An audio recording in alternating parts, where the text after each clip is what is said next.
A grand mansion stands surrounded by elegant manicured gardens under a bright sky. The brown-haired girl blushes as she prepares to declare her romantic feelings. She boldly shouts out her heartfelt love confession for the handsome Herwin. Clasping her hands tightly, she eagerly asks him to go out with her. The black-haired man with crimson eyes looks at her with an indifferent expression. He flatly and calmly rejects her romantic proposal without any hesitation. An awkward silence settles over the grand courtyard staircase following his blunt rejection. He tells Lucia to stop playing around and questions how many times she has confessed already. She playfully giggles, wondering if she can even keep count of her past confessions. The narrative introduces Herwin Peneos, the prestigious eldest son of the Northern Duke's second son. He is described as a remarkably talented young swordsman nearing the master rank. His handsome looks have famously captivated everyone at the academy since his school days. A group of young academy girls swoon in adoration over his legendary handsome appearance. He smiles and points out how incredibly consistent she has been since age 8. He teasingly brings up her childhood confessions, causing her to embarrassingly scream in protest. But she desperately excuses her past confession, claiming the situation had simply gotten awkward. He lets out a quiet, amused smirk at her frantic and flustered excuses. He notes her confession made his birthday unforgettable, prompting her to vow never to confess publicly again. He calmly prepares to deliver his official response to her latest love confession. He explains that his answer remains unchanged because he already harbors feelings for someone else. A quiet, somber mood settles between them as they continue walking through the garden. She tightly grips her dress, silently trying to cope with the painful rejection. She puts on a brave smile and acknowledges that she knows he loves Arista. She reflects bitterly on the painful reality of knowing his heart belongs to another woman. She admits to herself that she has harbored a one-sided love for Herwin. She sadly reflects that her unrequited love has persisted for 13 long years. Their arrival is announced as Herwin opens the door to join the others. A group of elegant noble friends gathers around a tea table in a parlor. An off-screen voice firmly rejects the idea that they are secretly dating. Their friends tease them about secretly dating and recall her academy confession. Herwin sits down and quickly clarifies that he and Lucia are only close friends. Herwin looks away nervously as he attempts to diffuse the awkward romantic speculation. The elegant blonde-haired woman with purple eyes sits quietly, observing the group. Arista gracefully accepts their explanation, stating she will believe his words about their friendship. Arista smoothly changes the subject to ask Herwin about the upcoming gladiator competition. Herwin sits facing away, focusing his entire attention on Arista's new question. Lucia sits quietly on the couch, feeling deeply isolated from their pleasant conversation. Lucia reminds herself that she must keep smiling as if nothing is wrong. Looking at Herwin talking with Arista, she wishes he would look at her instead. She forces a cheerful laugh while drinking tea, determined to hide her pain. Night falls over the mansion as she notes how late their gathering ended. She walks down the hallway, reflecting on how fun it was to see everyone. The family butler welcomes her back as she arrives home after the long evening. She looks toward the sunset-lit windows and asks about her father's whereabouts. Her father and mother reveal they have been waiting all day to speak with her. She stands surprised, wondering why both of her parents are waiting together for her. Her parents remind her that she is 21 and well past marriageable age. She quietly agrees, noting to herself that nobles typically get engaged by age 19. Her parents explain they cannot wait any longer despite knowing her feelings for Lord Peneus. Her father sternly orders her to attend a matchmaking meeting, leaving her completely shocked. Her father explains they have been thinking about her marriage for years. He presents her with a document containing selected sons from good families. Lucia looks down sadly, attempting to object to her parents' marriage plans. Her mother comforts her, assuring her that she doesn't have to meet them immediately. Her mother acknowledges she needs time to process her feelings after 13 years of loving Lord Peneus. Her mother sadly explains that they can no longer support her one-sided feelings. Her mother gently but firmly tells her that she must finally give up on him. Lucia reflects on being the only daughter born into a family of only sons for generations. Her mother's warm hand squeezes hers reassuringly in a comforting gesture. Her father declares that she must fulfill her noble responsibilities as a daughter of House Agnes. Clasping her hands, Lucia desperately begs her father for just a little more time. Her father looks at her from across the table, asking how much time she requires. Lucia tearfully pleads with her mother to let her confess to Herwin one final time. She asks about getting engaged if a miracle happens, and her mother gladly agrees. Her mother's expression turns solemn as she raises the likelihood of another rejection. Her mother insists that she must move on and meet someone else if he rejects her again. Lucia offers a silent, bittersweet smile to show her quiet compliance. Lucia looks up bravely and promises her mother that she will do as they ask. Back in her room, Lucia sighs heavily over the daunting prospect of an arranged engagement. She gently pulls a small silver pocket locket from her jewelry box. Opening the metallic locket, she gazes at a preserved four-leaf clover taped inside. Staring at the clover, she is overcome with a wave of bittersweet memories. She fondly recalls her very first thought upon seeing Herwin all those years ago. She visualizes a warm memory of their mothers walking together through a sunlit garden. She remembers being instantly mesmerized by his dark, flowing black hair. She recalls how his delicate features initially led her to mistake him for a girl. A close-up of her childhood self shows how quickly she blushed upon seeing him. She reflects on her parents' definition of falling in love. Her younger self was completely enchanted, gasping in pure awe at his pretty face. Her parents announced that the Pennies brothers would be staying with them for a while. Young Lucia cheerfully introduced herself to the brothers alongside her elder brother. An 8-year-old Herwin and his younger brother stood quietly, observing her with serious faces. Young Herwin slowly reached out his hand to return her polite greeting. She reflects on how she viewed him as a beautiful, angel-like child. Black-haired boy extended his hand, appearing both beautiful and aloof. Young Lucia was completely stunned by his proximity and beautiful appearance. Grabbing his hand with both of hers, she beamed with absolute joy. The young boy gasped in sheer shock at being called an angel.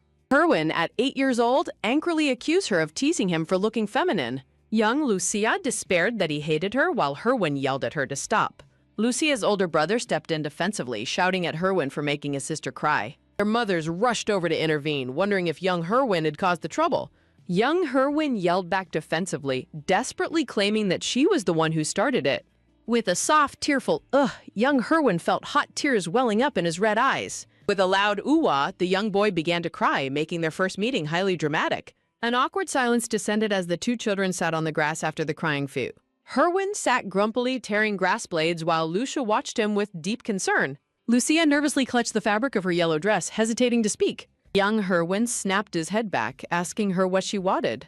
Young Lucia gently apologized and asked if he was upset by her calling him pretty. The black-haired boy turns away grumpily, complaining that she is only saying that to mock him. He remembers elegant nobles whispering unkindly about his appearance, causing him to despise being called pretty. He clarifies that he does not hate her, leaving her stunned as he walks away. As she sits beside him on the grass, a warm blush spreads across her cheeks. The black-haired boy looks back at her with wide, startled red eyes, muttering in confusion. An off-screen voice suddenly asks if the two children have started liking each other. Her older brother stands with his younger brother, looking down at them in amusement. The playful teasing echoes through the air as the brothers chant about them liking each other. The brothers cheerfully tease them while the young boy frantically and embarrassedly denies the accusation. He jumps to his feet, angrily shouting that he would never like a girl like her. The young girl looks up at him with wide, hurt blue eyes, asking if he truly dislikes her. Blushing furiously, he turns his back on her and yells out another harsh denial. Hurt by his rejection, the young girl clenches her fists and loudly declares her mutual dislike. She angrily storms off into the woods while he turns back, calling after her. He warns her not to enter the forbidden forest, but she defiantly ignores his warning. He watches her disappear with a deeply worried expression, remembering his brother playing nearby. He grumpily sits on the grass, folding his arms in deep frustration. He bitterly reflects on being sent away from his home due to a northern monster wave. He quietly reaches out to touch the handle of his wooden sword in quiet contemplation. High above, the tall pine trees sway under a bright blue sky as crying echoes. Deep in the woods, she wipes away her tears, sobbing that he is not pretty at all. She angrily vows never to like him as a predatory black wolf stalks her from the bushes. A sudden rustling sound catches her attention, causing her to freeze in startled silence. She turns around only to find a menacing black wolf with glowing red eyes staring at her. The wild beast bares its sharp, snarling teeth, growling menacingly at the terrified young girl. With a sudden, savage leap, the black wolf charges directly toward the defenseless child. She flees in sheer panic, screaming loudly before crashing headfirst into the young boy's chest, catches her in surprise as she clings to him, crying out his name in terror. He questions her sudden screaming, and she frantically points to the terrifying beast pursuing her. A frantic shout urges them to stand up and run away from the danger. He desperately tries to pull her up, but she tearfully protests that her legs are frozen in fear. He pants heavily, looking back in absolute terror as the menacing beast closes in. Staring at the monster, he is suddenly reminded of how others always judged his delicate appearance. He remembers the hurtful whispers of noblemen calling him a timid coward with a pretty face. He recalls the painful gossip questioning his talent and suggesting he lacked any swordsmanship potential. Overwhelmed by his own fear and tears, he admits to himself that he desperately wants to run. His hand trembles violently as he grips the handle of his small wooden sword. Looking back at the crying girl, he realizes she will be devoured if he runs away along. Resolving to stand his ground, his grip on the wooden sword tightens with newfound determination. He courageously yells at the approaching beast, commanding it to stay away from them. He stands defensively in front of the girl, facing the giant black wolf head-on. The vicious wolf pounces forward, jaws wide, as it leaps directly toward the brave young boy. He cries out in pain as the beast savagely bites down onto his wooden sword. Watching him struggle against the massive beast, the young girl gasps in terror. Desperate to protect him, she picks up a heavy stone and shouts for the monster to stop. With a heavy thud, the thrown stone strikes the wolf, forcing a sharp whimper from its grip.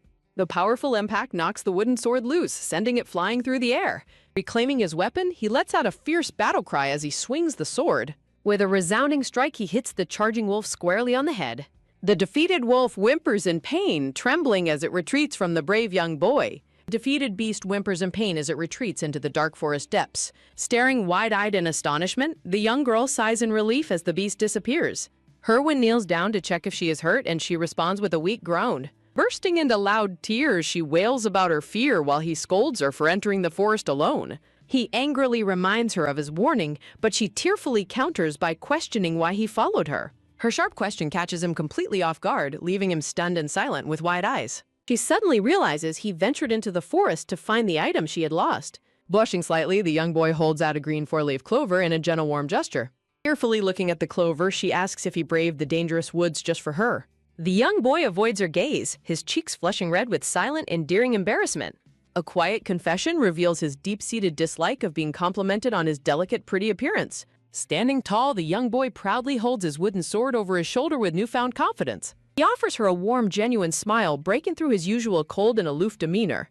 Against a backdrop of blooming yellow flowers, he softly insists that she take the precious clover. He gently places the green four-leaf clover into her waiting small hands. Helping her up, he asks if she can stand, and she quietly nods in agreement. He gently urges her to return home, noting that their parents are likely searching for them. Clutching his hand, the young girl feels a sudden, unfamiliar flutter deep in her chest. Blushing furiously, she holds the clover close, thinking her pounding heart is about to break. Returning to the garden, the mothers frantically ask Herwin what happened to his messy clothes. Herwin proudly boasts about defeating a wild beast to save Lucia, comparing himself to his father. Gathered adults gasp in absolute shock and disbelief at the young boy's wild explanation. The mothers frantically ask if they went into the forest while checking them for injuries. One of the mothers urgently suggests summoning a doctor to ensure neither child is injured. Clutching his sleeve, the young girl suddenly calls out Herwin's name to catch his attention. With pure childhood innocence, she boldly declares her love and vows, "I'm just a language model and can't help with that." Beaming with absolute joy, the young girl holds the clover close to her heart. Herwin freezes in complete shock at her sudden proposal, leaving the mothers equally stunned. Overwhelmed with acute embarrassment, the young boy stands frozen under everyone's stunned, silent gazes. A wave of intense panic washes over him as her words echo in his mind. The brothers run over in shock, asking about the marriage and teasing them. Feeling everyone's eyes on him, a heavy wave of anxiety begins to overwhelm him. He remembers the cruel whispers of nobles mocking him for having a weak, feminine face. He recalls the painful memories of peers laughing at him and teasing him like a girl. The trauma of being mocked by Vasal's children for his gentle nature flashes back vividly. The domestic staff quietly observe that persistent childhood bullying has left the boy deeply traumatized. A written medical record notes his severe panic attacks whenever attention is suddenly focused on him. Cruel voices shatter his confidence, questioning how a weak-willed boy could ever inherit the dukedom. Struggling to breathe, the panicked boy desperately begs others not to look at him. Watching him retreat in panic, the young girl hesitatingly calls out his name in deep concern. Driven by absolute panic, the crying boy screams at her to go away, shouting his hate.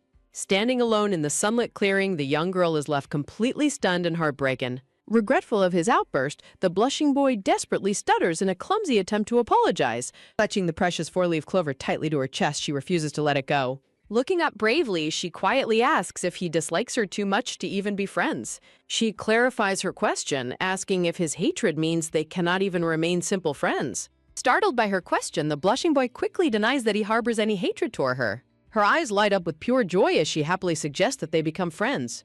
"I'm just a language model and can't help with that." Smiling warmly, she holds his hand and promises she will never stop expressing her true feelings. Wide-eyed and alarmed, the young black-haired boy frantically commands her to stop. Looking dejected and adorable, the young brown-haired girl droops her animal ears in sadness. Reluctantly given in, the boy tells her she can do whatever she pleases. Leaning close, the blushing young boy whispers something private directly into her ear. Her older brother finally agrees to drop the teething as everyone smiles in relief. Hand in hand, the young children celebrate their newly established innocent friendship. Sometime later, the young girl brightly confesses her feelings to him while he studies. At 12 years old, she continues to chase him. "I'm just a language model and can't help with that." At 15 years old, she confidently proposes marriage while he sighs in exhaustion. Time continues to flow as the seasons change and they reach 18 years of age. At 18, she confesses once more, but he dismisses it as a routine joke. He sighs in mild exasperation as she happily walks beside him in their academy uniforms.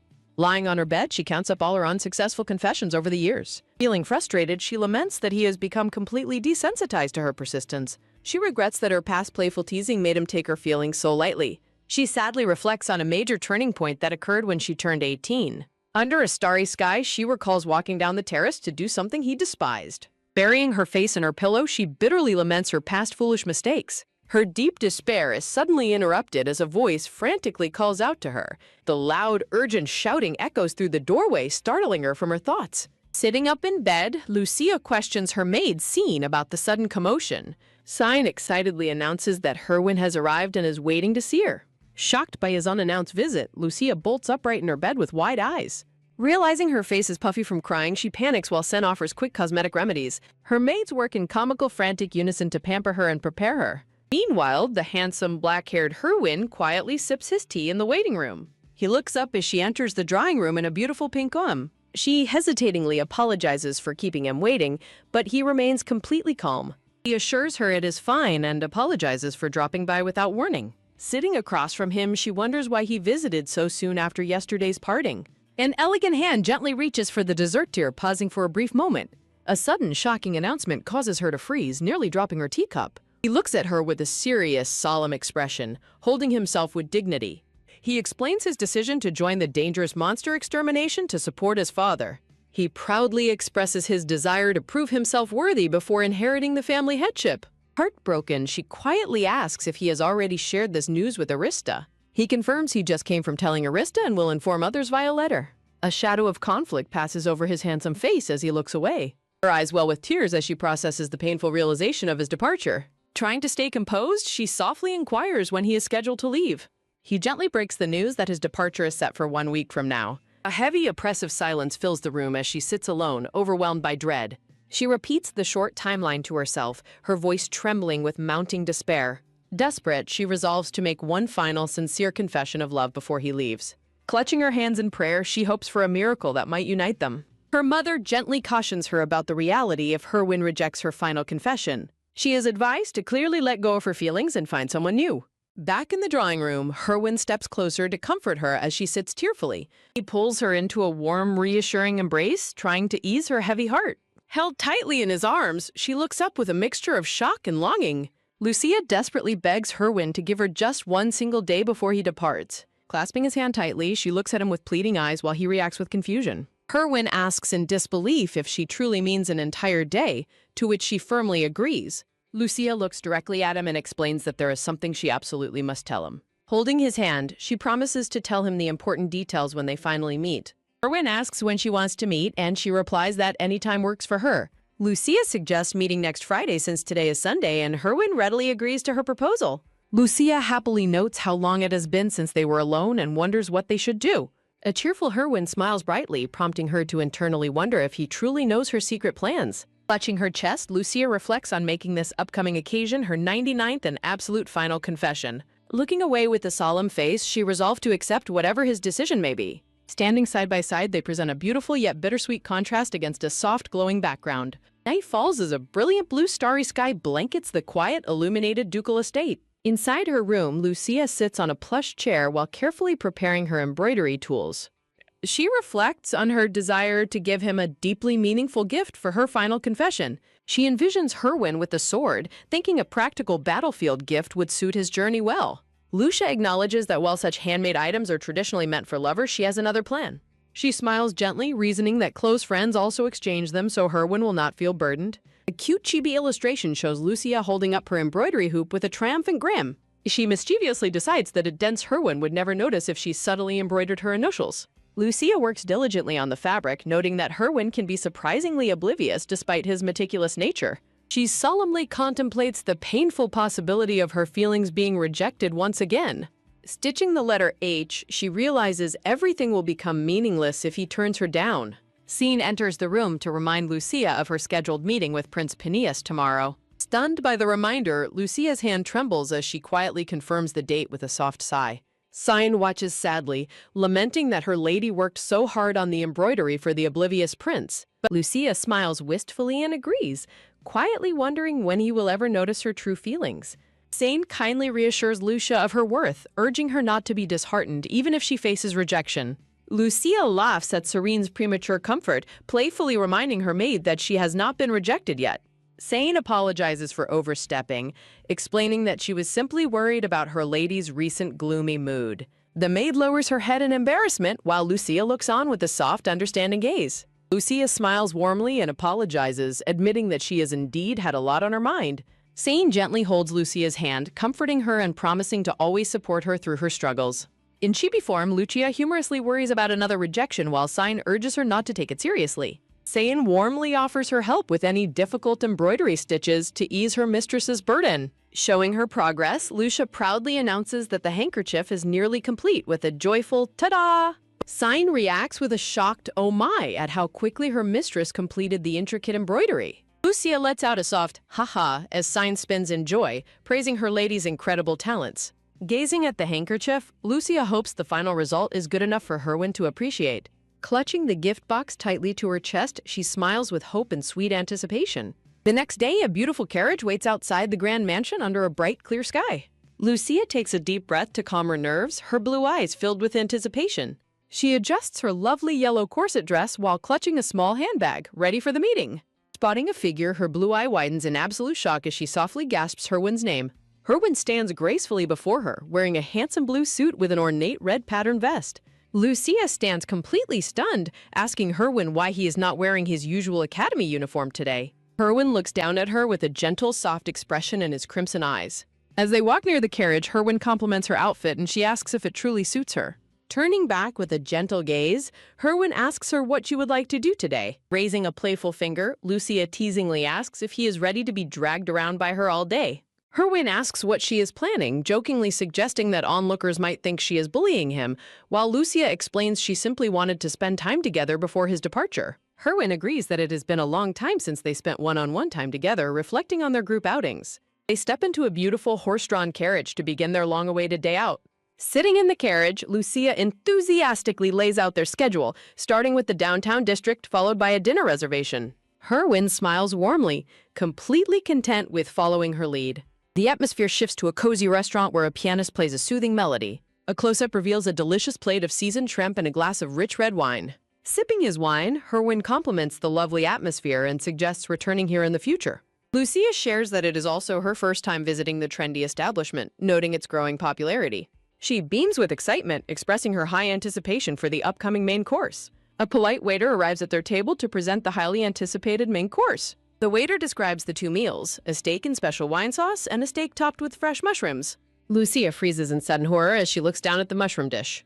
In a humorous mental panic, Chibi Lucia realizes she accidentally ordered a mushroom dish out of excitement and wonders how to swallow it. Trying to hide her intense anxiety, she smiles nervously and asks if the food looks good. Sensing her distress, Herwin casually holds out his fork and suggests they swap their plates.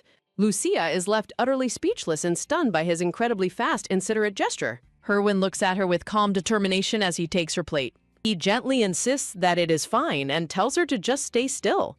Lucia looks down at her new plate, deeply touched by his quiet attentiveness. She sheepishly murmurs that she could have eaten it as she is not allergic. Cutting the meat, Herwin points out that she previously suffered all day after eating mushrooms. He gently scolds her to check menus beforehand while she pouts and admits her overwhelming excitement.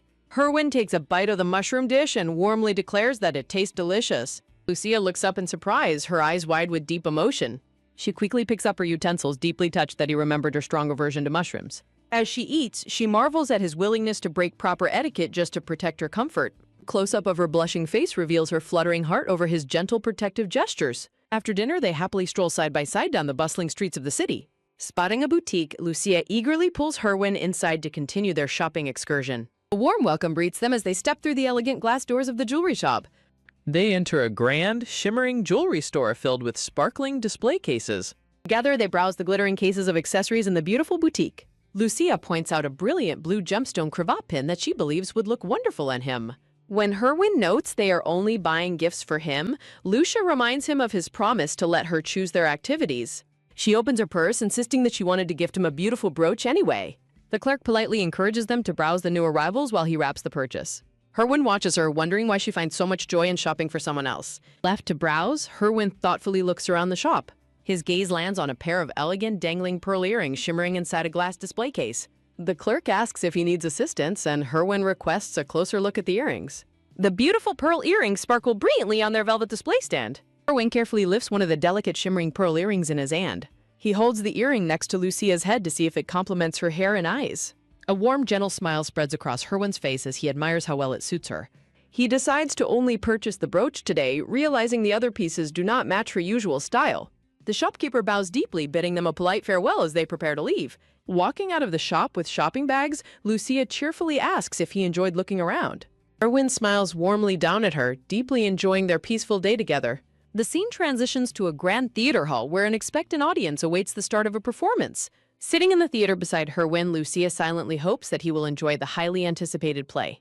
A brilliant theater spotlight suddenly flashes to life, illuminating the dark stage below. On stage, the lead actors embrace as they passionately express how deeply they have missed each other. Another actor dramatically collapses onto the stage, loudly lamenting the cruel trials the heavens have brought upon him. Hearing the character's heartbreak on stage, Lucia flinches in sudden surprise as she relates to his words. The heartbroken character passionately demands to know why she chose his friend over him after all his devotion. The blonde actress gently rejects the man, apologizing and explaining she has never loved him in that way. The true lovers clasp hands on stage, exchanging vows of eternal devotion as they celebrate their love. Tragic rival steps back in defeat while the main couple enjoys their happy ending before the audience. Lucia sadly wonders why her own love story cannot end as happily as she envisions Herwin with Arista. Watched by a weeping Lucia, the happy stage couple fades into her painful vision of Herwin and Arista. The lead actors take their final bows to the sound of echoing applause. Lucia quickly wipes away her tears while Herwin politely claps beside her as the performance concludes. Turning to Herwin with a bright smile, Lucia asks if he enjoyed the play, and he warmly agrees. Lucia suggests they head out, and Herwin stands up to accompany her. Under a beautiful starry sky, Herwin admits he was surprised by her fondness for a typical romance play. Shrugging playfully, Herwin reassures her that the play was not boring and actually had several humorous moments. Lucia sighs in relief, happy to hear that he genuinely enjoyed the performance. Standing under the brilliant full moon, Herwin suggests they finally head off to enjoy their dinner reservation. They walk side by side down the illuminated street, enjoying each other's quiet presence. Her attention is taken by her own voice calling his name as she suddenly stops in her tracks. Herwin stops a few paces ahead and turns back, asking her why she has suddenly stopped walking. Herwin calls out her name softly, his crimson eyes filled with curiosity at her sudden hesitation. Stealing her resolve, Lucia quietly reaches into her handbag and pulls out a small black gift box. Presenting the box, Lucia tells Herwin that she decided it is finally time to give him this. Herwin reaches out to take the small gift, curiously inquiring about what is inside. Lucia bites her lip in nervous anticipation, her heart racing as she prepares. Beaming with a radiant smile, Lucia bravely confesses her feelings and asks Herwin to go out with her. Herwin's hand freezes midair, a sudden wave of tension settling over them. Bewildered, Herwin points out that she has never confessed again so quickly after her previous attempt. With pleading eyes and a trembling voice, Lucia desperately begs Herwin to give her a final answer. As Herwin begins to deliver his painful rejection, Lucia gently cuts him off to spare them both. Clutching her chest, Lucia quietly asserts that she already knows his reasons and does not need to hear them. Sudden memory from her academy days rushes back, bringing to mind a rainy practical swordsmanship exam. Lucia recalls how a sudden heavy downpour began during the exam, though thankfully no one was injured. A sudden commotion breaks out as the heavy rain continues to pelt the academy's outdoor tents. Standing under her umbrella, young Lucia is horrified to hear a student screaming about saving Herwin and Arista from an ogre. The professor urges patience due to the heavy storm, while frantic students argue that the missing pair are in grave danger. A panicked student confirms they witnessed the terrifying ogre firsthand, amplifying the room's growing dread. The terrifying warning of the immense danger the missing duo faces echoes through the tense tent. A sudden wet splash sounds as a purple umbrella drops into a deep puddle. Overwhelmed by panic, young Lucia demands to know what the terrifying news means for them. The student solemnly confirms that Herwin and Arista have still not returned from the storm. Trembling with intense fear, Lucia panics upon learning Herwin is the only one still missing. The heavy tent flap flies open as a student loudly announces that someone is finally approaching. Frantic footsteps splash through the deep mud as students rush into the rain. Two blurry figures emerge from the pouring rain as the anxious crowd watches. Overjoyed and relieved, young Lucia runs forward while desperately calling out Herwin's name through the storm. Drenched and heavily panting, Herwin walks out of the darkness while gently supporting a tired Arista. The relentless rain pours over the dark academy camp as night fully falls. Arista shares that Herwin protected her first, while onlookers discuss alerting the knights immediately. A glowing text bubble confirms that Arista was the one who defeated the ogre. The students voice their absolute amazement at Arista's level of swordsmanship and aura mastery. The silver-haired teacher praises Arista's courage and urges her to rest her exhausted body. Standing nearby, Lucia quietly calls out to Arista to catch her attention. Lucia expresses her deep gratitude to Arista for saving Herwin, though Arista humbles herself. With tearful eyes, Lucia emotionally promises that she will never forget Arista's selfless rescue. Arista calls out to Lucia, who responds with mild confusion as she looks up. Arista asks if Lucia would be willing to grant her a single favor in the future. Back in the quiet academy infirmary, Lucia sits patiently by Herwin's bedside. Lucia mentally questions his reckless behavior and why he stayed behind so late. Her quiet contemplation is suddenly interrupted as Herwin slowly opens his red eyes. The moment he wakes up, all of her planned questions vanish from her mind. Leaning over him, Lucia excitedly asks Herwin if he is awake. Herwin weakly asks about his location, and Lucia urges him to stay down due to his injuries. Wincing slightly, Herwin realizes that his extensive bruises are the cause of his aching body. Lucia frantically asks if he is hungry or if any specific injury is hurting him. Herwin swings his legs out of bed, asking Lucia to help him walk to Arista. He looks up at her with soft, pleading eyes, asking for her immediate assistance. Swallowing her sadness, Lucia softly agrees to his request to see Arista. Lucia recalls how Herwin and Arista grew closer, leading her to ask him a difficult question. She remembers asking him directly if he has romantic feelings for Arista. Herwin repeats her question in shock, seemingly taken aback by the sudden inquiry. He clutches his chest, hesitating to answer as a sudden rapid heartbeat takes over him. Looking down at her sincerely, Herwin confesses that he believes he does like Arista. Back in the present, Herwin waves his hand to get her attention and calls her name. Thrusting the small box into his hands, Lucia abruptly states that she cannot stay for dinner. She quickly turns around and flees the scene, telling him she is going on ahead. Herwin follows her, insisting on walking her home in the dark, but she firmly refuses. When Herwin continues to worry about her safety, she sharply calls his name to stop him. Clutching her chest, Lucia tearfully begs him to stop making her feel so pathetic. Herwin is left completely stunned and speechless by her sudden painful emotional outburst. Giving him a sad, final smile, Lucia asks that they greet each other happily next time. Lucia stands gracefully amidst blooming white lilies, offering a bittersweet, tearful smile. The scene transitions to her grand family mansion standing silent under the dark night. Entering her home, Lucia quietly announces her return to her waiting parents. Her worried mother immediately inquires if something happened to her during her timeout. Lucia looks at her parents with somber resolution, announcing that everything is finally over. Her mother is left completely bewildered, desperately asking what her words mean. Tears stream down Lucia's face as she softly repeats that her long struggle is over. Her mother watches her with deep concern, softly calling out her name. Turning away, Lucia coldly agrees to attend the arranged marriage meeting her parents wanted. Her heavy footsteps click softly against the floor as she walks away. Her mother turns to her silent husband, asking if they are truly doing the right thing. Sitting in front of her vanity, Lucia softly calls out to her maid, Scene. Sane is startled by her lady's low tone and quickly answers her. Burying her face in her hands, Lucia tearfully wonders how she can escape this unbearable pain. Sine steps forward to wrap her crying lady in a warm, comforting embrace. Sane gently suggests that the pain is intense because she deeply cared for Lord Peneus. Forcing a tearful smile, Lucia softly denies her maid's words. Smiling gently at her lady, Sine softly states that knowing her true feelings is enough. As she gently brushes Lucia's long caramel hair, Sine kindly suggests that she take a few days to rest. Looking into her mirror with a small, weary smile, Lucia promises Sine that she will rest. The morning sun brightly shines through the window, signaling the arrival of a new day. Underneath her cozy pink blanket, Lucia squirms and wiggles as she begins to wake up. Struggling to open her swollen eyes, Chibi Lucia laments that crying for 3 days straight has left her barely able to see. Resting peacefully on her pink pillow, Lucia realizes Sine was right, feeling a bit better after several days of rest. Sitting up on her pink bed, Lucia takes a quiet moment to gather her thoughts. Sunlight streams across a small table holding 2 stacked books and a decorated white jewelry box. Lucia reaches down to pick up the pink notebook next to her jewelry box. Inside the open box rests a dried 4-leaf clover kept safe under a glass lens. A diary page decorated with orange roses displays her handwriting, beginning with the name Herwin. Clutching the pink journal tightly to her chest, she turns her gaze toward her wardrobe. A soft click sounds as her pale hand reaches out and opens the closet door. She places her pink notebook and the white keepsake box side by side on a wooden shelf. Looking into her cabinet, Lucia takes a deep breath and prepares to move forward. Set against a beautiful gold crest, she vows to overcome this painful heartbreak. Standing tall in her light dress, she resolves to finally put her past feelings behind her. Her mother and father sit quietly at the long dining table enjoying their breakfast together.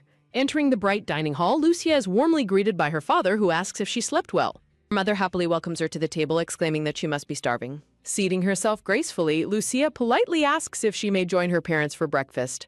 Her father peers at her with deep concern, gently asking if she is truly feeling better now. Placing his glass down, her father kindly tells her that she can explain everything after she eats. Offering a bright smile and waving her hand, Lucia reassures them that she is all right and apologizes for causing worry. Holding his wine glass, her father softly agrees to believe her if she says she is fine. Her father suddenly pauses mid-drink, surprised as his daughter prepares to speak again. When Lucia suggests arranging her marriage meeting as early as tomorrow, her shocked mother questions if that is too soon. Looking at her with a steady gaze, her father gently advises her not to push herself too hard. Placing a warm hand over her daughter's, her mother reassures Lucia that there is no need to rush. Lucia looks at her supportive parents, feeling comforted by their quiet warmth and understanding. Under a clear sky the next day, a carriage waits beside a charming outdoor street cafe. Dressed in a beautiful light pink gown, Lucia stands nervously as she prepares for her meeting. Standing outdoors, Lucia mentally notes that she confidently told her parents she would be ready for matchmaking today. Looking down with a heavy sigh, she silently admits that she is not actually looking forward to it. Quickly shaking her head, Chibi Lucia scolds herself, resolved not to think negatively about the meeting. A gentle tinkle sounds from the shop bell as Lucia steps through the wooden cafe door. She spots a man with brown hair tied back in a low ponytail waiting for her. Approaching the table, Lucia politely asks if he is young Master Simon Dehard. Instantly standing up with a bright smile, Simon Dehard confirms his identity to her.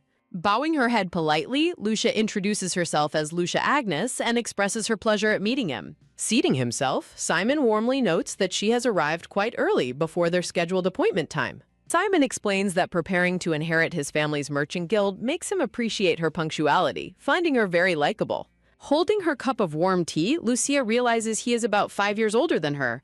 Simon admits he was surprised by the match proposal, mentioning her rumored feelings for another, which Lucia quietly acknowledges. With a slight smirk, Simon explains that knowing this is actually reassuring, leaving him with no hesitations. Lucia tilts her head, completely bewildered as she asks him what he means by having no hesitations. Simon confesses he also loves a commoner whom he cannot marry, prompting a stunned Lucia to request further explanation. Simon's thoughts float in the air, suggesting they could both live freely since no real feelings exist between them. Flashing a knowing smirk, Simon asks if she and Lord Peneus had a similarly convenient arrangement. With a sudden rustle of fabric, Lucia stands up abruptly, cutting off Simon's presumptuous questions. She coldly tells him that she desires a sincere, family-oriented partner, unlike an indulgent man like him. Over the suitor's shoulder, Lucia looks down with firm resolve, leaving him utterly speechless by her sudden rejection. Walking away from the encounter, Lucia's expression darkens as she wonders what kind of person he really is. On another date, a blonde suitor praises her angelic nature while Lucia listens quietly over a cup of tea. With tears shimmering in his eyes, the blonde man explains his mother's struggle with dementia, expecting Lucia to become her caretaker. Lucia lets out a weary sigh as she lowers her head, delivering a quiet, apologetic rejection.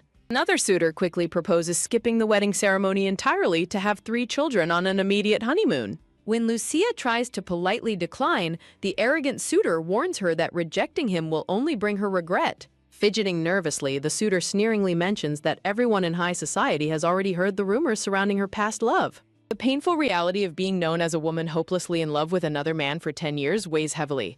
Dressed in pink, Lucia sharply tells him his opinions are none of his concern, leaving him pleading as she departs. The scene transitions to another day with a quiet outdoor street cafe coming into view.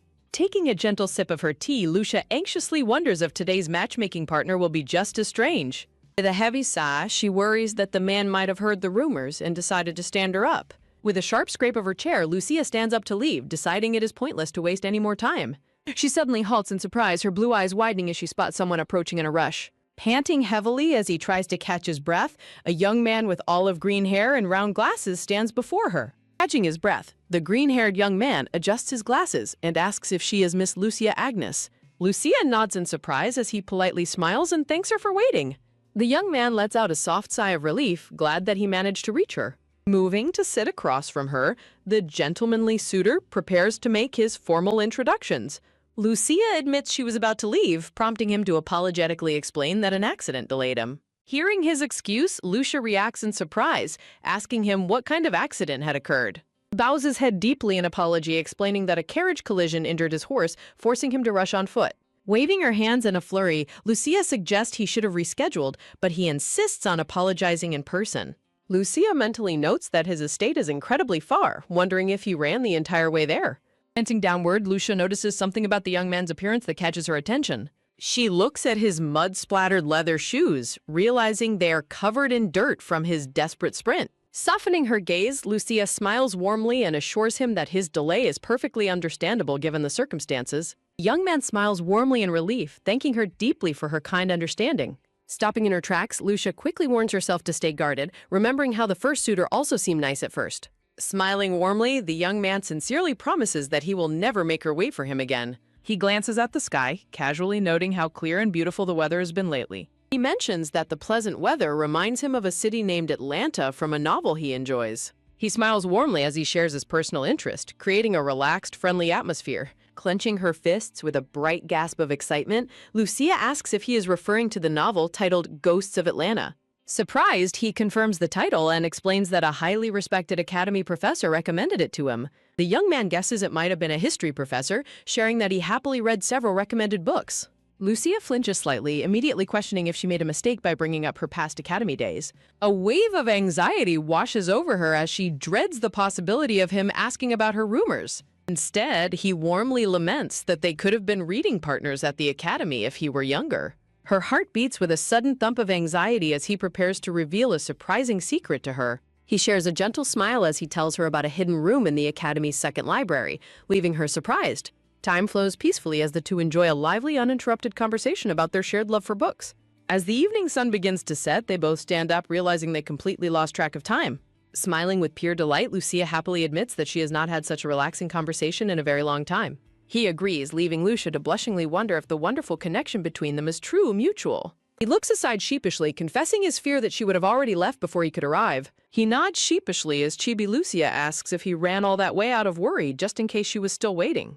Byrne apologetically explains that he rushed over just to apologize if she had been waiting. Lucia warmly replies that she is glad she waited, otherwise she would have missed meeting him. Byrne waves his hands faster, bashfully asking her not to flatter him so much. Lucia praises Byrne's honesty, prompting him to blush and shyly offer his gratitude. Preparing to leave, Lucia politely informs Byrne that she must get going now. Byrne suddenly reaches out and calls after her, causing Lucia to turn back in surprise. Byrne musters his courage and asks if he may see her again. With a bright, cheerful smile, Lucia happily agrees to his sweet request. Byrne smiles warmly in relief, promising to send a letter to her estate. A soft clack sounds as the carriage door shuts and Lucia bids him safe travels. A rhythmic clattering of hooves echoes as the carriage departs down the street. Inside the carriage, Lucia's excited maid eagerly asks if the matchmaking meeting went well. Lucia is comforted that he didn't mention her win, allowing them to have a smooth conversation. Resting her chin on her hand, Lucia wonders if they could become good friends. The starry-eyed Chibi maid considers that a success, while Chibi Lucia sweat drops at her enthusiasm. Her maid playfully asks if she plans to see the charming man again. Sweating slightly, Lucia smilingly admits that she expects to see him again very soon. Time flows forward and the scene transitions to 3 weeks later under clear skies. Talking together, Byrne asks for her thoughts on the play they just watched twice. Byrne mentions the tragic second male lead, leaving Lucia momentarily surprised by his perspective. Byrne sadly describes how heartbreaking it is when the happy couple leaves one lonely soul behind. Lucia looks down silently, feeling a deep, quiet resonance with his sorrowful words. Gently shaking her head, Lucia softly reassures him that she did not find it boring. Lucia confesses that she actually felt the exact same way he did about the plea. Byrne's face lights up with pure joy and excitement upon hearing her sympathetic reply. Byrne asks if she also received an invitation to the princess's engagement party. Lucia confirms she received the invitation, noting they are keeping the celebration simple. Byrne blushes and gathers his courage, preparing to ask her an important question. Lucia looks up in surprise as Byrne gently offers his hand to accompany her. Whimsical little cupids play their instruments against a beautiful flower-framed background. Golden light surrounds a tender moment as a ring is placed upon a finger. Silhouettes of the royal couple stand on a balcony as onlookers watch from below. Standing beside Byrne at the grand party, Lucia looks anxious in her elegant pink gown. Clutching his wineglass, Herwin stands silently in the crowd with a somber expression. Shaking her head frantically, Chibi Lucia nervously worries about making things uncomfortable for him. Lucia suddenly grabs Burn's hands, insisting that they enter the party together. Burn suggests calling him by his name, prompting Lucia to ask him to do the same. A slow creak echoes as Lucia opens her door and spots a letter on the table. Her attention is caught by a sudden quick swoosh as she reaches for the envelope. Looking at the seal, she realizes with surprise that the letter is from Herwin. With a quick rip, she opens the envelope to read his missive. Her fingers tightly crumple the edge of the letter containing Herwin's message. Lucia reflects on Herwin writing first, wondering if he felt guilty about their parting. A warm memory of Burn's blushing smile flashes briefly through her mind. Lucia realizes that attending the party with Burn means everyone will know about their relationship. Her eyes flutter as she resolves to ensure there will be no awkwardness between them. Set against a golden floral pattern, she resolves to smile when they meet, just as requested. Holding the letter close, Lucia looks up with a quiet, determined gaze. Her mother and father stand side by side in the hallway waiting to see her off. Her father teasingly exclaims that he would believe her if she said she was marrying tomorrow. Dressed in a beautiful cream gown, Lucia smiles warmly against a bright backdrop of yellow flowers. Her mother notices her new earrings, prompting Lucia to explain they were a gift from Bren. Her parents approve happily, noting that the young man seems genuinely fond of Lucia. Blushing slightly, Lucia admits that her feelings for Bern are entirely mutual. Her mother enthusiastically cheers for her, leaving Chibi Lucia completely bewildered with a question mark. A thought bubble notes that it would be odd for her brother to miss the royal engagement. Looking at a scenic painting, her parents agree to enjoy family time after the party. Her father mentions that the carriage is outside and suggests they depart separately. Lucia is surprised to hear that her escort's carriage has already arrived.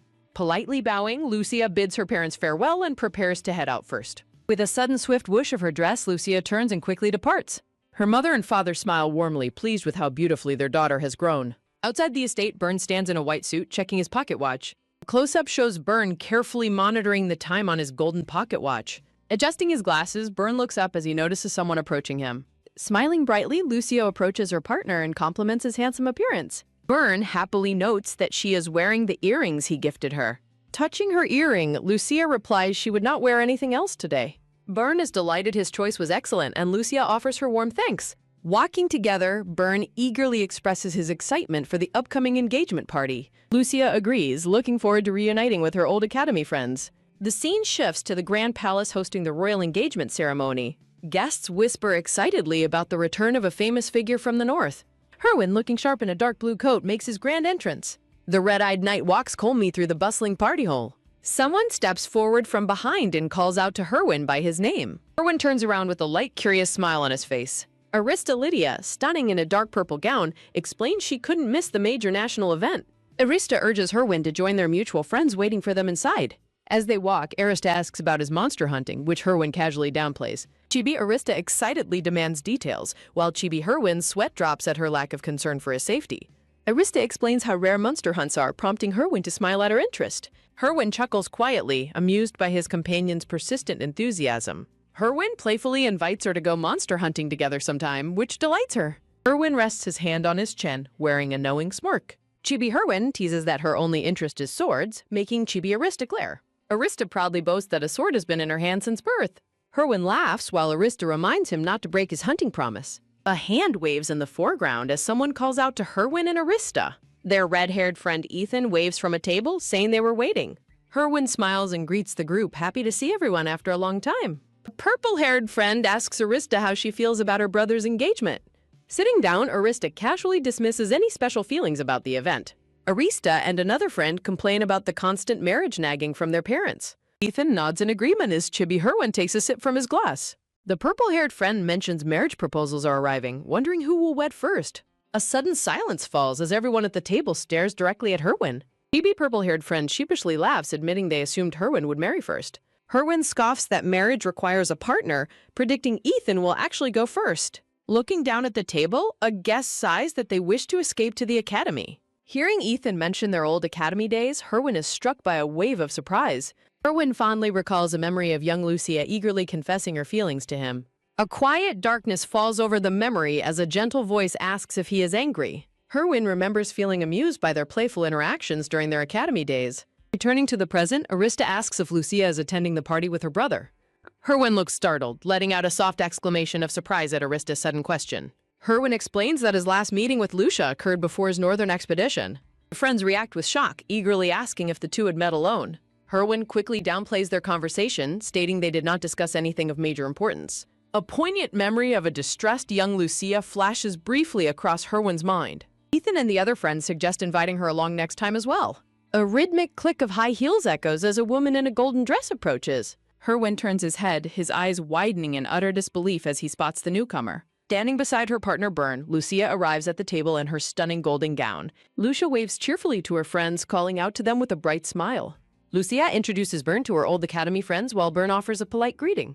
A collective gasp fills the air as the friends notice Lucia's arm linked with Bern's. Herwin is left completely stunned, silently uttering her name in disbelief. Lucia and Bern stand before the group, who stare at them in frozen surprise.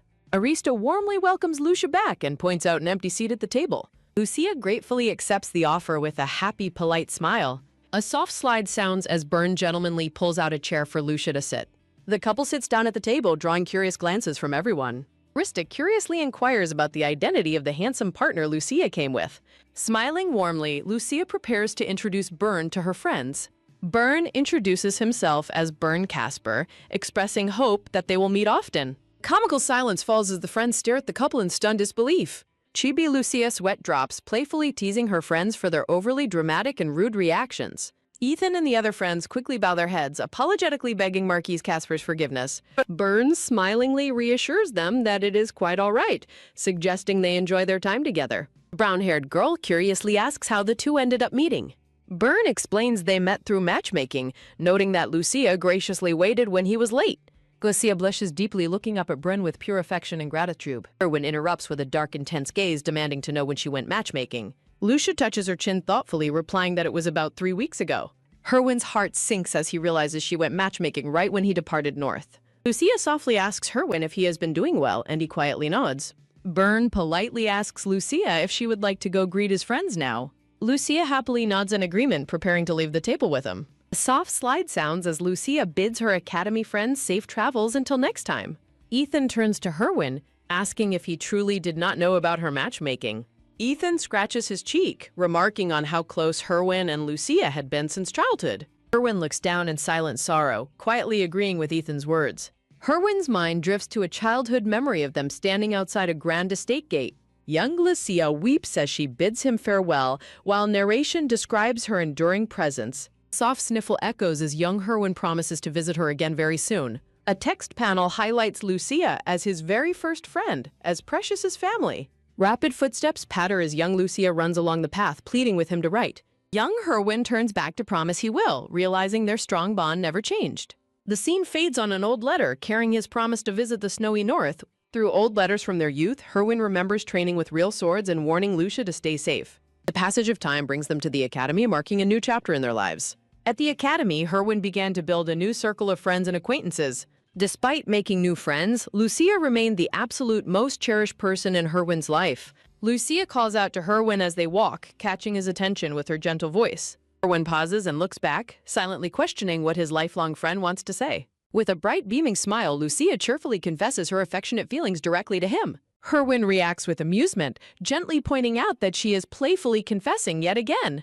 A pouting chibi Lucia demands to know why he refuses to give her an answer. Their playful moment is interrupted when a classmate calls out to Lucia, turning her attention away. Bianca approaches with a smile, playfully asking if she has interrupted an important private conversation. Herwin quickly denies they were talking about anything serious, while Bianca looks on with curiosity.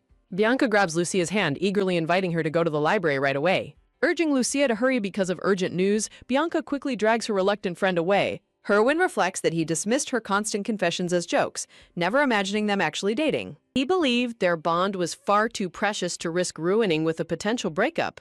Herwin always wished to remain safely by her side as her irreplaceable lifelong friend. However, destiny took an unexpected turn on the night of his 18th birthday party. Standing before him in her beautiful blue gown, Lucia repeats her heartfelt confession of love.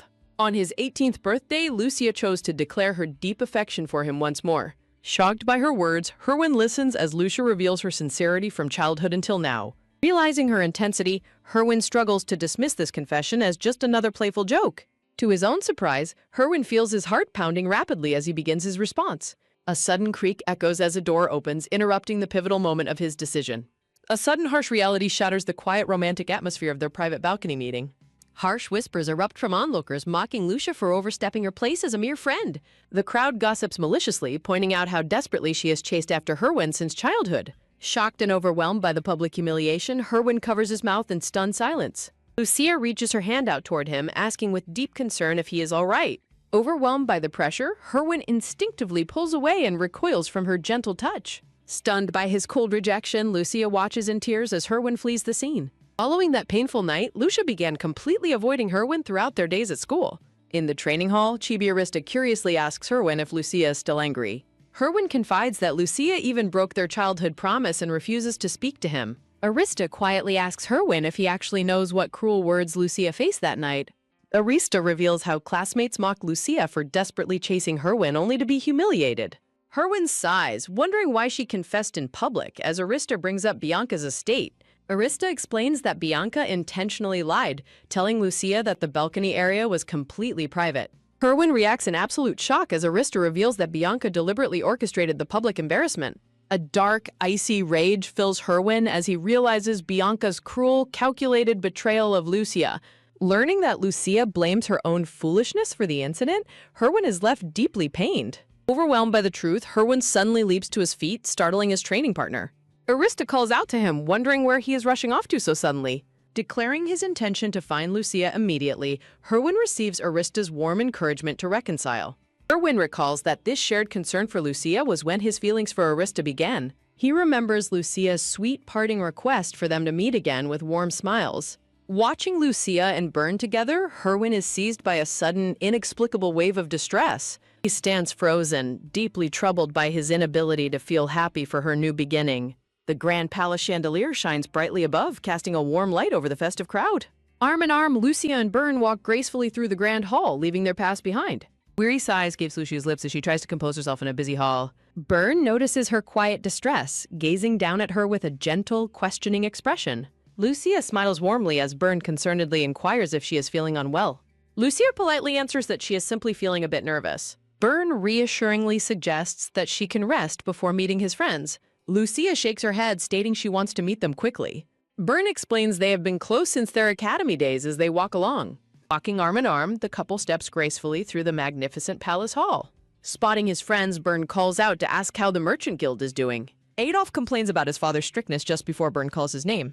Burn cheerfully greets his old friends, gesturing toward the elegant Lucia. The two friends turn around with bright, happy smiles upon seeing him. Burn explains he was busy inheriting his title, while Adolf admits he was worried. Adolf asks about the beautiful lady, while Hector scolds him for being so rude. Bowing gracefully, Lucia introduces herself to his friends as Lucia Agnes. A shocked Adolf turns pale, quietly asking Burn if he is truly serious. Hector bows politely, introducing himself as Hector Chase to the lovely lady. Adolf bows deeply as well, while Lucia kindly asks him to raise his head. Laughing softly, Lucia notes that Burn kept their meeting a secret from everyone. Adolf expresses surprise, admitting he never expected Burn, of all people, to bring a fiancé. Watching the couple, Adolf quietly remarks that he needs to get himself together too. The friends express their sincere happiness that Burn has found someone to settle down with. In a playful moment, Burn's friends ask Lucia to please take good care of him. The Grand Palace glows brilliantly against the starry night sky as the celebration continues. Gentle ballroom music begins to drift gracefully through the majestic golden hall. Numerous elegant couples take to the dance floor, moving smoothly to the music. Burn bows gentlemanly, politely asking Lucia if he may have this dance. Smiling brightly, Lucia happily accepts his invitation to join him on the floor. Their hands meet in a gentle, firm clasp as they step forward together. The couple waltzes gracefully in the center of the brightly lit ballroom. Burn's hand rests gently on her waist, guiding her securely through the steps. A sudden movement catches Lucia's attention, causing her to glance back over her shoulder. Nearby, Herwin is seen dancing with Arista, a gentle smile on his face. A heavy thump echoes in Lucia's chest as her eyes widen in sudden shock. Burn looks down in concern as he feels her hand beginning to tremble. Dipping her gently, Burn softly commands Lucia to look only at him. Lucia looks up into his gentle eyes, comforted by his steady and reassuring gaze. A self-wrestle sounds as their feet move in perfect synchronization across the floor. Feeling the tension slip away, Lucia happily realizes she is finally relaxed thanks to Burn. Holding him close, Lucia gratefully tells Burn that he is incredibly perceptive. Burn smiles warmly, replying that Lucia's face easily reveals all of her feelings. Lucia playfully wonders if she is that easy to read, and Burn laughs softly. couple continues their beautiful waltz, illuminated by the bright palace lights. A sharp click of her high heel echoes as they spin gracefully together. Burn's gaze turns serious, explaining that he chose Lucia because they are very alike. Gently holding her face, Burn reassures her that he only needs half of her heart. Lucia offers her quiet thanks, and Burn smiles back with deep affection. A sudden gasp escapes Lucia as a familiar voice quietly calls out her name. Turning around, Lucia is stunned to find Herwin politely offering his hand for a dance. Deeply distressed, Lucia desperately wishes to avoid dancing with Herwin on this day. Lucia hesitates in stunned silence, overwhelmed by Herwin's sudden request for a dance. Stepping in protectively, Burn interrupts Herwin, apologizing and announcing that Lucia is currently unwell. Burn stands firmly between them, shielding a trembling Lucia from Herwin's intense gaze. Herwin stares at her with a deeply worried expression, asking if she is truly feeling unwell. Avoiding his gaze, Lucia apologizes and falsely claims she twisted her ankle during the waltz. Deeply alarmed, Herwin immediately steps forward, frantically offering to assist her. Burn pulls Lucia close, coolly asserting that he will look after her himself. A frustrated Herwin remains silent as Burn politely bids farewell to lead her away. Herwin watches in painful silence as Burn leads Lucia away arm in arm. Sitting by the fountain under the starry night sky, Burn hopes he did not overstep his bounds. Burn explains that he only intervened because she clearly wanted to avoid Herwin's presence. When Burn questions if his intuition was correct, Lucia quietly nods in agreement. Seeking to give her some space, Burn kindly excuses himself to fetch some drinks. Sitting alone by the tranquil fountain, Lucia rests quietly in the cool night air. Staring at her reflection in the water, she reflects on the exhaustion of pretending to be fine. Lucia is suddenly startled from her quiet thoughts, looking back as someone approaches. Lucia's eye widens in absolute shock as she recognizes the unexpected figure before her. Lucia is stunned to see Bianca standing there under the garden moonlight. Standing quietly in her elegant purple gown, Bianca gazes at her former friend. The atmosphere turns tense as Lucia turns around and softly whispers Bianca's name. With a slight look of unease, Bianca softly acknowledges that it has been a long time. When Bianca hesitantly asks if she can sit down, Lucia welcomes her to do so. Startled by the unexpected request, Lucia allows her former friend to sit by the fountain. Lucia quietly agrees, paving the way for a long overdue conversation between them. As they sit side by side, Lucia recalls thinking she would never see Bianca again after that painful night. The scene shifts to their academy days, returning to where their friendship first began. During her student years, a young Lucia quietly read her books in the classroom hall. Her peaceful reading is suddenly interrupted as two classmates walk up, calling her name. Looking up from her notebook, young Lucia politely asks what brings them over. The girls eagerly ask for an introduction to Herwin, noting her close childhood bond with him. Lucia awkwardly declines their request, explaining that Herwin is too shy to meet others easily. The girls whisper bitterly, expressing irritation at Lucia's constant refusal to introduce Herwin. Griping their hands maliciously, they mockingly ask if Lucia secretly has romantic feelings for Herwin. Bianca suddenly steps forward to defend her friend, demanding to know what is wrong with them. Bianca fiercely scolds the two girls for their greediness, leaving them absolutely furious. Bianca continues her sharp defense, questioning if they would enjoy being treated similarly. She commands them to stop bullying Lucia, who was simply trying to stay quiet. Lucia looks up in deep admiration and gratitude as Bianca defends her so fiercely. From that pivotal moment on, the two girls became close friends, walking the halls together. While other classmates eyed Lucia with jealousy over Herwin, Bianca became her safe haven. The two girls shared countless happy moments together, solidifying their deep friendship. While walking outside one day, Bianca suddenly stops Lucia to ask a question. Bianca looks at her with a serious expression, asking if she has a crush. Lucia turns away in a sudden panic, quickly denying that she likes anyone. Smiling slyly, Bianca teases her and asks if she secretly likes Herwin. Lucia gasps in absolute shock and embarrassment, realizing her secret has been discovered. Bianca gently reassures her that she only asked because they are close, comforting Lucia. Believing Bianca would never share her secret with others, Lucia wonders if she should tell her. Lucia gathers her courage and blushes as she confesses her true feelings for Herwin. Confirming her feelings with a nod, Lucia asks Bianca to keep it a secret, though Bianca wonders why. Bianca remarks that if others knew the truth, they would stop asking for introductions, but Lucia stands firm on her promise to Herwin. Surprised by her answer, Bianca asks about the nature of their promise, prompting Lucia to recall how she has confessed her feelings to Herwin since childhood. Bianca reacts with shock, prompting Lucia to explain that they agreed to stop making public confessions. Lucia notes that despite her deep feelings, they promised to remain just friends. Worried about her friend, Bianca anxiously asks what will happen if Herwin falls for someone else. Lucia innocently suggests she would simply stay quiet, leaving Bianca completely dumbfounded by her passive attitude. Bianca strongly advises her to intervene, pointing out that she has been waiting for him since they were children. Flustered by her encouragement, Lucia blushes and questions if she should truly take action. Bianca praises her sincerity, while Lucia internally recalls the immense relief and peace she felt simply sharing her emotions. Lucia reflects on how Bianca's attitude began to shift shortly after their talk. In a sudden revelation, Bianca points out that Herwin has feelings for Lady Lydia and asks Lucia if she was aware of this. Lucia tries to dismiss it as idle gossip, but Bianca darkly questions if she truly believes her own words. With a sinister smirk, Bianca warns Lucia that Lady Lydia is merely playing with her feelings. Lucia turns away defensively, asserting her firm trust in Arista. A solemn narrative transition marks the approach of the incident that changed everything. The memory shifts to Herwin's birthday party, where a crowd gathered around the two of them. The scene depicts the painful moment her first public confession was witnessed by everyone present. Shadowy figures point and laugh at young Lucia, highlighting the cruelty of her classmates.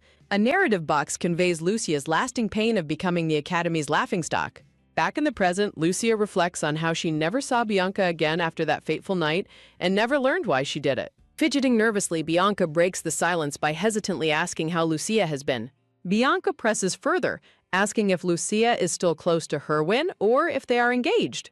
Distressed by the sudden questioning, Lucia sharply asks why Bianca is bringing up such personal matters. Bianca looks down, explaining that she dropped out and has been out of touch for a long time. Carefully looking up, Bianca offers her sincere apology for her past actions. Stunned by the apology, Lucia angrily demands to know why she betrayed their friendship. Crying out, Bianca finally confesses that she also had feelings for Herwin. Shocked by the revelation, Lucia asks if jealousy was the sole reason behind her betrayal. Bianca admits her jealousy and regret, while Lucia bitterly wonders why she had to be the target of such malice. With a tearful gaze, Bianca confirms her feelings drove her to commit the betrayal. Bianca ruthlessly admits that she targeted Lucia because she hated her even more than she hated Arista. Sitting by the fountain, Bianca drops a shocking truth, stating that Herwin is actually in love with Lucia. Lucia's eyes widen in sheer disbelief as she gasps at Bianca's words. The two women sit in tense silence under the moonlight near the fountain. Bianca softly tells Lucia that there is a truth she probably never realized. Confused and overwhelmed, Lucia demands to know what Bianca means. Sitting side by side near the tranquil fountain, Bianca repeats that Herwin has always loved Lucia. Completely stunned, Lucia looks back at Bianca in total disbelief. Under the glowing moon, Bianca tells Lucia that she may have been completely blind to Herwin's true feelings. Frustrated, Lucia insists that Herwin does not like her and has feelings for Arista instead. Smiling sadly, Bianca reassures her that she does not need to lie because she gave up on Herwin long ago. A lighthearted chibi panel depicts Lucia looking utterly bewildered while Bianca stands calmly beside her. Suddenly grabbing Lucia's shoulders, Bianca frantically asks why there is talk of an engagement if she and Herwin are nothing. Looking away sadly, Lucia reveals that her engagement is actually with someone else. Bianca gasps in absolute shock, completely stunned by Lucia's sudden revelation. Their intense conversation is suddenly interrupted as Byrne approaches with drinks, asking if he kept Lucia waiting. Smiling warmly, Byrne holds out the glasses and notes that Lucia has a guest. Finding her composure, Lucia introduces Bianca as her old friend from their academy days. Polite once again, Bianca bows gracefully and introduces herself to Byrne as Bianca Lawrence. Byrne introduces himself with a charming smile, proudly announcing his marriage-premise relationship with Lucia. Byrne offers Lucia a drink to comfort her, and she politely thanks him. Looking at her warmly, Byrne asks if she is feeling better, and she softly confirms she is. Bianca stands in tense silence under the moonlight, looking troubled as she watches them. Bianca bows politely to excuse herself, saying she must return to the banquet hall. As Bianca turns to walk away, Lucia calls out to stop her in surprise. Lucia hands her glass back to Byrne, explaining she will return after seeing Bianca off. Catching up, Lucia is asked by Bianca why she followed when she could have left alone. Lucia pauses, looking down as she prepares to explain something important to her. Lucia steps forward, asserting that everything Bianca believed about their school days was a misunderstanding. Lucia internally insists Herwin loving her is absurd, reminding herself she has already given up on him. Bianca notes that if Lucia remains unaware of Herwin's feelings, perhaps she was mistaken. Bidding a quiet farewell, Bianca wishes her the best with her choices and leaves. A sharp click sounds as the door closes, leaving Lucia standing alone in quiet disbelief. In her bedroom, Lucia sits at her vanity, gently brushing out her long brown hair. Reflecting on the fountain meeting, Lucia worries her downcast mood after Bianca's visit was too obvious. She anxiously wonders what she should say if Byrne asks what is troubling her. Back at the fountain, Byrne kindly asks if she would prefer to head home early. Lucia insists he shouldn't leave on her account, but Byrne warmly expresses his genuine concern. Looking up at him, Lucia is deeply touched by his gentle words and consideration. Thanking him, Lucia reflects on how comforting it is to be with someone so considerate. A quiet thought reassures her that everything will turn out fine. Distracted from brushing her hair by a sudden knock, Lucia calls out to enter. Her brown-haired brother opens the door, surprised to see she is still awake. Turning to greet him, Lucia warmly asks what brings him to her room. She explains she came back early because she was not feeling well. Her brother explains he returned after hearing rumors about her potential marriage partner. Suggesting they have a long talk, her brother leads her over to sit down. He directly asks if she truly intends to get engaged to Marquis Casper. Lucia explains they are still getting to know each other, questioning his sudden concern. Her brother advises she wait to marry until she actually finds someone she likes. He acknowledges their parents' impatience, but urges her not to rush into marriage. The narrative bubble reveals Lucia's firm assertion that dating Byrne was entirely her own choice. Her brother looks at her in stunned silence, caught off guard by her determination. Lucia explains to her brother that many significant things happened in the capital while he was away. Her brother stares in open-mouthed shock, struggling to process her words. Clutching her chest, Lucia quietly prepares to tell him the full truth of her past. Sitting across from her, her brother asks if she was rejected around 100 times. He leaps up in absolute disbelief upon learning her confession was rejected 100 times. A narrative block reveals that their parents suggested the blind date after witnessing those rejections. Lucia smiles sadly, explaining she agreed to the blind date to finally move on from him. When her brother asks if she likes Byrne, she replies they communicate well, though love is uncertain. Slamming his hand down, her brother expresses frustration that she is pushed into an engagement without love. Flushing with embarrassment, her brother quickly reassures her he only wants her to be happy. Rolling up his sleeves in a fury, her brother demands to know who rejected her. Lucia reveals it is someone he knows, leaving her brother frantically demanding a name. Lucia states that it was Herwin Pania, striking her brother dumb with shock. In a fiery rage, her brother yells in disbelief that Herwin was the one who rejected her. Holding his head in distress, he admits he never imagined she still liked Herwin after graduation. Smiling gently, Lucia encourages her brother to marry for love for her sake. Tearing up, her brother agrees to her promise and asks her to promise the same. Her brown-haired brother smiles warmly, comforting her after their heartfelt talk about love. Under a border of golden sunflowers, Lucia firmly promises that she will do so. Smiling brightly, Lucia beams with relief and happiness amidst a backdrop of blooming sunflowers. The scene transitions to the majestic exterior of the grand estate under a clear blue sky. A massive stack of sealed invitation letters piles up on the marble table inside. Lucia sits across from her mother, who holds a stack of invitations, and notes that news of Marquis Casper courting Lucia has spread to everyone. Looking utterly baffled, Lucia demands to know what any of this has to do with the Casper family. A radiant wedding ceremony takes place on a beautifully decorated altar before a gathered crowd.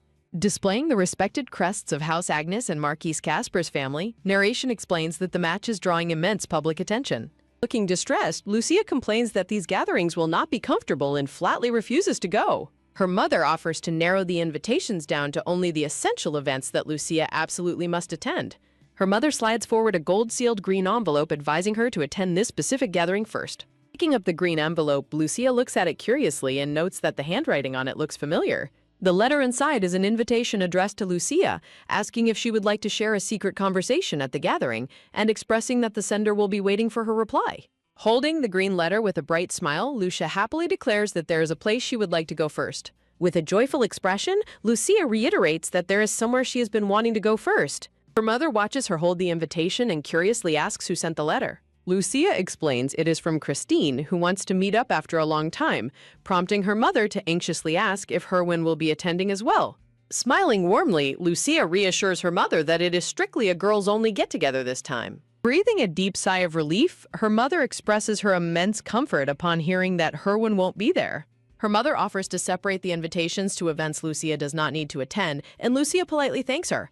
An attendant guides Lucia down a grand hallway, announcing that Lady Christine has reserved a VIP room for their party. Lucia opens the door to the VIP room, cheerfully greeting her friends and apologizing for arriving late. Arista welcomes Lucia warmly as Christine waves from the table, noting they also just arrived. Lucia elegantly pulls out her chair, preparing to sit down with her friends at the tea party. Lucia asks Christine if this is the venue for the new business she mentioned starting, and Christine proudly confirms her father gave her full authority to run it. While Arista internally grumbles that the girls' meeting was just an excuse for Christine to show off, Christine gladly welcomes her two exclusive guests. In a playful chibi scene, Christine enthusiastically tells her friends to order whatever they want. A delicious assortment of freshly baked bread and fine dishes sits beautifully on the dining table. Leaning in with excitement, Arista and Christine eagerly press Lucia to spill the details about how she met Marquess Byrne and how the matchmaking went. Lucia aggressively cuts her steak, her irritation visibly mounting as she remembers her date. Lucia recalls Byrne confessing that he was already in love with a commoner, making marriage impossible. Clenching her eyes shut in annoyance, Lucia recalls how Byrne suddenly announced he had another woman. Hearing the outrageous story, Arista and Christine both clasp their hands in outrage and cry out that it is so rude. Lucia further recalls other terrible blind dates, where one demanded she care for his mother while another planned kids on their very first meeting. Clenching her fists, Christine declares she hates guys like that, while Arista admits she initially thought Marquess Casper would be awful too. A decorative text box highlights that Byrne at least admitted his mistake and apologized properly. Nodding slowly, Lucia looks thoughtful and calm as she reflects on the overall situation. Christine remarks that meeting Marquess Byrne actually feels like a stroke of luck, and Lucia happily agrees. Looking concerned, Arista asks Lucia if she truly believes he is a good match. Smiling gently, Lucia explains that marriage was something she would do eventually, and she simply got there a bit earlier than them. Arista praises Lucia as amazing, while Christine sighs that she cannot even imagine doing matchmaking yet. Lucia turns to her friends, asking if their families have started dropping hints about potential engagements. Holding her forehead in distress, Christine groans that she might be dragged to a matchmaking meeting any day now. Lucia asks her friends what kind of guy they would want if they had to go on a matchmaking meeting. Represented as a chibi, Christine flatly states she is fine with anyone as long as he does not get in the way of her work. Fidgeting with her fingers, Arista hesitantly begins to speak about her own desires. Smiling beautifully under a flowery background, Arista declares she wants to marry someone she actually likes. Christine playfully teases Arista about who she likes, making Arista blush and quickly deny having anyone yet. In a flustered chibi state, Arista waving her fist frantically explains that she likes swords but not in a romantic way. Lucia silently wonders who it could be that Arista actually has feelings for. A dark-haired knight in a regal uniform resolutely holds his sword under a bright sky. A light brown-haired woman looks to the side with a gentle and soft expression. Her lips part with a soft, quiet gasp as she prepares to speak. Lucia reassures Arista that she will marry someone she loves, causing Arista to murmur her name. Lucia encourages her friend by pointing out that the other person might already return her feelings. Arista smiles warmly and thanks Lucia, promising to always remember her encouraging words. The brown-haired friend happily celebrates their gathering while another enthusiastically agrees with her. Holding her wine glass, the brown-haired friend hesitantly speaks up to address Lucia. The brown-haired friend suggests discussing Marquis Casper, but Lucia notes they have already covered him. The brown-haired friend asks how Lucia's parents reacted to news of the Marquis's courtship. Lucia explains she has not formally introduced him yet, but expects it to happen during his upcoming visit. Her friends react in utter shock, asking if the Marquis is really visiting her house. Lucia smiles brightly and happily, bathed in a warm, floral-framed glow. Lucia praises the scent of the flowers, and Byrne explains they reminded him of her. Clutching the pink roses, Lucia smiles softly as she expresses her gratitude to him. His golden eye widens behind his glasses as a sudden startle takes him by surprise. Smiling warmly, Byrne tells Lucia that the flowers suit her absolutely perfectly. Lucia asks her maid Celine to take the beautiful roses up to her room. Byrne admits he did not expect an invitation home and asks if her family is around. Lucia explains that her parents are away on business and her brother is currently out. Byrne feels bad about missing them, but Lucia reassures him that his presence comforts her. Lucia quickly dismisses his concerns and reveals she has a specific reason for inviting him. Sudden rustling sounds as a large pile of colorful letters drops onto the table. Byrne stares in silent, wide-eyed bewilderment at the pile of envelopes on the table. Lucia notes the engagement announcement had an impact, and Byrne jokes she needs clones to attend. Byrne hums thoughtfully while carefully examining the collection of letters spread before him. Byrne advises her to skip certain invitations due to poor family relationships and unwelcome receptions. Byrne highlights a beneficial invitation for her, and Lucia expresses her gratitude for his help. Lucia asks Byrne if there are any specific precautions she should take regarding these invitations. Lucia looks down thoughtfully, replying that there's nothing in particular to worry about. An intense close-up reveals her eye reflecting a deep hidden concern. Standing in a dark atmosphere, Lucia anxiously wonders if there are rumors about her. A sharp startle catches Byrne completely off guard, making his eyes widen in surprise. Lucia quietly reiterates her worry about the rumors that might be spreading about her. Stunned by her confession, Byrne looks at her in wide-eyed, silent disbelief. Lucia notes that he is likely already well aware of the rumors surrounding her. Lucia warns Byrne that their association will bring him curiosity and outright ridicule from others. Lucia explains she is used to ridicule but expresses deep concern for how it affects him. Byrne's gaze remains incredibly steady, filled with a quiet strength and deep sincerity. Byrne calls Lucia's name, warmly assuring her that none of this is her fault. Byrne tells her there is no need to apologize, leaving Lucia deeply moved. Byrne declares he chose her freely and is entirely unaffected by the words of others. Byrne's gaze remains steady, filled with a quiet strength and sincere determination. Her heart thumps loudly, painting her cheeks with a sudden and beautiful blush. Surrounded by lovely pink flowers, Lucia smiles with a heart full of relief. Lucia thanks Byrne for putting her at ease, and Byrne smiles, glad to hear it. Byrne recalls her saying they were similar, and Lucia confirms that is correct. Lucia admits she cannot see their similarities and confesses she still hides secrets. Byrne reveals he also hides secrets, admitting he is not as upright as she believes. Gently clasping Byrne's hand, Lucia murmurs that she doesn't know what he is hiding, but with a gentle smile, Lucia expresses her hope that the day comes when they can both tell each other everything. Smiling softly with his hand over his chest, Byrne agrees, replying that he hopes so too.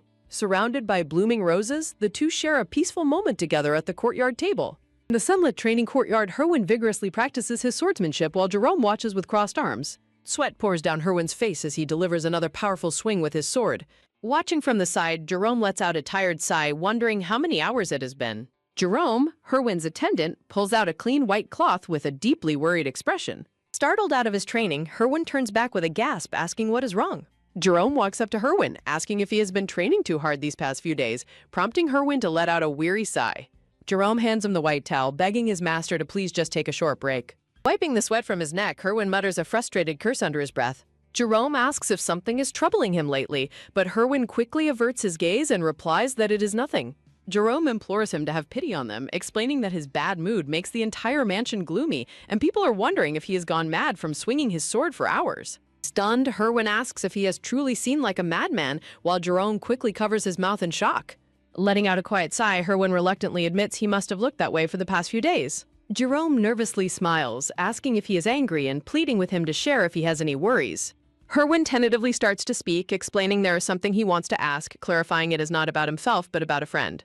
Herwin scratches the back of his neck with a sheepish look, hesitating to continue his story. Jerome curiously guesses several mutual friends, but Herwin firmly cuts him off, stating it is a friend Jerome does not know. Herwin explains that his friend has a longtime childhood friend who confessed many times, but his friend rejected her every single time. Herwin says that the childhood friend suddenly showed up with her fiancé a few days ago, making Jerome sweat as he notes it sounds like someone he knows well. Jerome coughs and suggests that it is a good thing, since the childhood friend who always liked him has finally moved on to someone else. Herwin stares back in silent disbelief, clearly unsatisfied with his attendant's simple logic. Herwin reflects inwardly, realizing it did not feel like a good thing because his friend only seemed. Clutching his forehead, Herwin explains that his friend actually seemed incredibly confused by the news. Jerome shrugs in absolute bewilderment, questioning why the friend is confused when he was the one rejecting her, leaving Herwin admitting he doesn't understand either.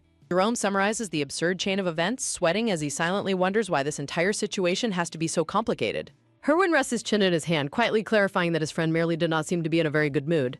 Jerome suddenly raises a finger, brightly suggesting that perhaps the friend is simply feeling slighted. Herwin's eyes widen as he slowly repeats the word, struck by the sudden realization. Jerome explains that as close childhood friends who knew everything, her suddenly bringing a fiancé would naturally trigger such feelings. A bitter realization hits Herwin, imagining Lucia walking away as he realizes they aren't as close as they once were. Jerome concludes that the friend feels left out because she didn't share her engagement news sooner, leaving Herwin quietly pondering the words. Jerome rubs his chin thoughtfully, wondering aloud if the friend is perhaps harboring some other kind of deeper feeling. Herwin suddenly snaps, shouting with a flushed and angry face that his friend absolutely is not. Jerome backpedals in alarm, stammering that he wasn't talking about him, while Herwin huffs and insists it is not like that anyway. With a swift, sharp motion, Herwin slides his ornate sword back into its sheath. Herwin abruptly walks away from the training grounds, declaring that he needs to go wash up now. Jerome watches his master walk away, sweating as he notes that Herwin seems even worse after their little chat. The scene shifts to Herwin's quiet chamber, where a glass of water sits beside a dark blue box. Barefoot steps softly onto the tiled floor as someone enters the warmly lit room. Wearing a white bathrobe, Herwin walks through his room, quietly questioning if he is truly feeling slighted by Lucia. Herwin takes a slow sip of water from his glass, reflecting deeply on the word slighted. He sets a glass down on the table right next to the elegant jewelry box. Herwin gazes at the box, realizing he still has not given her the gift he bought. Herwin looks down with a melancholic expression, holding the small velvet box in his hand. Opening the box to reveal a pair of beautiful teardrop earrings, Herwin thinks they would look perfect on Lucia. He recalls a past moment when Lucia turned to leave in a hurry, bidding him farewell. Herwin laments that he bought them as a surprise gift, but Lucia left so quickly that day he never got the chance. Herwin smiles faintly to himself while looking at the small box containing the teardrop earrings. He feels that these subtle earrings wouldn't suit Lucia's dazzling beauty. Suddenly, he freezes in his tracks as a sudden realization strikes him. He questions his own train of thought, wondering why he is overthinking so much. Clutching his forehead in frustration, he lets out a weary sigh. He sets the jewelry box down on the table, wondering if he is truly feeling slighted. He looks down gloomily as he imagines Lucia happily standing beside her new fiancé, Bern. The scene shifts to a lovely outdoor tea party hosted in a sun-drenched green garden. Lucia walks nervously toward the gathering, hoping to establish useful social connections despite her anxiety. Step by step, her high heels click softly against the stone pathway of the garden. Lady Laren warmly asks if Lucia is ready for her introduction, and Lucia nervously agrees. Lucia politely introduces herself to the group of noble ladies gathered at the table. Smiling gracefully, she lifts her elegant yellow skirt to offer a polite, formal curtsy. The ladies warmly welcome Lucia, commenting on her youthful appearance as she enters high society. One lady mentions how highly sought-after Bern is, expressing surprise that Lucia won him over. Lucia privately reflects that claiming she won Bern's heart is far too generous a description. Lady Leiron points out that several jealous young ladies are already glaring in Lucia's direction. Two nearby ladies whisper conspiratorially behind a red fan, casting cold glances at Lucia. Nearby, an orange-haired girl with a black hat looks down with a sorrowful expression. Sensing the palpable hostility around her, Lucia resolves to stay strong and not show weakness. Lady Leiran warns her about future envy, but Lucia confidently attributes it to her remarkable fiancé. She decides to gracefully accept the challenges of her high-profile engagement as her destiny. Smiling brightly, she places her hand over her heart with a peaceful and determined look. Lady Leiran sips her tea, praising Lucia's strong resolve and facing high society scrutiny. The other guests chuckle warmly, admiring her spirited mindset and mature attitude despite her youth. Relief washes over Lucia as she realizes the ladies are satisfied with her diplomatic response. Noticing the hushed whispers of the other guests, Lucia looks around the beautiful garden table. Lucia politely asks Lady Loran for permission to walk around and explore the beautiful grounds. She stands up from the table, prompting a slightly surprised reaction from the host. Grateful for the host's kind permission, Lucia offers a sweet, polite smile of gratitude. Walking away, Lucia sighs, feeling utterly exhausted by the overwhelming pressure of socializing. She strolls down the quiet sunlit stone pathway lined with vibrant blooming red roses. A sudden rustle causes Lucia to turn around in surprise, her eyes widening. She discovers the quiet orange-haired girl standing alone and startled among the rose bushes. The orange-haired girl gasps softly, looking surprised as she is suddenly noticed by Lucia. Lucia gently inquires about her identity, prompting the girl to apologize and introduce herself. The girl introduces herself as Celine J., quickly correcting her surname to Romario. Lucia asks how she can help, but Celine hesitantly asks if Lucia is truly engaged. Lucia clarifies that while their engagement is not yet official, they have promised to marry. Hearing this confirmation, Celine gasps in deep distress, her face turning pale with grief. As Celine reacts silently, Lucia realizes with surprise that the girl harbors feelings for Bern. Suddenly, Celine reaches forward and desperately grabs both of Lucia's hands in her own. Startled by the sudden physical contact, Lucia asks if something is wrong. Celine tearfully begs to know if Bern has ever mentioned her name to Lucia. Realizing the desperation of her actions, Celine slowly lets go of Lucia's hands. Celine quickly backpedals, apologizing and pleading with Lucia to forget her outburst entirely. Lucia stares at her in stunned silence, deeply affected by the girl's raw heartbreak. Heavy tears begin to fall, splashing onto Celine's green dress as she quietly weeps. Seeing Celine's pain reminds Lucia of her own past, though she cannot offer comfort. Lucia quietly walks away down the path, leaving Celine alone to cry in the garden. Overhead view of the office as Lucas lets out a quiet sigh while sitting at his desk. A heavy grunt of frustration escapes from Lucas's side of the room. The blonde boss asks what Lucas's problem is this time, but Lucas dismisses it, replying that it is nothing. Smiling, the blonde boss tells him to stop sighing and just explain what is going on. Lucas flatly refuses, offering a stubborn and direct rejection. The blonde boss demands that Lucas stop answering vaguely, while Lucas sweats and jokingly threatens to cut his pay if he doesn't return to work. The blonde boss explains that he has bumped into Marquise Casper a few times for work but does not really know him. Lucas is convinced he has seen the Marquis somewhere before, but his boss asks if he is trying to dig up some dirt. Lucas suddenly realizes that his sister Lucia occasionally goes on dates with Marquis Casper, leaving his boss utterly shocked. Fuming with maximum anger, Lucas loudly repeats that Marquis Casper is dating his sister. The blonde boss casually asks if the Marquis did something wrong, amused by Lucas's dramatic outburst. Lucas rubs his forehead, explaining that Marquis Casper seems strangely familiar, perhaps from their academy days. Blonde boss taps his documents, pointing out that it has been too long since graduation for him to remember anyone. While Lucas continues to ponder the familiar feeling, the blonde boss snaps and yells at him to get back to work. A sudden sharp knock at the door interrupts their conversation.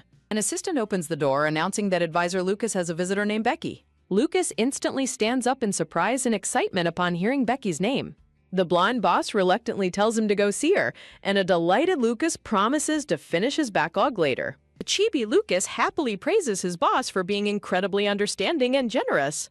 Left alone with his paperwork, the blonde boss grumbles to himself that he should probably dock Lucas's pay. Lucas eagerly opens the double doors to greet his beloved visitor. Becky runs toward him with a bright smile, clutching a heart-shaped box and calling out to him. Lucas wraps his arms around Becky in a warm hug, asking what she is doing here as she explains she brought him cookies. Lucas holds the heart-shaped cookie box, deeply moved and blushing at her sweet gesture. Becky giggles and explains that she has another appointment, so she must leave soon. Lucas happily offers to walk Becky to the front gate of the mansion.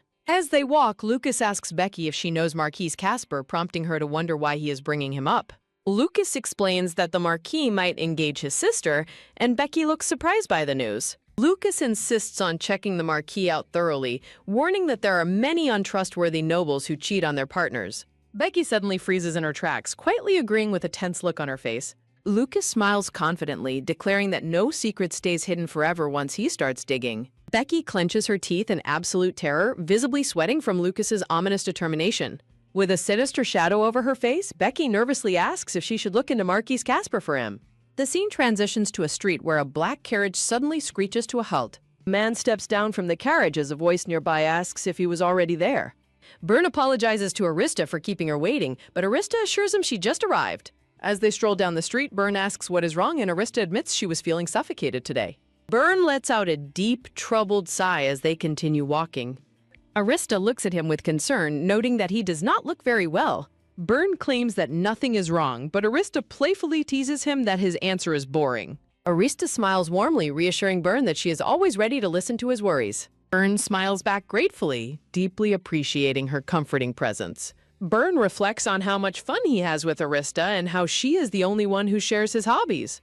A vision of Arista proudly holding her sword highlights her bright and spirited nature. Byrne imagines Arista marrying a stranger, realizing he would be devastated because she is so incredibly special to him. Byrne's shoes click against the stone pavement as he walks, lost in thought.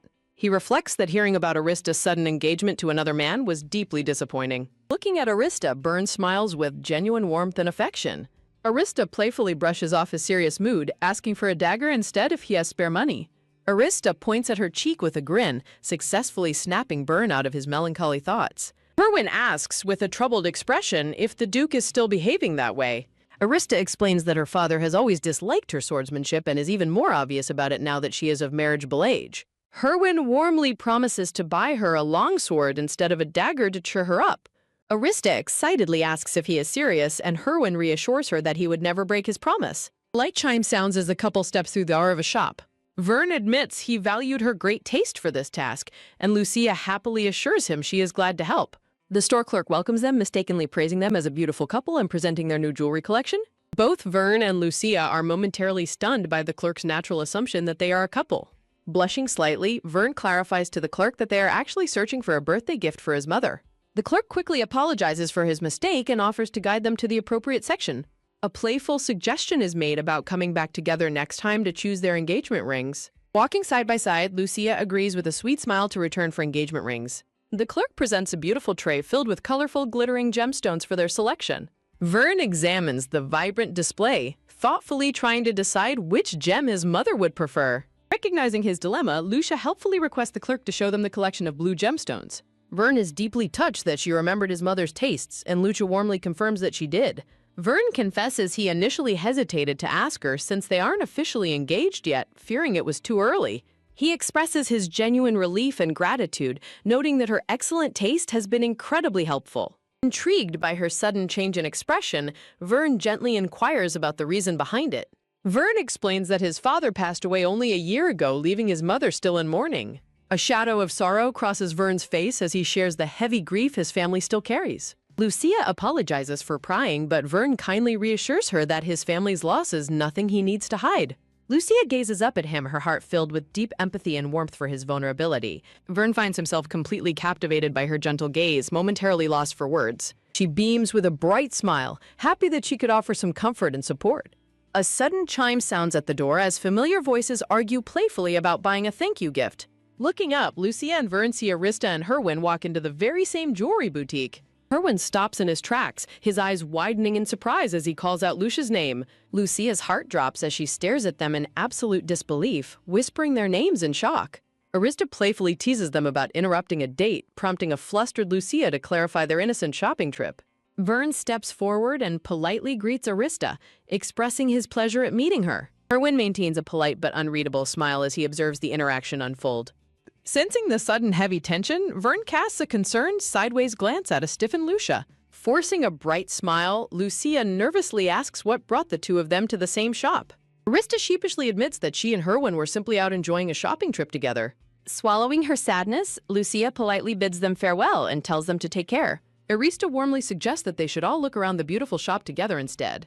Lucia leaves the choice to Vern, who enthusiastically agrees, wanting to get to know her friends better. Lucia steals a quiet glance at Herwin, her heart aching as she wonders about his thoughts. Herwin smiles back with genuine warmth, completely at ease in the company of Arista. The four of them gather around the counter, a superficial sense of harmony masking the underlying tension.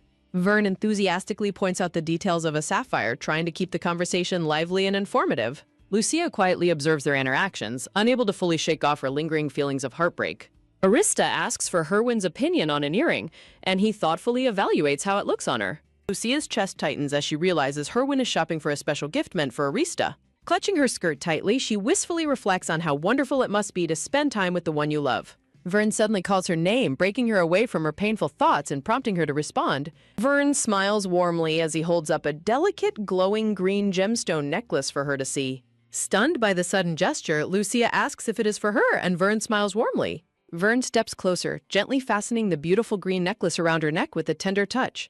Lucia gasps softly, touching the beautiful green necklace Vern has just placed around her neck. Vern smiles and admires how perfectly the necklace suits her. Vern asks the shopkeeper to wrap up both the sapphire necklace and the green one. Vern beams warmly at Lucia, expressing his sincere gratitude for her help today. Lucia clutches her chest as her heart flutters from his sweet gesture. Lucia stands quietly in the boutique while Vern finalizes their purchases at the counter. Touching the necklace, Lucia realizes Vern must have noticed her low spirits earlier. Lucia resolves to compose herself and focus more of her attention on Vern. Vern politely asks if she is ready to leave the shop. Lucia wonders about the purchased gift, and Vern clarifies it will be delivered later. Lucia happily offers to treat Vern to dinner to return his kind favor. Vern smiles back warmly, deeply appreciative of her invitation to dinner. Arista suddenly approaches the couple asking if they are preparing to leave for dinner. Arista turns back, asking Herwin about his own dinner plans. Herwin glances over, suggesting that he and Arista should also grab a bite to eat. Arista reacts with mild surprise to Herwin's sudden dinner suggestion. Arista proposes they all eat together, and Vern readily accepts the group invitation. Arista excitedly tells Herwin to come along, and he quietly agrees to join them. As they walk out, Lucia proposes they visit a lovely restaurant located nearby. Lucia suddenly pauses, realizing that is the very restaurant she previously visited with Herwin. Arista pulls Lucia along while Herwin and Vern follow closely behind them. Arista tilts her head and curiously asks Lucia if something is bothering her. Quickly masking her thoughts, Lucia smiles and urges Arista to head inside for food. The four of them enter the bustling, dimly lit dining hall of the restaurant. Arista takes her seat at the table with a bright, cheerful expression. Arista asks Herwin if it is his first time here, but he gently demurs. Herwin reveals he has dined here before and highly praises the food and atmosphere. Lucia freezes, nervously wondering if Herwin is referring to their past date here. Lucia asks Vern if he has decided on his order, and he confirms. Vern warmly encourages Lucia to take her time browsing the menu. Looking at the menu, Lucia fondly recalls the delicious dish Herwin ordered last time. Vern gazes at Lucia's distracted expression with a look of quiet concern. Lucia snaps out of her thoughts as she catches Vern staring directly at her. Vern helpfully suggests ordering the truffle steak, noting it is the restaurant's most popular dish. Lucia's smile falters as she realizes Vern is unaware of her mushroom allergy. Lucia politely explains she cannot eat mushrooms, prompting Vern to scratch his head apologetically. Herwin speaks up coldly, questioning how the Marquis could not know his own fiancé's food restrictions. Vern turns around in surprise, caught off guard by Herwin's sudden, sharp remark. Herwin points out that eating mushrooms would leave Lucia ill for days, making Arista gasp in realization. Vern looks apologetic, while Lucia quickly downplays the situation to ease the tension. Lucia nods with a sweet smile, promising Vern to be more careful. Herwin gently chides Lucia for not informing Vern of her dietary restrictions in advance. Vern takes the blame, promising to be much more considerate and careful from now on. Arista cheerfully suggests ordering the steak without mushrooms while she tries the truffle version. Arista asks Herwin what he is ordering, and he decides on the exact same dish. Lucia looks at Herwin, silently remembering that he had ordered that same dish last time. Vern pieces things together and asks Lucia if she previously dined here with Herwin. Lucia apologizes for not mentioning it sooner, but Vern kindly reassures her it is fine. Vern warmly notes they have only dated for 2 months and still have much to learn. Lucia smiles up at Vern gratefully, softly agreeing with his comforting words. The tense dinner atmosphere deepens as the four sit together under heavy, unspoken tension. Arista quietly glances sideways, her purple eyes filled with a sudden, silent calculation. The quiet clatter of silverware echoes as the awkward group continues eating their dinner. Vern asks if she has any other dietary restrictions, to which Lucia softly replies that she does not believe so. Lucia explains she hid her dislike of foods to avoid appearing picky, but realizes she must outgrow that habit. Vern reassures her by admitting he is also a highly selective eater, surprising Lucia with his sudden confession. Vern reveals his absolute hatred of carrots as he prepares to take a bite of food. Lucia gasps in shock as she points out he just ate a carrot despite claiming to hate them. A nervous gulp sounds as Vern bravely forces himself to swallow the avoided vegetable.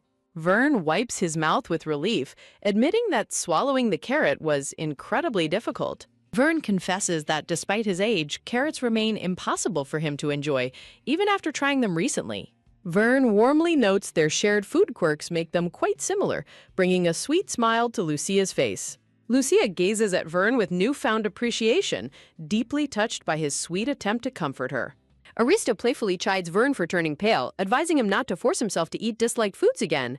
Herwin's fork taps quietly against his untouched steak as his cold gaze remains fixed. Herwin stares intensely at his plate, his mood growing noticeably dark and somber during dinner. The restaurant server politely approaches Vern, apologizing for interrupting their dinner with an urgent matter. Vern turns to ask what is wrong, and the server hesitatingly begins to explain. The waiter whispers a quiet message, causing Vern's expression to instantly stiffen in surprise. Vern reacts with absolute disbelief to the shocking news just delivered by the waiter. A sudden wave of shock washes over Vern as he processes the unexpected message. The waiter reiterates his formal apology to Vern while explaining the urgent situation at hand. Dumbfounded by the unexpected interruption, Vern can only murmur a quiet question of utter disbelief. Vern abruptly stands up and apologizes to the table, announcing he must leave immediately for an urgent matter. Lucia offers him a warm, understanding smile, encouraging him to attend to his business. Vern bows politely to Lucia, expressing his sincere regret for cutting their dinner short. Steady footsteps echo as Vern quickly departs the restaurant, accompanied by the anxious waiter. After Vern leaves, a quiet shadow of sadness falls over Lucia's soft features. Arista pats her stomach contentedly, declaring that the dinner was absolutely delicious. Lucia generously offers to pay for the meal as she prepares to settle a bill. Lucia gasps in sudden realization upon noticing an untouched plate of food on the table. Arista asks Herwin why he didn't eat, prompting him to coldly state he lost his appetite. Lucia watches Herwin with deep concern, her eyes reflecting her unspoken worry for him. Herwin quickly tells Lucia not to worry, dismissing her silent concern with a detached tone. Lucia reluctantly drops the subject and suggests they all get going to head back home. A heavy creak sounds as they exit the warm glow of the restaurant into the night. Outside the restaurant, Arista turns back to ask Lucia and Herwin if they are heading home. Herwin states they have no other plans, and Arista chimes in that she doesn't either. Arista panics in sudden realization, screaming that she was supposed to return home early tonight. Stunned by the sudden outburst, Lucia reacts with a comical look of pure confusion. Lucia kindly comforts Arista, pointing out that it is still early enough in the evening. Relieved by Lucia's reassurance, Arista waves a cheerful goodbye and runs off ahead of them. Herwin sighs in exasperation at Arista's hasty departure while Lucia walks closely by his side. Lucia asks Herwin if he is heading home now that Arista has left, and he quietly agrees. Soft scuff sounds as Herwin suddenly halts his steps on the cobblestone street. Herwin pauses in his tracks, turning his head as an unspoken thought catches him. Lucia gazes up at Herwin with earnest concern, asking if he is truly feeling all right. Herwin insists he is fine, but Lucia points out his untouched plate and unhappy expression. Herwin gazes deeply into her eyes, quietly noting that she still deeply cares for him. Herwin confesses he doubted her interest, but Lucia emphasizes she will always care for him as a friend. Lucia asks Herwin if something is bothering him since he is not sick. Herwin asks if something is wrong, and Lucia points out his unusually cold behavior toward Vern. Herwin turns his gaze away, quietly admitting that he acted out of character. Lucia smiles gently, teasing him for speaking as if the issue does not involve them. Herwin clarifies he is referring to Marquis Casper, leaving Lucia surprised and confused. Herwin scratches his neck hesitantly, expressing his deep suspicion toward Ver. Lucia reacts with utter disbelief at Herwin's sudden distrust of her fiancé. Lucia defends Vern, highlighting his kind nature and his effort to eat carrots for her. Lucia humbly describes Vern as too good for her because he accepts her completely. Herwin's red eyes narrow sharply as he reacts with silent irritation to her self-deprecation. Herwin angrily raises his voice, demanding to know why she is putting herself down. Startled by his sudden outburst, Lucia stares back at him in stunned silence. Lucia smiles sadly to herself, internally reflecting on her helpless feelings of unrequited love. She recalls her past confessions of love to Herwin, which always ended in heartbreak. She remembers how Herwin rejected her repeatedly, yet she chooses not to blame him. Lucia smiles warmly amid blooming flowers, finding comfort in now having Vern by her side. Returning to the present, Lucia bids Herwin goodbye and he wishes her a safe journey. A loud creak sounds as Lucia climbs into her carriage to head home. Herwin watches her leave with a somber expression, his gaze lingering on the carriage. As the driver prepares to set off, Herwin suddenly commands him to stop. A quiet knock sounds as Herwin approaches the carriage door, asking to speak with Lucia. A soft creak sounds as Lucia opens the carriage door, surprised to see Herwin. Lucia asks what is wrong, prompting Herwin to hesitantly begin explaining his feelings. Herwin steps closer, admitting that he has been in a terrible mood all day. Lucia looks up at him in surprise as she quietly processes his confession. Lucia wonders if she caused his bad mood, but Herwin quickly reassures her otherwise. Herwin admits he felt deeply conflicted and flustered upon learning of her sudden engagement. Herwin gazes at her, expressing his surprise that she met her fiancé on a blind date. Looking away, Herwin admits he never expected her to pursue such a sudden arrangement. Lucia smiles sadly, explaining she only went on the date to forget her feelings for him. Lucia points out that they are adults now and things must naturally change between them. Herwin smiles bittersweetly, reluctantly agreeing with her words as he looks at her. Lucia asks Herwin to root for her, leaving him taken aback by her request. Lucia smiles warmly, asking him to support her relationship with Vern as her friend. Herwin looks at her in stunned silence, deeply hurt by her desire to remain friends. Lucia politely bids him farewell, and Herwin quietly agrees as she prepares to leave. Herwin stands silently in the street as the carriage door shuts. A steady clatter of hooves echoes as Herwin stands alone, watching the carriage drive away. Soft scuff sounds as Herwin takes a step back on the cobblestone street. Herwin acknowledges the truth of Lucia's words, but wonders why he cannot accept them. The scene transitions to the grand estate of the Marquis of Casper at night. Inside the mansion, a green-haired man with glasses asks a servant about his mother's whereabouts. A sharp creak echoes as the green-haired man quickly pushes open his mother's bedroom door. Entering the brightly lit room, the green-haired man calls out to his mother. Sitting in bed, his mother gently tells him he did not need to visit for something trivial. The green-haired man walks over, expressing deep concern about her sudden physical collapse. He sighs softly, urging her to stop working and rest to avoid further overexertion. His mother sadly explains she must contribute to the family since his father is gone. The green-haired man speaks up, but his mother questions if he pushed himself returning home for her. The green-haired man hesitates, quietly admitting to himself that he did not return for work. The older woman eagerly asks her son if he met someone special during his outing. Vern admits he met Lucia, prompting his mother to excitedly ask if it was a date. His mother fondly shares positive rumors about Lucia while playfully brushing off any minor concerns. Vern lets out a weary sigh, reminding his mother of their agreement to avoid that topic. Relieved to see her recovering, Vern politely excuses himself to leave his mother's bedside. A sudden realization washes over his mother, causing her to call out to him in concern. Vern pauses by the door, calmly telling his mother not to fret about him. Vern reassures his mother that he has no intention of disobeying his parents' wishes. The heavy sound of the bedroom door closing leaves his mother sitting in silent worry. Lively chatter echoes throughout a beautifully decorated garden pavilion where young noblewomen gather for tea. The pink-dressed lady compliments a necklace, prompting her companion to reveal it was a gift. A guest eagerly asks if the gorgeous necklace was gifted by the young marquise.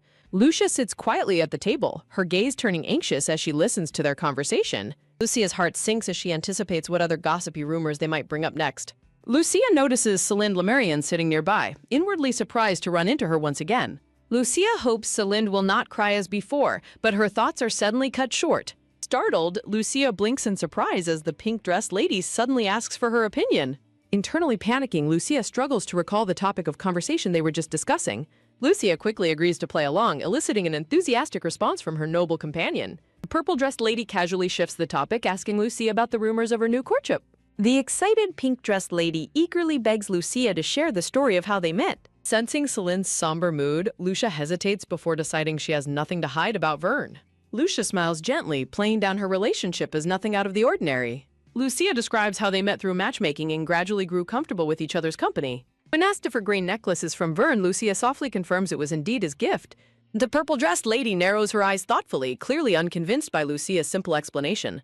The lady boldly asks if this means Lucia has completely moved on from Prince Herwin. Feigning ignorance, Lucia laughs nervously and asks the lady to clarify her provocative question. The lady bluntly points out that Lucia's long-standing affection for Herwin is common knowledge. While her friend gasps in shock at the rude question, the instigator smugly asks if she is wrong. Silence falls over the table as Lucia casts her eyes down, her expression turning somber. Lucia bravely admits her past feelings for Herwin while firmly stating they are completely behind her.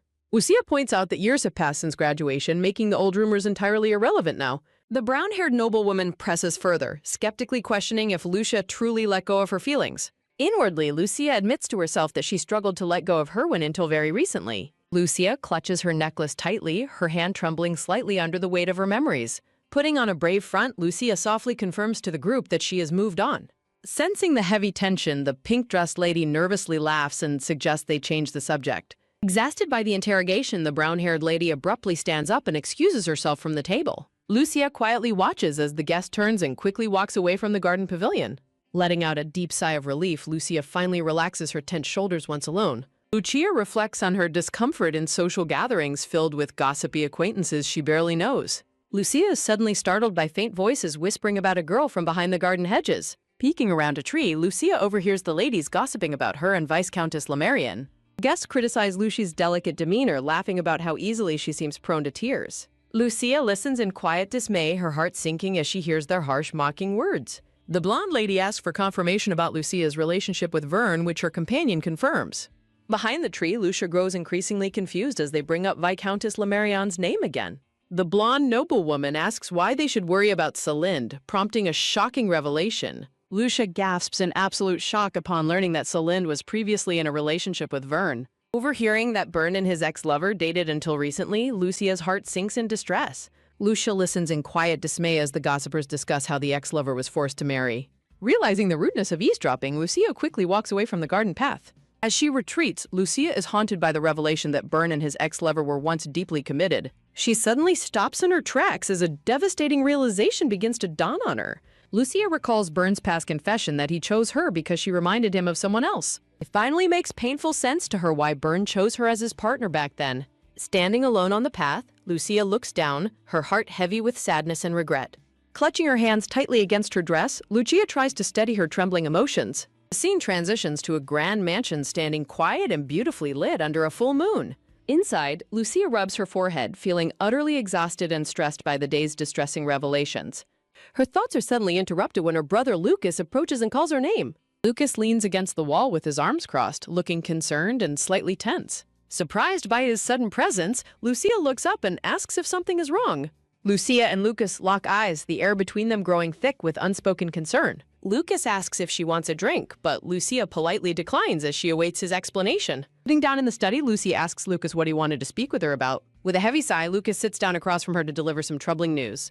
Lucas looks at her with a serious expression, bringing up the name of Marquis Casper. Taken aback by his sudden mention of Vern, Lucia asks why he is bringing him up. Lucas questions why she hid this, but Lucia thinks that past and present situations are different. Lucas explains that he recently heard some rumors concerning the Marquis' past relationship history. Lucia gets nervous, wondering if there is something bad about Vern that she does not know. Lucas explains how Vern and his former partner broke up when she suddenly married someone else. Lucas angrily objects to the engagement, worrying that Vern still has not forgotten his ex-lover. Feeling relieved, Lucia laughs and admits that she was already fully aware of Vern's past. Lucas is shocked to learn she knew about the past but still agreed to the engagement. Inwardly, Lucia reflects that her unrequited love for Herwin makes her situation no different from Burns. Seeing her quiet down, Lucas calls out her name with deep worry in his eyes. Lucia gently explains that Burns' shared experience of heartbreak might help them understand each other better. Lucas sighs in resignation, admitting he cannot stop her if she truly feels that way. Rising to his feet, Lucas fiercely promises to teach Burn a lesson if he causes any trouble. Lucia smiles warmly, thanking him for his care, while Lucas bashfully scratches his head. Lucas waves goodbye as he exits, wishing Lucia a warm and peaceful night. Left alone in the quiet room, Lucia smiles gently as she processes her brother's protective words. The next day, Lucas runs to his girlfriend Becky, frantically complaining about Lucia's refusal to break her engagement. Lucas rests his head on Becky's shoulder, deeply worried that Lucia will end up hurt. Becky gently reassures Lucas, reminding him that Lucia is an adult capable of handling her decisions. Lucas lets out a soft sigh, reluctantly agreeing with Becky's comforting words to ease his mind. Becky playfully turns his attention to her, asking if he should be worrying about her instead. Taking advantage of Prince Eris's absence, Becky initiates a romantic moment as they sit closely on the couch. Lucas suddenly reacts in surprise as he hears someone entering the room. A blonde woman named Arista opens the door holding papers and calls out to Lucas. Quickly breaking away, Lucas happily introduces Becky as his girlfriend to the visitor. Lucas introduces Arista as his younger sibling's friend, and Arista politely greets Becky. Becky smiles warmly, offering a friendly greeting to the blonde visitor. Lucas asks Arista what brings her by, and she explains she was looking for Prince Ares. Lucas offers to help instead, mentioning that the prince had stepped out of the office.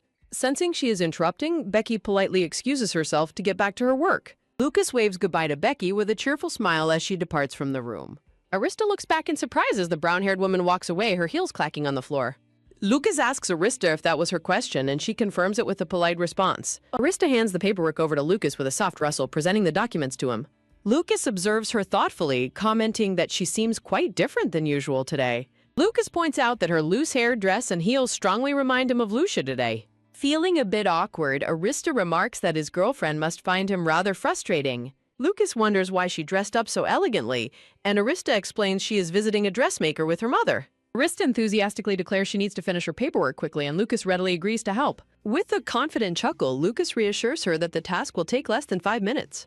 Arista smiles warmly, feeling grateful for his swift and reliable assistance. The scene shifts to a grand sunlit boutique filled with elegant gowns and luxurious furnishings. At the boutique, Lisa carefully adjusts a beautiful dark blue gown on Arista. Lisa mentions the Duchess requested more dresses, leaving Arista shocked by the excessive number. Lisa cheerfully invites her to proceed, leaving a deeply exhausted Arista to reluctantly follow. Opening a heavy curtain, Lisa announces that the next set of dresses is ready inside. Finding the stiff green dress uncomfortable, Arista requests something much simpler and easier to wear. As Lisa starts to suggest another option, she is suddenly interrupted by someone calling her name. Summoned by her colleague, Lisa politely excuses herself and steps away, leaving Arista alone. As Lisa runs off with light footsteps, Arista stands alone in the room. Letting out a relieved sigh, Arista flops onto a plush sofa to catch her breath. Arista's moment of rest is suddenly interrupted by faint, hushed whispering echoing from nearby. She overhears a male voice suggesting someone should ditch her partner and come to him. Arista gasps silently, her eyes wide with alarm. Tiptoeing quietly across the room, Arista stealthily approaches the curtain to investigate the voices.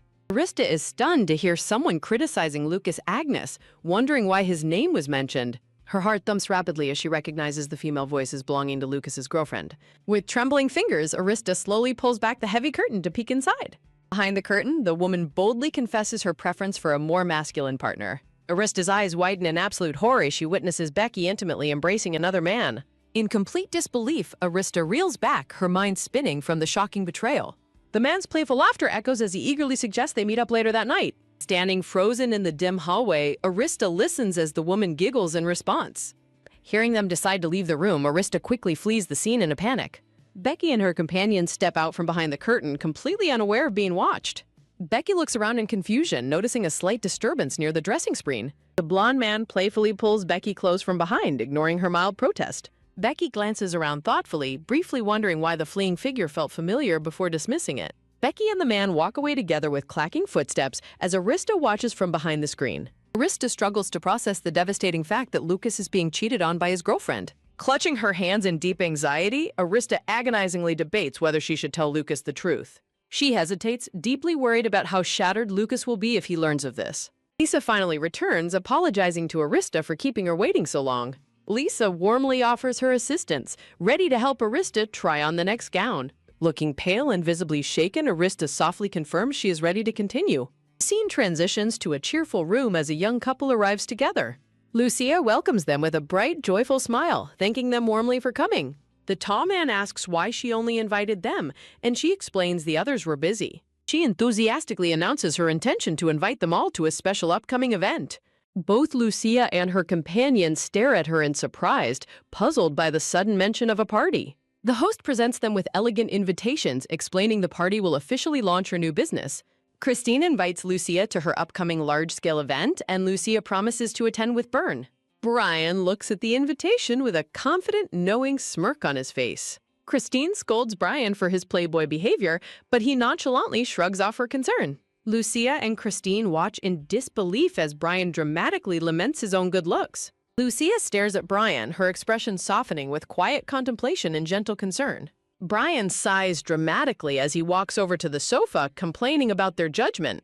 Sinking into the sofa, Brian defends his playboy lifestyle as a temporary rebellion against his father. Brian bitterly admits that his strict father leaves him little choice, though he has more freedom than his older brother. Lucia recalls that Brian's father was indeed known for being an incredibly strict and controlling man. Lucia wonders if Brian's reckless dating habits stem from deep-seated resentment toward his demanding father. Brian questions whether he should finally settle down and end his carefree lifestyle as suggested. Christine advises Brian to stop his wild behavior to avoid creating misunderstandings with his future fiancé.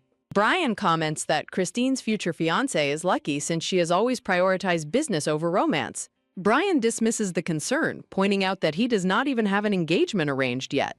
Brian jokingly suggests that they get engaged to each other since their families are already well acquainted. Christine is utterly repulsed by the joke, prompting Brian to playfully mock cry over his rejected proposal. Christine suddenly changes the subject, asking Lucia if she has heard from Herwin recently. Lucia quietly admits that she has not been in touch with Herwin lately either. Christine sighs, explaining that Herwin has ignored all her messages and invitations due to his busy schedule. Lucia tilts her head, silently wondering what could possibly keep Herwin so incredibly occupied right now. Christine eagerly decides to personally deliver the invitation to Herwin since she has business near his estate. Brian teases Christine about her sudden excitement, asking if she would help him with his errand instead. Brian blushes deeply and looks flustered when Christine playfully tells him she is counting on you. Lucia fondly reflects on how well Christine and Brian get along despite their constant bickering. Lucia watches her two friends with a warm, gentle smile gracing her face. Lucia realizes that Christine's business party will likely be a very formal and elegant event. Lucia decides that she needs to visit a tailor to get a new dress made for the occasion. The scene transitions to the bustling streets of the city lined with beautiful European-style buildings. After her dress fitting, Lucia walks down the street with her maid, unsure of where to go next. Lucia decides to take a stroll and explore the familiar streets since she has some free time. Smiling happily, Lucia recalls how often she visited this lively area during her academy days. The maid suddenly notices something in the crowd, her eyes widening slightly with recognition. Lucia notices a group of lively academy students chatting excitedly nearby. One of the students gasps in surprise, pointing towards someone in the distance. The girls squeal with excitement upon spotting Henry, while Lucia watches their reaction with confusion. The name Henry sparks a sudden memory for Lucia, causing her eyes to widen in shock. Henry stands confidently in the crowd, having grown into a remarkably handsome young man. Lucia is stunned to realize that the young man before her is indeed her childhood friend, Henry. Overjoyed by the unexpected reunion, Lucia smiles brightly as her cheeks flush with warmth. Lucia waves enthusiastically and calls out Henry's name, drawing the attention of the crowd. Henry stops in his tracks, turning around in absolute shock as he recognizes Lucia. Henry politely excuses himself from his friends, telling them he needs to say hello to someone. Henry eagerly runs over to greet Lucia, both of them expressing joy at seeing each other again. Lucia marvels at how tall Henry has grown, while he playfully downplays his impressive height. The Academy girls watch in awe, whispering about how they have never seen the stoic Henry smile so happily. Lucia jokingly recalls Henry's childhood promise to marry her, causing him to blush and laugh in embarrassment. Henry's playful smile fades slightly as a quiet, thoughtful expression crosses his face. Henry quickly dismisses his brief moment of distraction with a reassuring smile when Lucia asks what is wrong. Henry eagerly invites Lucia to join him for a meal, but she politely declines due to her prior plans. Lucia suddenly recalls that Christine had mentioned Herwin failing to reply to any of her messages. Henry explains to Lucia that academy work has kept him too busy to speak with his older brother. Henry playfully pouts, teasing Lucia that she only ever seems to care about his older brother.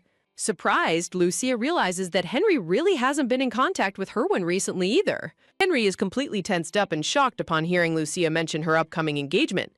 Henry tenses up and frantically asks if she is getting engaged to his brother, which she immediately denies. Lucia smiles warmly and assures him that Herwin is already fully aware of the engagement. Lucia's maid politely interrupts to remind her that it is almost time for her dress shop appointment. Lucia bids a cheerful farewell to Henry and walks away with her maid, leaving him behind. Henry stands alone in the street, muttering in absolute disbelief over the unexpected news he just received. Henry's mind races as he tries to process the shock of Lucia getting engaged to another man. Standing frozen on the street, Henry remains deeply preoccupied with the news of her impending marriage. Henry's freckled friend approaches and curiously asks about the identity of the departing woman. The friend points out that it is his first time seeing the usually stoic Henry smile so happily. Turning his head slightly, Henry casually brushes off his classmate's observation with a simple shrug. When Henry boldly declares his fondness for Lucia, his friend is left thoroughly bewildered and confused. Henry smirks with a sly grin, plotting to use this sudden situation to his own advantage. Uncomfortable, his classmates plead with Henry to stop making such a creepy, scheming expression. Freckles realizes who the girl was, asking if she is the youngest daughter of the Agnes family. Freckles looks at Henry in shock, asking if he is genuinely unaware that she is getting engaged soon. Henry awkwardly scratches his neck, admitting that Lucia literally just broke the news to him. Henry suddenly changes his mood, brightly dragging his friends along as he suggests they go get lunch. Henry silently reflects on how unimaginable it is for Lucia to marry anyone besides Herwin. Henry notes Lucia's cheerful expression, wondering if she has finally recovered from the pain his brother caused her. Henry's classmates walk ahead, leaving him momentarily standing alone in the bustling street. Henry runs to catch up, hoping his brother will not deeply regret letting Lucia move on. The scene transitions to a grand illuminated banquet hall filled with elegantly dressed aristocratic guests. Guests admire the lavish decor of the ballroom, commenting on how elaborate the party setup is. The gold-eyed, purple-haired man looks around in irritation, grumbling about Herwin's failure to show up. The noblewoman gasps in surprise as Herwin suddenly arrives, prompting the gold-eyed guest to ask when he got here. Herwin stands stoically in the grand ballroom, his silent presence drawing the attention of the surrounding guests. Looking at Herwin, his gold-eyed friend silently notes that Herwin appears to be in much better health. The scene flashes back to his friend remembering how Herwin looked on the verge of death during their last visit. The friend knocks firmly on the door to Herwin's private chambers, calling out his name. He cautiously opens the door and peers inside, calling out to Herwin once again. A heavy, quiet silence dominates the dimly lit bedroom, with the bed curtains drawn shut. From behind the curtains, a faint, tired voice weakly acknowledges the visitor's arrival. Herwin lies exhausted in his bed, looking pale and weary as he slowly blinks awake. Sitting up in bed, Herwin tiredly rubs his forehead and asks what is going on. The visitor peers at Herwin with deep concern, asking if something troublesome has happened. Sitting down next to Herwin, his friend asks if he is sick, which Herwin quietly denies. Herwin sighs and admits he had things to contemplate, earning a skeptical remark from his friend. His friend chuckles playfully, teasingly asking if Herwin has somehow been dumped by someone recently. Herwin falls completely silent, his grim and thoughtful expression indicating the tease might be true. Changing the subject, his friend reaches into his coat, announcing he has brought something to give him. He holds out an elegant sealed envelope, offering the invitation directly to Herwin. Staring at the sealed envelope, Herwin curiously asks what the letter is for. His friend explains that Christine is hosting a business party and strongly hopes he will attend.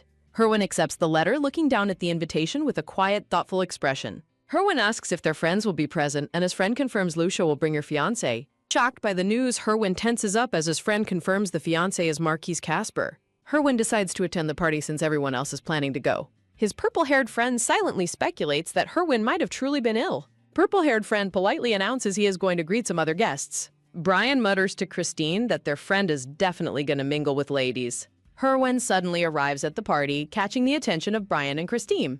Christine admits she saw Lucia earlier, but is unsure where she went. Brian and Christine look startled by Herwin's sudden intense change in demeanor. Christine giggles cheerfully, clapping her hands together with an amused, happy expression. Herwin stands silently, his serious expression filled with deep contemplation and worry. Herwin announces he is going to find Lucia, despite Christine's suggestion to wait. Herwin walks past them, explaining he wants to privately apologize to Lucia. Herwin departs toward the balcony, leaving Brian and Christine watching in silence. Christine wonders aloud if Herwin and Lucia had another argument with each other. Herwin walks through the dimly lit terrace, searching the outdoor grounds for Lucia. Looking around the dark garden, Herwin desperately wonders where Lucia could be. Herwin recalls a past moment when Lucia asked him to cheer her on. In his memory, Lucia smiled and hoped to get along well with Bern. Back in the present, Herwin deeply regrets his inability to answer her back. Herwin clenches his fist, resolved to apologize for making her feel so uneasy. Walking past the garden roses, Herwin questions his true motives for finding her. Herwin remembers how his mind has been filled solely with wanting to see her. A sudden realization causes Herwin to stop abruptly in his tracks in shock. Herwin looks visibly shaken as he questions his true reasons for wanting her. Herwin stands quietly in the courtyard, his attention drawn toward the garden fountain. Herwin calls out Lucia's name as he turns toward the sound of voices. Herwin spots a woman sitting alone by the brightly lit fountain in the distance. A gentle, hopeful smile begins to form on Herwin's face as he approaches.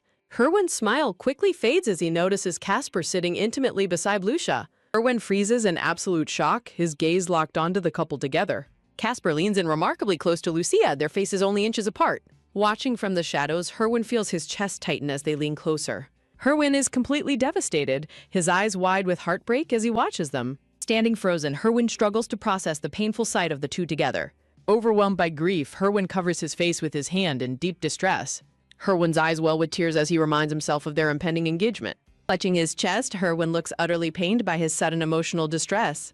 Herwin swiftly turns away, unable to bear the sight of them any longer. Herwin walks away into the dark night, leaving the couple in the garden. Casper gazes gently at Lucia, his face close to hers as he speaks softly. Casper sits closely beside Lucia by the fountain, offering his quiet support. Casper looks down with a solemn, understanding expression as Lucia remains silent.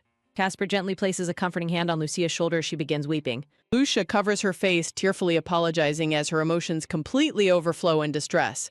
Casper watches her with deep empathy, waiting patiently for her to calm down. At the party, Lucia and Casper present Christine with a beautiful flower bouquet. Casper politely suggests that they all find time to sit down and chat. Christine smiles warmly, telling Casper he is welcome to send a letter anytime. Christine walks away holding the bouquet while Lucia watches her departing friend fondly. Casper comments on how impressive it is for Christine to run her business. Lucia happily agrees that running her own business has always been Christine's dream. Vern resolves to treat Lucia exceptionally well to leave a positive impression on her friend. Celine playfully agrees, teasing Vern that he indeed must treat her very well. Celine suggests moving to another location, and Vern readily agrees to her proposal. While Celine smiles happily, Vern suddenly freezes, his attention captured by something in the distance. Celine turns to Vern, wondering in confusion about what has captured his intense focus. Lucia is startled to spot Celine, realizing she is now the wife of Viscount Lemario. Lucia worries that an unexpected encounter at the party will cause awkwardness for Vern and Celine. Celine politely bows and greets Lucia, who responds with a gentle greeting in return. Celine politely nods, maintaining a gentle and courteous demeanor as she responds. Celine explains her husband's absence while noting Lucia's companion, causing Vern to freeze in shock. When Celine inquires about the upcoming engagement, Lucia warmly confirms that the ceremony is approaching. Lucia seeks confirmation from Vern, who quickly offers a polite but tense agreement. A sudden tense silence fills the air as Lucia silently observes Vern's uneasy expression. Noticing his pale face, Lucia asks Vern if he is feeling unwell. Lucia politely excuses them from the conversation, prompting a soft farewell from Celine. Celine quietly watches from behind as Vern and Lucia walk away together. Vern casts a lingering, troubled glance over his shoulder as they depart. Lucia maintains a serene and reassuring smile, completely hiding her inner thoughts. The soothing sound of a sparkling fountain echoes as Lucia prepares to speak her mind. Sitting by the glowing fountain, Vern gently calls Lucia's name to initiate a conversation. Looking troubled, Vern hesitantly asks Lucia if she was already aware of the situation. Lucia feigns ignorance with a light laugh, pretending not to understand his question. Lucia admits she has heard some details but is unsure if they are true. Lucia explains she heard rumors about Celine after running into her at tea parties. Vern is shocked to learn that Celine directly questioned Lucia about their engagement. A heavy silence falls between them as Vern lets out a long, weary sigh.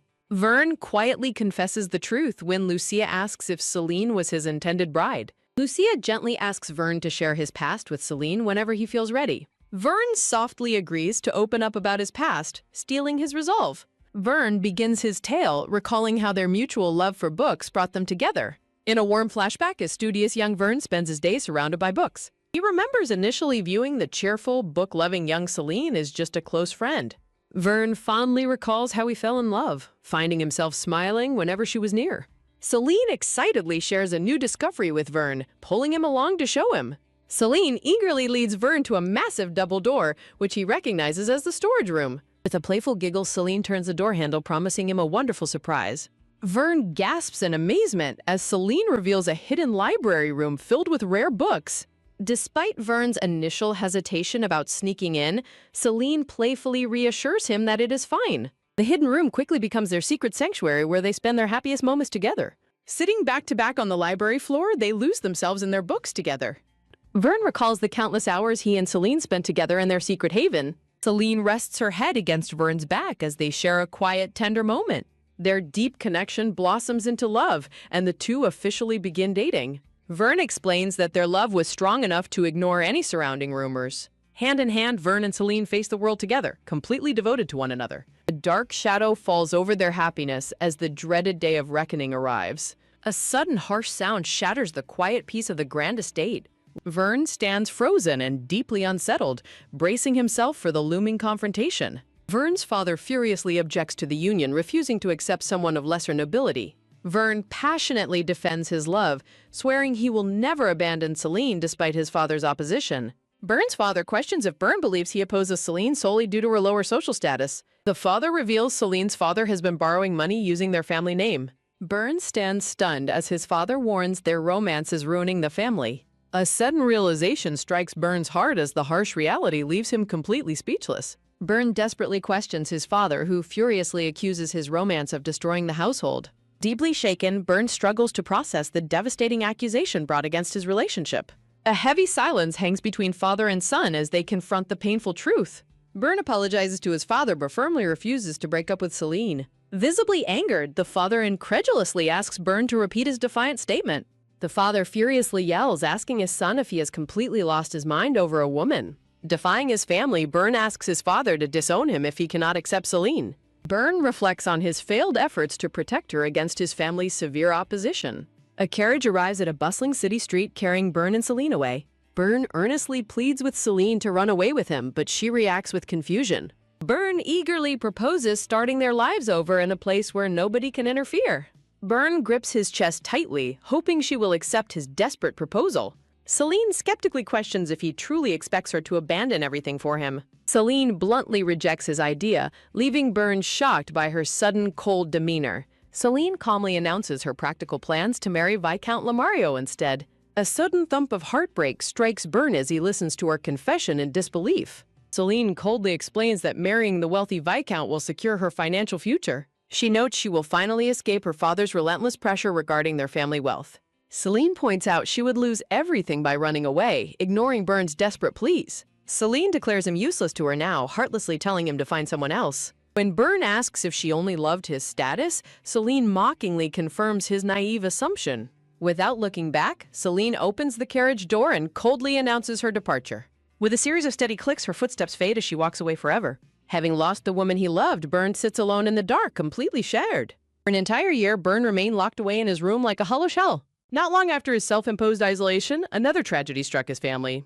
Vern stands in the cemetery, mourning the sudden and tragic passing of his father. Vern quickly inherited his family's title and buried his lingering grief in endless work. Vern explains that by the time his pain faded, Celine was already happily married.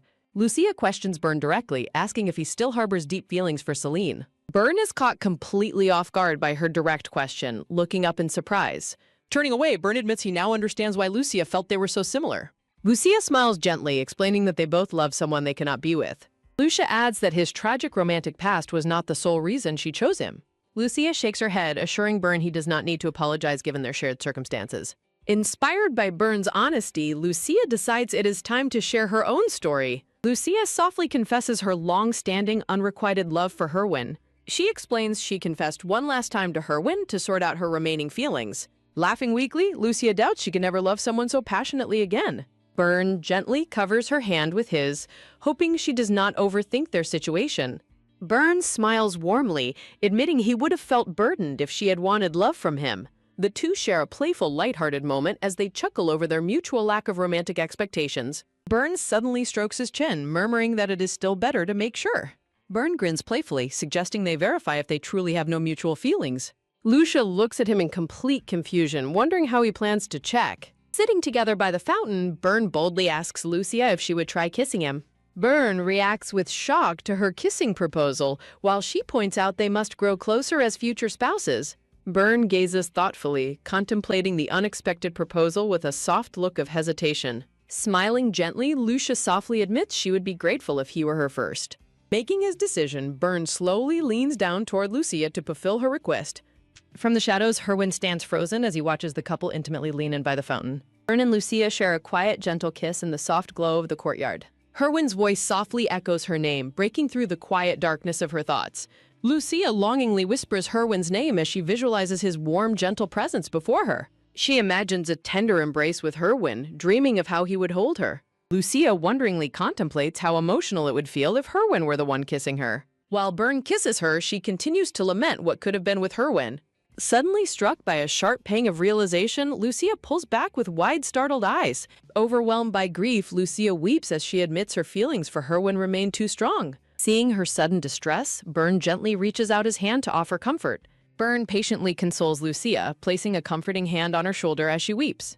Understanding her pain, Byrne gently reassures her that she does not need to explain. Sobbing into her hands, Lucia tearfully confesses she will never be able to forget Herwin.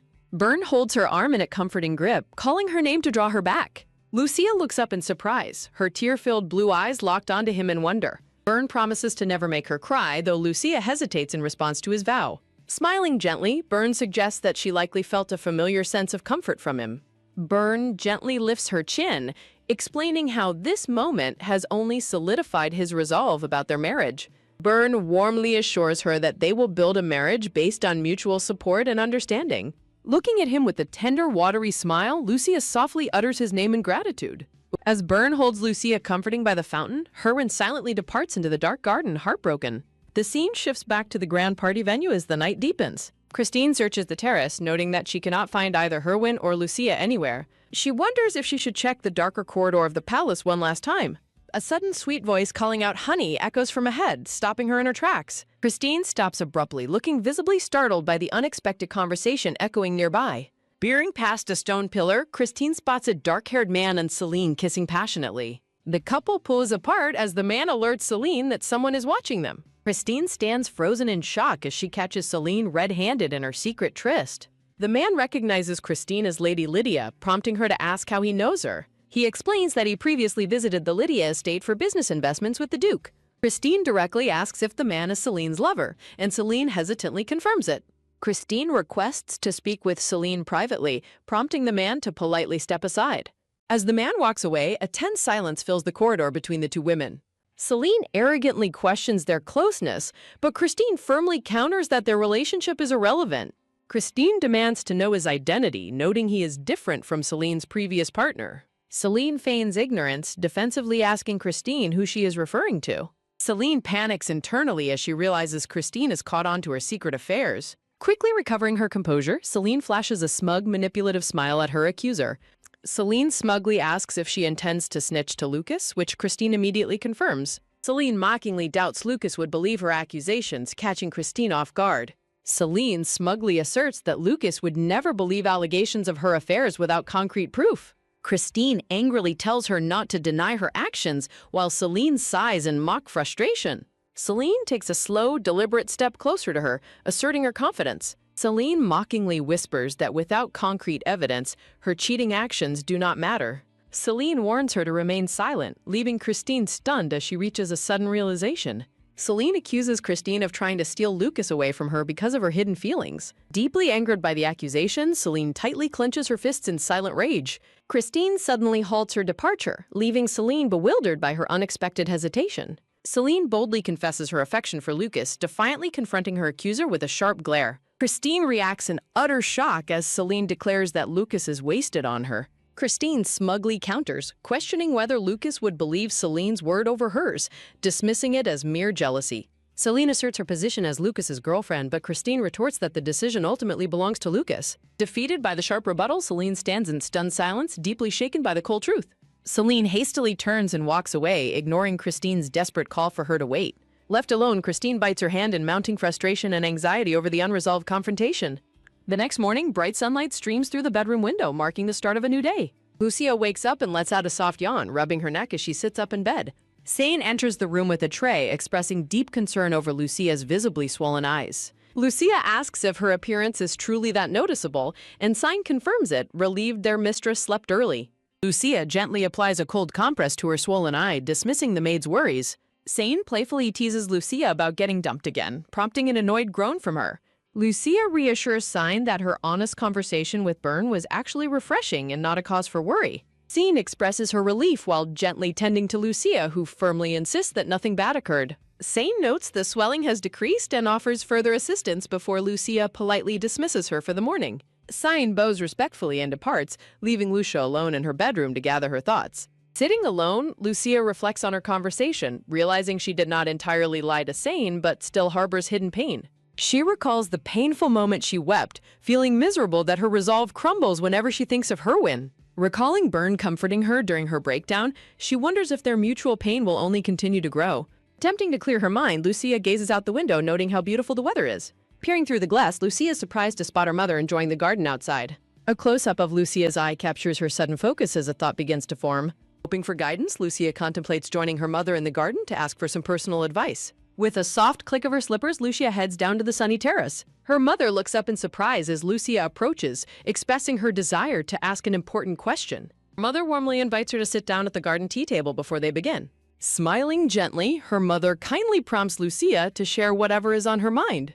Lucia directly asks if her parents' union was a political marriage, which her mother calmly confirms. Lucia asks when her mother fell in love with her father, causing her mother to pause thoughtfully over her tea. Her mother admits she never shared their first meeting, revealing that the father initially loved someone else. Lucia gasps in absolute shock, her eyes wide with disbelief at her mother's sudden revelation. Her mother adds that it was only a one-sided love, keeping the other woman's identity a secret. Flashback shows the father's cold demeanor as he flatly declared he would never love her. During their wedding, both remained distant, with neither expecting to find genuine affection in their arranged union. However, their solemn ceremony was interrupted when the woman the father loved unexpectedly appeared at the wedding. Gripped by suspense, Lucia eagerly asks her mother how she responded to the woman's intrusion. With a proud smile, her mother gleefully recalls turning the wedding venue upside down, chasing the rival away. Lucia is bewildered by her mother's casual cheerfulness as she muses if that bold action won her father's heart. Her mother's warm, content expression highlights the fond memories she holds of their unconventional beginning. Her mother explains that arranged marriages were the norm, noting that no couple starts off perfect. She reflects on how their mutual happiness grew over time, as her father's kind treatment eventually opened her heart. Her mother happily gushes about how inseparable they are today, leaving Lucia slightly flustered by the sweet display. Looking at her reflection in the tea, Lucia realizes happiness is possible even without love at first sight. With a glimmer of hope, Lucia wonders if she and Byrne might also find happiness together. Surrounded by drifting petals, Lucia contemplates whether they can leave their past hurts behind and start fresh. Bathed in warm sunlight, the grand family estate stands serene as new hope begins to blossom. Vern works diligently at his desk, writing on a scroll in his quiet study. Vern mutters to himself that he should set a wedding date in the near future. Vern reflects on past emotional struggles, grateful that Lucia helped him regain his composure. Feeling pressured, Vern realizes he can no longer postpone his upcoming engagement. A maid hesitantly opens the door, interrupting his thoughts to deliver some news. Vern asks if their guest has arrived early, but the maid quickly clarifies otherwise. Vern is visibly startled upon hearing mention of the Lamario estate. The maid delivers shocking news of Viscount Lamario's sudden death, leaving Vern utterly stunned. After learning the Viscount died in an accident, Vern quietly laments the tragic misfortune. The maid acknowledges his somber response before leaving him alone with his thoughts. Left alone, Vern repeats the news of Viscount Lamario's fatal accident in disbelief. Vern sighs deeply as he worries about whether Celine will be all right after her loss. Vern sits across from Lucia in a grand parlor, sharing a quiet tea time. Lucia nervously sips her tea while casting a tentative glance in his direction. Vern sits in somber silence, completely lost in his own troubled thoughts. Lucia calls out his name, breaking Vern out of his deep daydream. Lucia mentions she also heard the news of the Viscount's passing on her way. Lucia suggests visiting the grieving Viscountess, but Vern quickly declines out of propriety. Lucia encourages him to attend the funeral since they were longtime friends. Vern reluctantly agrees, acknowledging their long friendship with a quiet nod. Vern resolves that attending the funeral to pay his respects is the right choice. The scene shifts to the Grand Lamario estate during a bright, clear day. Dressed in mourning attire, a tearful Celine expresses her gratitude to the guests. Celine gasps in surprise as she recognizes Vern standing among the attendees. Vern bows respectfully, offering his silent condolences to the grieving young widow. Celine looks at Vern with a mixture of surprise and hidden vulnerability. Vern politely announces his departure, preparing to leave her to her grief. Celine is caught completely off guard, a sudden flush of desperation on her face. Celine frantically calls out his name, quickly correcting herself to his formal title. Vern turns back to ask if she has something to say, leaving her hesitant. Celine hesitantly invites him to stay and share a cup of tea together. The two stand together in the sunny courtyard, wrapped in a tense silence. Vern hesitates, looking deeply conflicted about whether he should accept her invitation. Celine pleads with him desperately, admitting she is having a very difficult time. Sitting in the parlor, Celine tearfully confesses she feels completely lost and hopeless. While offering condolences, Vern firmly reminds her of her responsibility to her house. Celine doubts her own capability to lead the Viscounty on her own. Celine quietly slips up, confessing that nobody actually wanted their marriage anyway. Vern is stunned into silence by her unexpected and revealing confession. Celine instantly regrets her words, quickly covering her mouth in sudden panic. Celine frantically begs him to forget her slip of the tongue, and Vern agrees. Vern politely thanks her for the tea and announces his immediate departure. Celine stands frozen in distress as Vern makes his cold, silent exit. Vern walks away, leaving a dejected Celine alone in the quiet parlor. The scene shifts to a sunny street outside a cozy cafe named Rainbow Espresso. Vern looks up in mild surprise as someone calls out his name. Lucia asks if he is feeling all right, noticing his unusually distant demeanor. Vern apologizes with a sigh, admitting that his mind was simply elsewhere. He remains haunted by Celine's words about her marriage being unwanted. Vern questions the claim, remembering that Celine supposedly married the Viscount for wealth. Disturbed by Celine's words, Vern admits he has been unable to focus on anything since. Clutching his hand tightly, Vern wonders if he is wavering because of Celine's claims. Seeing Lucia's concerned expression, Vern questions whether he deserves to remain by her side.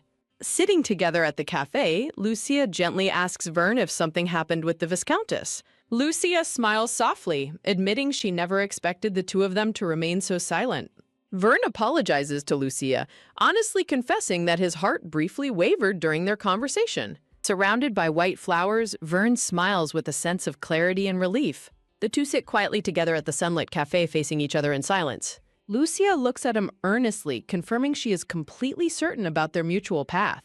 Clasping his hand tightly, Lucia promises she will not let his heart feel uncertain. Against a beautiful floral background, she suggests they act as protective shields for each other. Vern smiles warmly, deeply comforted by her reassurance and dedication to their future. The grand stone family estate stands serene and beautiful under a bright, sunny sky. Inside the mansion, Herwin's mother stands in a green gown, speaking with a worried maid. The maid expresses concern for the young master, and the mother sighs, deeply worried. Looking at the closed, ornate doors, the mother laments her son's complete isolation. Worried about his lack of appetite, she accepts the maid's offer to consult the butler. The two women walk down the bright, elegant hallway, leaving the locked bedroom behind. Inside the darkened bedchamber, heavy curtains block out most of the bright daytime sun. Lying miserably in bed, a despondent Herwin covers his forehead in deep frustration. A polite knock sounds as the maid outside announces it is time for his meal. Receiving no response, the maid gently announces she will leave his tray at the door. Holding the dinner tray, the maid turns away from the closed white double doors. Herwin remains isolated in his dark, spacious room, staring blankly up at the ceiling. Tossing and turning, Herwin resolves to fix his life but remains haunted by past memories. He recalls the painful sight of Lucia and Vern sharing an intimate moment by a fountain. The painful memory of walking away in the dark night still weighs heavily on him. Herwin remembers his sudden fear of what if it had been Arista standing there instead. He visualizes the blonde-haired Arista kissing another man to test his own emotional response. Clutching his chest, Herwin remembers feeling absolutely nothing, realizing his true feelings have changed. Lying in bed, Herwin realizes his long-held affection for Arista was merely a misunderstanding. Gritting his teeth, Herwin finally acknowledges that the one he truly loves is actually Lucia. He fondly envisions a radiant Lucia smiling brightly while holding a pink lace parasol. Herwin sits up slightly, bitterly noting that his realization comes too late for them. He decides to keep his feelings hidden, wanting to avoid causing her any further distress. Recalling her tearful face when he rejected her before, he feels too ashamed to confess now. Grimacing in pain, Herwin squeezes his eyes shut, overwhelmed by his deep-seated regrets. Parting his bed curtains, Herwin calls out to check if his butler Jerome is outside. A soft creak sounds as a pair of polished black boots steps into the room. Jerome bows respectfully, placing his hand over his chest to greet his troubled master. Herwin turns to Jerome, flatly requesting alcohol to help drown his miserable thoughts. Instead of complying, Jerome steps away with a soft, apologetic decline for his master. With a swift movement, Jerome pulls open the thick drapes to let the light in. Herwin groans in discomfort, shielding his eyes from the sudden flood of bright sunlight. The soft step of elegant slippers reveals another visitor entering the illuminated room. Herwin is utterly stunned to see his mother standing elegantly before him in her green gown. Pulling off his covers, Herwin sits up to ask when she arrived in the capital. Standing tall, his mother explains her visit and gently scolds him for isolating himself. Rubbing his neck, Herwin sighs in embarrassment as his mother reprimands his long seclusion. Gaining his full attention, his mother seriously asks if he has heard any outside news. His mother informs him of Lucia's upcoming engagement, chiding him for failing to congratulate his childhood friend. Herwin urgently asks how much time remains before the ceremony, but his mother suggests asking Lucia directly. Overwhelmed by the sudden news, Herwin collapses onto his bed in heavy silence. Worried by her son's sudden despondency, his mother calls out his name with concern. His mother watches in realization as Herwin tightly clenches his fist in silent distress. His mother asks if he fought with Lucia, which he quickly denies. Still confused, his mother wonders if he fought with someone else or got dumped by Arista. Herwin laughs off the accusation, though his mother insists he still acts like a child. The cozy moment is interrupted as a maid politely calls for Herwin's mother. His mother turns to address the maid, asking her what business she has. His mother expresses mild surprise upon hearing the maid's unexpected update. His mother instructs the maid to escort the unexpected guest to the drawing room. Jerome finds it highly unusual that a guest would arrive without any prior notice. Jerome muses that such a sudden arrival would make sense if it were the young lady. Herwin is struck by sudden hope and anxiety, wondering if Lucia has actually come.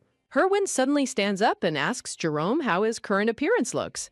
Jerome hesitantly suggests that his master should at least wash his face first. Herwin quickly turns around, eager to prepare himself to meet the guest.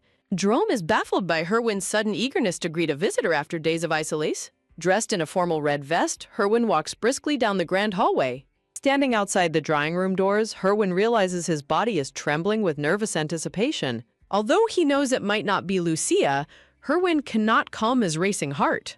With a deep breath, he reaches out and firmly grabs the ornate brass doorknob. Herwin opens the door, only to freeze in shock as he sees the guest. Sitting elegantly in the sunlit parlor, a smiling Arista warmly greets him. Herwin stands completely motionless, his expression blank with utter disbelief. Arista pleasantly asks him how he has been faring since they last met. She looks up at him with a warm, familiar smile, awaiting his response. Herwin demands to know what brought Arista to his family's estate. Arista explains that she came to visit his mother after a long time apart. Flustered and disappointed that the guest is not Lucia, Herwin struggles to find words. Herwin quickly dismisses his own reaction, turning his head away in deep disappointment. Arista kindly invites him to sit down and share a cup of tea with them. Sensing the air, his mother excuses herself to leave the two young people alone. His mother firmly warns him not to retreat back to his bedroom before leaving. Herwin reluctantly sits down, claiming his recent behavior was just due to having things on his mind. Herwin slumps onto the sofa, realizing he has always acted far too casual around Arista. He realizes his comfortable bond with Arista was never true romantic love compared to his feelings for Lucia. Arista notes his sudden mood shift from gloomy to strangely amused.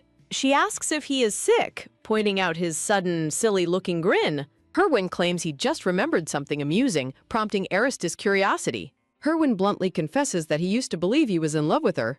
Arista is utterly dumbfounded by his sudden and unexpected confession. Surprised by her shock, Herwin asks if she truly had no idea, which she vehemently confirms. When Herwin traces his feelings back to the ogre incident, Arista facepalms in pure disbelief. He explains that he mistook their comfortable and easy friendship for a unique romantic bond. Herwin concludes that her marrying someone else wouldn't bother him in the slightest. Arista wonders why he is suddenly sharing such random and unexpected thoughts. Arista suddenly pieces everything together, realizing why he has been so depressed lately. Herwin quietly confirms her suspicion, finally acknowledging the true source of his heartache. Herwin admits with heavy regret that he truly loves Lucia, but realizes his feelings far too late. Arista is utterly stunned when Herwin confesses that he repeatedly rejected Lucia's feelings in the past. Arista feels a wave of shock upon learning Lucia confessed multiple times even after graduating from the academy. Outraged, Arista demands to know if Herwin really turned down every single one of those heartfelt confessions. Suspicion dawns on Arista as she wonders if Herwin used her as an excuse to reject Lucia. When Herwin shamelessly admits to it, Arista yells at him in absolute fury, calling him a lunatic. Arista fixes Herwin with a sharp, tense look, asking if he plans to keep this secret from Lucia. Herwin despondently explains he cannot speak up now, especially with Lucia's upcoming engagement to Marquis Casper. Arista sighs sympathetically, noting that Herwin was completely blind to his own true feelings back then. Arista is silenced as Herwin gives her a sad, bittersweet smile, accepting his own tragic timing.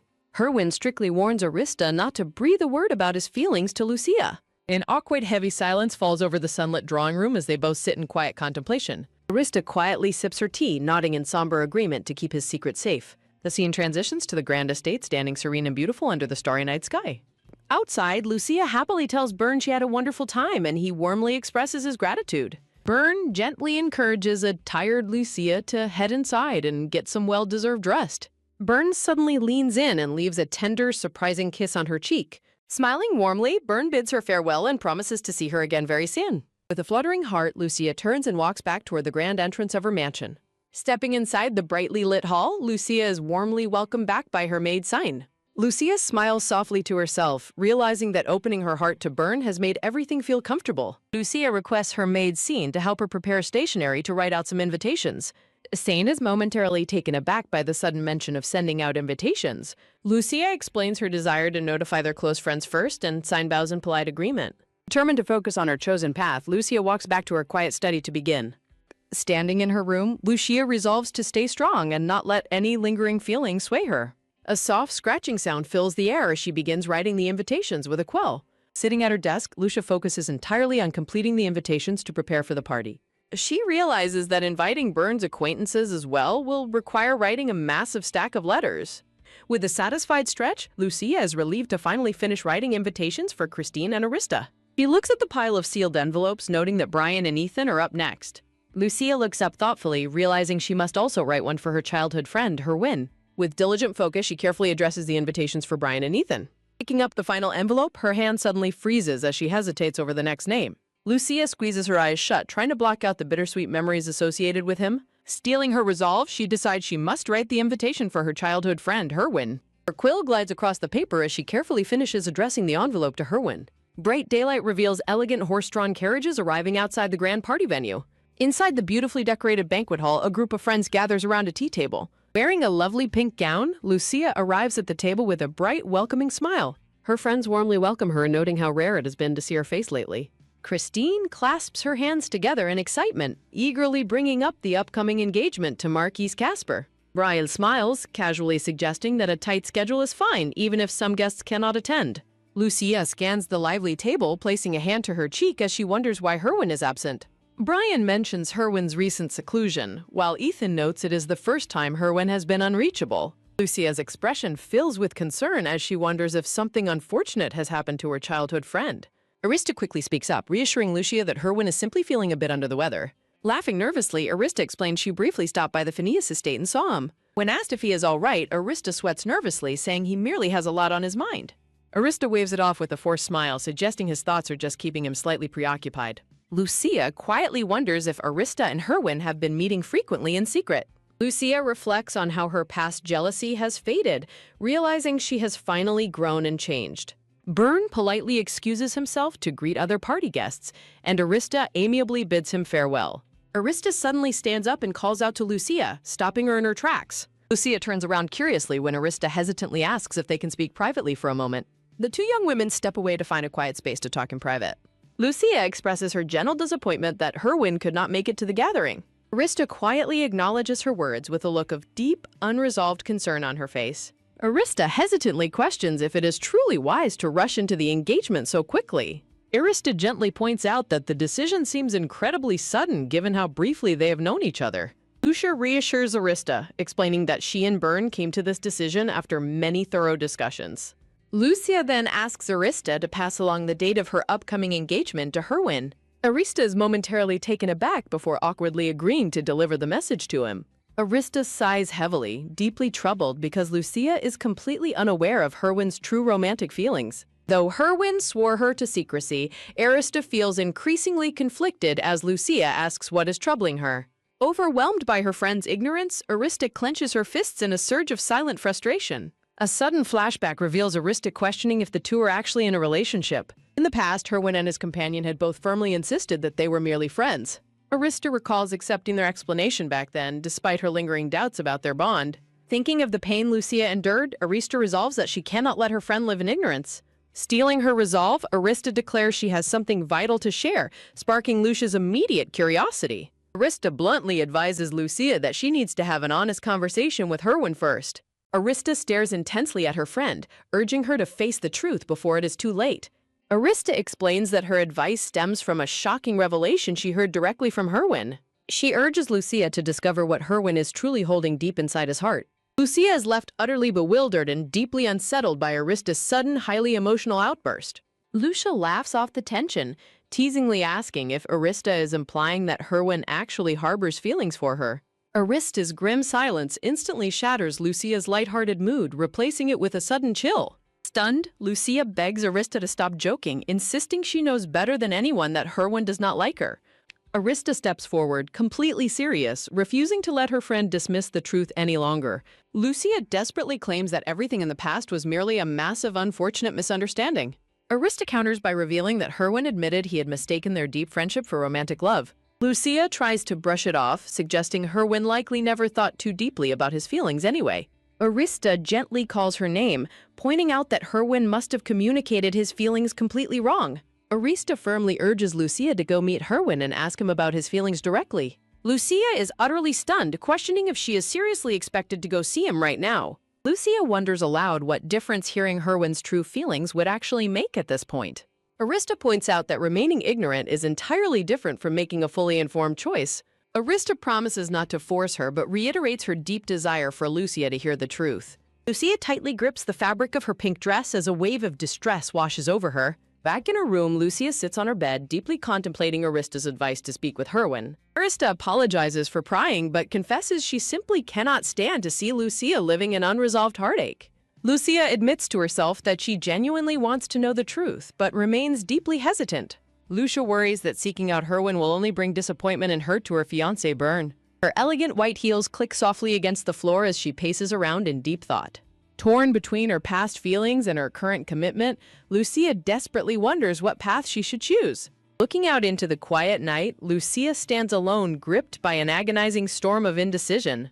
Meanwhile, the scene transitions back to the outside of another grand estate during the day. A handsome man with green hair and glasses asks his unexpected guest what brings them by so late. The green-haired man is utterly surprised to see Celine standing before him under the night sky. Byrne tells Celine that it is too late to talk and suggests discussing whatever she wants tomorrow. A hand suddenly reaches out and grabs Byrne's sleeve to stop him from walking away. Celine tightly holds Byrne's arm, pleading with him to spare her just a moment to talk right now. Celine looks up at Byrne with a bright, hopeful smile amidst glowing blue roses. The two sit opposite each other on red sofas in a quiet, dimly lit drawing room. Celine nervously twiddles her fingers, mentioning she heard his engagement date has been set. Byrne looks down silently as Celine softly calls out his name. Byrne mentions the sudden passing of Viscount Lemario, but firmly requests that such unannounced visits do not happen again. Celine clutches her skirt in sadness, her expression filled with deep regret. Celine reacts with shock, questioning what he means by his distant attitude. Byrne states the engagement date and venue are already set, warning her not to say anything negative about Lady Agnes. Celine hesitatingly asks if his decision remains unchanged even if she confesses her lingering feelings for him. Byrne dismisses her confession, but Celine insists she is completely serious. Celine tearfully confesses she never forgot him during her marriage and deeply regrets not running away with him in the past. Byrne counters by pointing out that her past rejection was based on his lack of wealth and background. A flashback reveals Celine's father approaching Byrne in secret. Byrne recalls her father demanding he end their relationship or face dire financial consequences. Celine explains that her marriage was the only way to save her father from massive debts, preventing them both from ruin. Celine weeps, admitting she rushed into marriage to forget her feelings, though it proved impossible. Byrne clenches his fist, expressing bitterness over how coldly she left him only to confess her love now. Byrne stands up abruptly, refusing to acknowledge her sudden confession of love.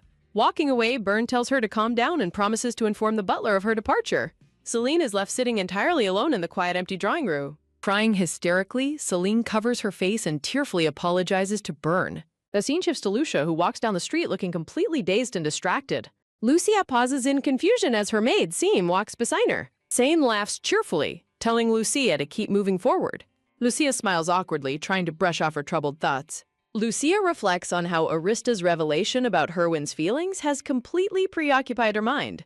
While walking, Lucia is suddenly startled as someone calls out to her. Lucia turns around in surprise to see who is calling her name. A young man with dark hair and red eyes waves at her with a bright, cheerful smile. Lucia recognizes him as Henry, who happily notes how unexpected it is to run into her again. Henry asks what brings her out, and Lucia explains she is enjoying the pleasant weather. Henry asks if she has any plans, and Lucia confirms she is free. Henry smiles warmly, pointing out that it is the perfect time for lunch. Lucia hesitates, awkwardly explaining that she is not particularly hungry. Henry reacts with a comical, pleading puppy dog face, causing Lucia to reluctantly give in. Henry excitedly suggests visiting his favorite regular spot and insists on paying for their meal.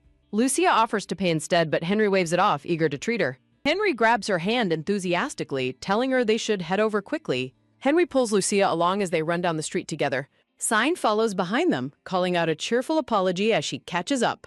2 delicious steak dishes are served on the beautifully decorated table. Henry wonders if he made Scene uncomfortable, wishing she could have joined them for the meal. Sane is shown cheerfully declining, urging the two of them to enjoy their lunch. Lucia smiles softly, reassuring Henry that Sane was not uncomfortable at all. Henry cuts his food, asking Lucia how she has been, and she replies she is doing well. Henry gazes at Lucia with a warm, gentle smile as they continue eating. Lucia closes her eyes and smiles happily, feeling comforted by his presence. Henry reacts with comical shock and alarm upon hearing Lucia's unexpected news.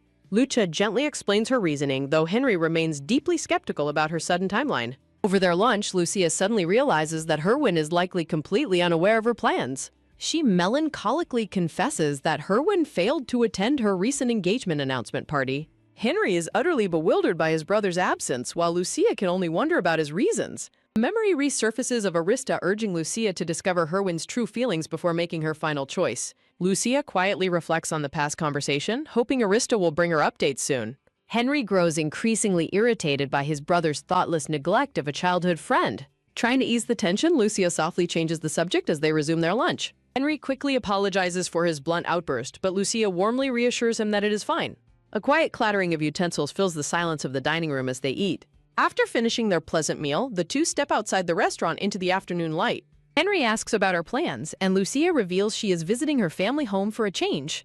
Henry kindly offers to deliver her engagement news to his family, which Lucia gratefully accepts. He enthusiastically invites her to join him so she can deliver the news in person. Caught off guard, Lucia hesitates before gently declining his offer to visit together. Putting on a bright smile, Lucia bids Henry farewell as they part ways on the street. The moment she is alone, Lucia's smile fades, replaced by a sudden wave of deep unease. She admits to herself that facing Herwin terrifies her, fearing she might harbor foolish hopes again. Gripped by anxiety, she dreads the pain of having her fragile expectations completely shattered. Stealing her heart, Lucia walks away, resolving to avoid meeting Herwin for a while. The scene shifts to the grand estate of Henry and Herwin's family under the evening sky. Henry steps inside his family's luxurious home, calling out a cheerful greeting. His mother looks down from the grand staircase, thoroughly surprised by his unannounced arrival. Henry approaches his mother warmly, explaining that he simply wanted to visit her. With a bright grin, Henry happily shares that he spent his afternoon dining with Lucia. His mother is intrigued by the mention of Lucia, and Henry clarifies their encounter was accidental. Henry eagerly asks for his older brother's whereabouts, and his mother points him toward his room. She sighs deeply, expressing concern over Herwin's recent isolation and obsessive training. Henry explains that he must urgently deliver the news regarding Lucia's finalized engagement date. They both share a look of deep concern as they realize Herwin is likely completely in the dark. Henry turns to head upstairs, determined to break the news to his brother immediately. His leather shoes click firmly against the stone steps as he makes his way up. A crisp, rhythmic knock sounds as Henry calls out to see if his brother is inside. Met only with a heavy, unsettling silence from within, Henry tilts his head in confusion. A soft creak echoes as Henry grasps the handle and slowly pushes the door open. Henry steps into the dimly lit bedroom, finding Herwin sitting silently on the edge of the bed.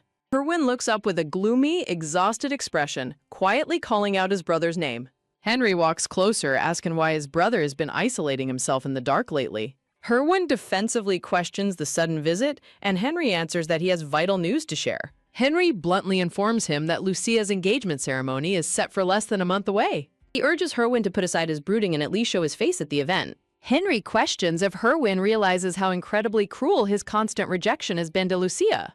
Herwin clutches his face in distress as Henry points out how harsh his behavior truly was. Herwin defensively demands to know who gossiped about his actions, and Henry reveals his source. Henry firmly commands him to attend the ceremony and leave his room for once. In a playful teasing shift, Henry suggests inviting Arista over, triggering Herwin's instant comical fury. Herwin declares with absolute cold certainty that he harbors no feelings for Arista whatsoever. Herwin curtly orders his brother to leave, and Henry waves a casual goodbye as he departs. Walking away down the hall, Henry mutters in frustration about his brother's stubborn and sour attitude. Herwin despondently realizes that confessing his feelings to Lucia now would only make her think he has lost his mind. Running a hand through his hair, Herwin sighs as he acknowledges that Lucia's engagement date is already set. Sitting alone on his bed, Herwin realizes that doing nothing now will truly mean losing her forever. The scene transitions to the grand, blue-roofed estate of the Agnes family under a bright sky. A horse-drawn carriage rolls smoothly along the stone path toward the main gate of the estate. Sitting quietly inside the carriage, Herwin clenches his hands together with a tense and determined expression. As they approach the gate, a guard holding a spear politely asks how he can assist them. Herwin states that he has come to see Lucia, prompting the guard to ask if he has an appointment. Herwin silently looks ahead, his sharp red eyes conveying a mix of urgency and deep conflict. The guard grows visibly nervous as he recognizes that they are members of the prominent Peneus family. Requesting them to wait a moment, the guard turns back toward the manor. Jerome remarks that it is strange, noting they're usually let in immediately upon mentioning the Peneus name. Jerome wonders if something has happened, but Herwin quietly replies that he does not know. A young master steps outside the manor doors, walking down the stone path toward the gates. The brown-haired young master stands tall, exuding an air of calm authority as he approaches the visitors. Standing behind the iron gates, the young master of Agnes directly asks if they have come to see Lucia. While Jerome bows politely and greets the young master, Herwin directly asks if Lucia is currently at home. The young master explains that Lucia went out and suggests they leave since she will return quite late. Looking down with a disappointed expression, Herwin apologizes for his unannounced and potentially rude visit. As Herwin turns to walk away, the young master of Agnes watches his retreating figure through the gate. A stark warning echoes, advising Herwin to stop looking for Lucia if he only intends to break her heart. Taken aback by the sudden harsh words, Herwin turns around with a look of utter shock. The young master reveals he knows of Lucia's long-term feelings, having assumed Herwin stayed away for her sake. Confronted with the direct question of what he is thinking, Herwin stands frozen and completely speechless. The young master apologizes for losing his temper while Herwin quietly requests him to congratulate Lucia on her engagement. With a solemn and cold gaze, the brown-haired young master simply nods and accepts the message. Jerome calls out to him with deep concern, but Herwin weakly reassures him that he is fine. As Herwin and Jerome walk back to their carriage, the young master of Agnes turns back toward his estate. Reaching the carriage, Herwin stands silently on the gravel path as Jerome waits nearby. Jerome gently mentions that Lady Agnes did indeed say she would be returning home late. Herwin contemplates if he should greet the Count since they are here, but hesitates over the idea. As Herwin decides that leaving immediately would be too awkward, an elegant white carriage suddenly pulls up. The ornate wheel of the white carriage grinds to a halt against the gravel driveway. With a soft creak, the door of the white carriage begins to slowly swing open. Bowing respectfully, a voice cheerfully calls out to wish Herwin a very good day. Lucia steps out of the carriage in her beautiful yellow dress, freezing in shock as she spots Herwin. Jerome looks on in utter surprise as he realizes who has just arrived. Lucia gazes ahead with wide, sparkling blue eyes, her long wavy brown hair framing her delicate face. Jerome stands utterly baffled, recalling that they were told she would be coming home late. Tilting her head in confusion, Lucia explains that she only went out briefly before coming right back. Jerome asks what could have happened, while Herwin realizes that the young master lied because he is unwelcome. Lucia stands before Herwin, clutching her hands to her chest in a mix of nervousness and anticipation. Lucia confronts him directly, asking why he failed to attend even after she personally sent him an invitation. Herwin stares back at her silently, wondering if she has something specific to tell him. Herwin requests Jerome to give them some privacy, prompting Jerome to politely excuse himself to the carriage. As Jerome walks away, Lucia and Herwin are left standing completely alone under the open sky. Clutching her chest, Lucia looks up at him with a hopeful smile, wondering what he will say. Herwin remains silent, causing Lucia's hopeful expression to falter into a soft realization. Forcing a bright laugh, Lucia quickly dismisses her foolish hopes, realizing that could not be the case. Clutching her chest in silent sorrow, Lucia concludes that Arista must have completely misunderstood Herwin's feelings. Smiling brightly, Lucia expresses her sincere hope that Herwin will attend her upcoming engagement ceremony. Herwin asks Lucia directly if her fiancé, Marquis Casper, is a good person. Standing outside her carriage, Lucia firmly confirms her fiancé is good, stating she wouldn't marry him otherwise. Herwin quietly wishes Lucia happiness in her marriage, and she offers her polite thanks in return. Lucia bids Herwin a safe journey home as she prepares to head inside the manor. As she walks away, Herwin suddenly halts, his expression filled with intense conflict. A sudden gust of wind echoes as Lucia turns around to face him in complete confusion. Caught entirely off guard, Lucia asks Herwin what he is suddenly trying to say. Lucia asks if he has been feeling ill, but Herwin quickly denies being sick. With a shadowed, solemn face, Herwin quietly calls out Lucia's name. Herwin stares at her with deep vulnerability, his red eyes sparkling with unsaid words. Clutching his face in emotional turmoil, Herwin confesses that he genuinely likes her. Lucia stands frozen in stunned silence, completely speechless at his sudden confession. Herwin anxiously calls out her name, desperately wanting to prove his sincerity. With a pained look, Lucia skeptically asks if his confession is just another mistake. Lucia reveals she heard from Arista that his feelings for her were merely a misunderstanding. As Herwin tries to explain, Lucia asks if he is making another mistake now.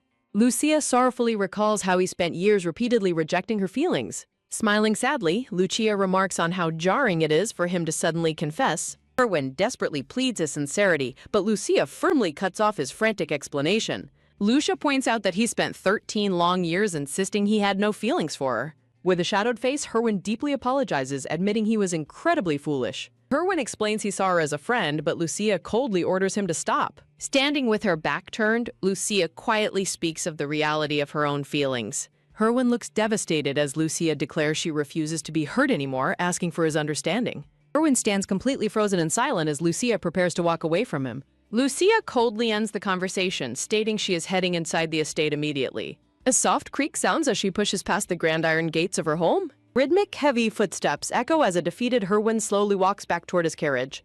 Inside the manor, the steady clicking of Lucia's heels echoes down the grand hallway. Her brother expresses surprise at her incredibly quick return as she walks past him.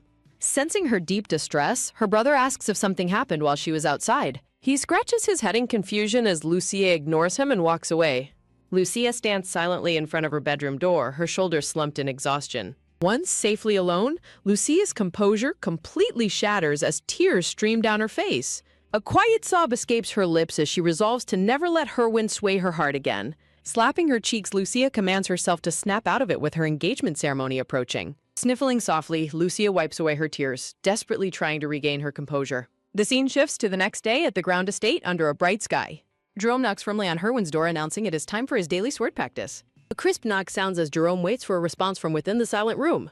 Jerome finds it incredibly strange, noting that the young master never misses his practice. Asking if he can enter, Jerome slowly pushes the heavy bedroom door open.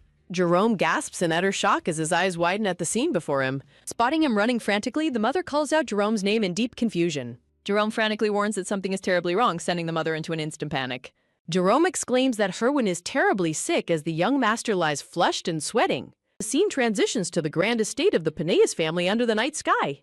A soft thud sounds as the heavy wooden door of Herwin's bedroom is closed. The mother anxiously asks about Herwin's condition, and Jerome reassures her that he just fell asleep. Deeply distressed, the red-eyed mother worries because Herwin has never been sick since childhood. Jerome tries to ease her worries, reassuring her that Herwin took his medicine. Jerome is visibly startled when the mother asks if something happened to Herwin. The mother explains Herwin only falls ill when heartbroken, asking if something transpired. Jerome remains completely speechless, sweat dripping down his face and his rising pack. Jerome internally reflects on how the young master recently realized his feelings for Lucia. Jerome reflects on Lucia losing interest just as the mother calls his name. Bowing deeply, Jerome apologizes and states he cannot be the one to explain. Sweating with worry, the mother accepts his reluctance and gently dismisses Jerome. Rhythmic footsteps echo as a conflicted Jerome departs down the grand hallway. Standing alone, the mother anxiously ponders what occurred during Herwin's visit to the Agnes estate. Wishing to see her longtime friend, the mother resolves to visit the Agnes mansion. Bright morning light streams through the window as a feverish Herwin groans in bed. A weary Herwin slowly sits up, brushing a hand against his aching forehead. Herwin stares down at his trembling hand, wondering if he simply caught a cold. Murmuring to himself, the sweating young master struggles to comprehend his sudden illness. Wincing in discomfort, Herwin quickly realizes his condition is far worse than a simple cold. Gripping his chest tightly, Herwin feels a sharp pain as if pierced by a thorn. A heavy realization hits Herwin that Lucia endured this painful heartbreak repeatedly for years. Clutching his chest, Herwin doubts he has ever suffered a more agonizing feeling. A soft creak sounds as his bedroom door begins to open from the outside. Jerome walks into the bedroom carrying a serving tray with an expression of concern. Jerome kindly asks if he is hungry, but Herwin listlessly declines the offer. Jerome gently insists that he must eat, but Herwin only replies with silence. When Jerome inquires if he feels any better, Herwin directly responds in the negative. Herwin casts his gaze downward, a melancholic and defeated smile touching his lips. Bowing respectfully, Jerome accepts his young master's quiet refusal and prepares to leave. A soft click echoes through the quiet room as the bedroom door closes shut. Herwin buries his head under the covers, trying to escape his emotional and physical pain. Annoyed by a sudden sound, Herwin calls out that he does not want food. Parting the curtains, Herwin's mother steps into the room, catching him completely off guard. Looking up in utter shock, Herwin asks what his mother is doing there. Walking closer, the mother gently notes that it has been years since he was last sick. Sitting on the bed, the mother directly asks him what happened at the Agnes mansion. Herwin averts his gaze, sweating with intense anxiety as he struggles to respond. Herwin retreats into a heavy silence, unable to face his mother's questioning gaze. Sensing his hesitation, the mother gently presses him to find out what is wrong. With pained honesty, Herwin confesses that he left a permanent emotional scar on Lucia. The mother looks back with sorrow, expressing deep regret and sympathy for the situation. Placing a comforting hand on his shoulder, the mother gently pats him to offer solace. The mother sighs softly, acknowledging that the situation must be deeply serious. She teasingly adds that it can be fixed unless he has committed an actual crime.